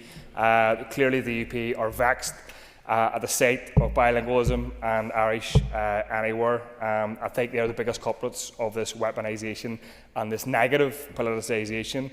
And also to repeat previous point, or to address previous points, Deputy Speaker, unionism may be in a minority in this House, but it's not an oppressed minority. It's not an oppressed minority, despite what members are trying to spin. Of all the issues the DUP could have brought tonight about poverty, about inequality, they're trying to stir the pot on sectarianism, and shame on them for it. And Cian Jarnack, Boilem Agaber Guru Mayago. I'd like to say thank you to the interpreters for their work. Today. Thank you. I call Justin McNulty. Guru Mayago Clash Cian Corla. There's a wonderful saying in Irish I love. Erskath Akela Awarin Nadini. It means in the shelter of each other the people live, or in each other's shadow we survive. This Irish wisdom highlights the importance of community and mutual reliance, emphasising that we all need and give shelter to one another. It is sad that this generous and protective philosophy is not embraced here. The Irish language threatens no one. It is the indigenous mother tongue of this land and belongs to us all and can be cherished by us all. A friend of mine bought me a book just last week, a beautiful book by Mankin Mangan, and I'm going to borrow 2 words from that book. It's called 99 Words for Rain and 1 for Sun. Enough of the Nilladori, and let's all be Radori. Enough of the cloud watchers, let's all be stargazers. Gur Mayot, Las Cian Corla. Thank you, Justin. I now call Philip Pratt to wind. Philip, you have 10 before you get in. Can I read my script, please? So you have 10 minutes to wind on the debate. Thank you, Philip. Thank you, Madam Principal Deputy Speaker. And I think this debate brought little surprise. Sinn Féin articulated their long-held position, and let's make that clear. Sinn Féin's position, and they're entitled to hold it, is that there should be dual street sign language right across Northern Ireland and in every corner of Northern Ireland. And that's what they wanted from their standalone Irish Language Act, and that's what they didn't get. But yet, of course, Madam Principal Deputy Speaker, despite not getting that, the TEV have to take this opportunity when unionists should be standing together on this issue to attack a fellow unionist. No mention, Madam Principal Deputy Speaker, that it was a unionist party who brought this motion forward, but Mr Gaston has to read from his pre-scripted remarks that were given to him before he came into this chamber today. No compliment or thanks of unionists working together. So, Madam Principal Deputy Speaker, when we hear of unionists standing together, I'm very happy to stand with them, but I'm not going to sit here and take attacks from one party and expect us then to roll in behind them on another. Our agenda on this issue is clear. This was an opportunity for unionists to stand together, and instead he wasted half of his time trying to attack the DUP that didn't even deliver the standalone Irish Language Act that the party opposite wanted, that the very people who may be appointed to those roles attacked the party for not being able to achieve, and you, Mr Gaston, come to this chamber and attack me. Secondly, Madam Principal Deputy Speaker, in the 14 minutes in which the SDLP spoke in this chamber, they didn't make one remark in relation to the motion before them. They couldn't articulate one single sentence in support of the 15% policy that has been put in place by their party.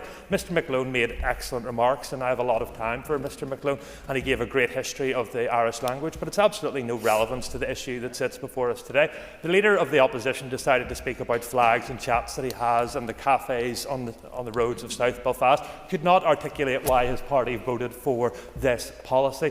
Justin McNulty, well, Madam Principal Deputy Speaker, move on. I'll move Just on. move on. We will aim for the stars on that one. In the 10 minutes that the Alliance Party spoke, Madam Principal Deputy Speaker, they did not articulate how they're going to vote on the motion before us today, and I'm happy to give way to them now if they wish to give clarity to the public listening how they're going to vote and the reason for that. Happily give way. Thank you, Member, for taking intervention, but I think we outlined, and my colleague outlined particularly well during her speech, that there are problems with the motion before us today, because there is this distortion of the facts and figures that you have right down in front of you. There is one line that we agree with in your motion, just one line, but we won't be supporting your motion today. And I made that clear during my comments and during my colleagues' comments. It's now clear, Madam Principal Deputy Speaker, they couldn't make it clear that the Alliance Party will not call for a review of the position in Belfast. And listen, that is their prerogative, but they need to own that, Madam Principal Deputy Speaker. We've been accused here of whipping up tension, but this is the very place, Madam Principal Deputy Speaker, where these discussions and robust debates should have. We are the elected representatives of the people of Northern Ireland, and these are where their discussions should happen. I will happily give way. Brett has read his guts at everybody that spoke in the motion. What I was trying to do, and what I want to put to you, Mr Brett, is the DUP have the power to do something about this. They have the power to do something about it. So please share with us what you intend to do. I wasn't taking aim at the DUP. I was simply pointing that out. But now let's judge you by your actions. What is the DUP going to do to stop this Republican agenda and this Republican project? So I'm all ears, Mr Brett. I've read your speech very well, Mr Gaston, before you read it out, because half your speech was dedicated to attacking the DUP. We've made it very clear what we've done. First of all, we've brought the motion that you've just spent 6 minutes speaking on. Secondly, you lambasted the issue in relation to the Irish Language Commissioner. We did not consent to a standalone Irish Language Act or an all-encompassing Irish Language Commissioner that would have had what Sinn Féin wanted, which was a requirement for Irish language speakers' percentages in the civil service. Dual street signs all over Northern Ireland, road signs all over Northern Ireland. But in your dedication and determination, Mr Gaston, to discredit and attack the DUP, you missed those facts, and you're perfectly able to do that, and you set out your attack on us well. I just ask how your remarks have served the cause of unionism standing together, and I'll ask you to reflect on that. He then goes on to discuss the issue of the Communities Minister can issue guidance. Madam Principal Deputy Speaker, guidance is guidance and has no legal impact, and the member knows that very well, but this is an attempt, Madam Principal Deputy Speaker, when parties should be standing together on this side of the House to throw mud up in the air and to try and confuse. I'll happily give way. It's about guidance there from the Minister and why that's not possible, and fair enough. But a lot of this dual language nameplates, it refers to Westminster legislation. And is the member content with the fact that if something is legislated for, that to ask for it or to deny that, well, there's a very obvious name for that? There is no legislation for Westminster in relation to dual street signs. My view on this is clear, and I was there on the council when Antrim and Newton Abbey introduced their policy. If a majority of residents want to have a dual street sign in whatever minority language that is, fair play to them, go ahead and do that. We have voted through that. I won't give way any further on this stage because we have had an argument. It is clear where this vote is going. The Alliance Party have admitted that the deal that they done with their friends in Sinn Féin and the SDLP has been done over. But rather than voting with this party to get the very review, they're just going to go and vote with them again. And Madam Principal Deputy Speaker, the people of Northern Ireland will see on the voting record tonight that the Alliance Party had the opportunity to ensure that their voice of the people of Belfast was heard, that we need a review on this policy, but rather than vote for that, they sat with their friends in Sinn Féin and the SDLP. Okay, so the question is that the motion standing on the order paper be agreed. All those in favour say aye. Aye. Contrary if any noes. Okay, clear the lobbies. The question will be put in 3 minutes.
Order, members. Order, members. Could you please resume your seats?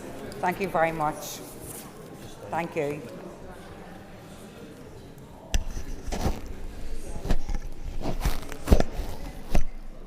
So the question is that the motion on the order paper be agreed. All those in favour say aye. Aye. Contrary if any noes.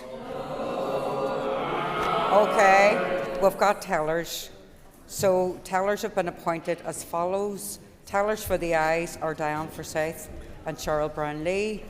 Tellers for the noes are Justin McNulty and Deirdre Hargey. Clear the lobbies. The Assembly will divide. Ayes to my right and noes to my left.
Close the doors.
Okay, members.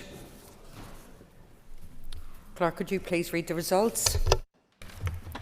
69 members voted, 28 members voted aye, 41 members voted no. The motion is negatived. So the motion's negatived. Next item of business is the adjournment. The Assembly do now adjourn. The Assembly is adjourned.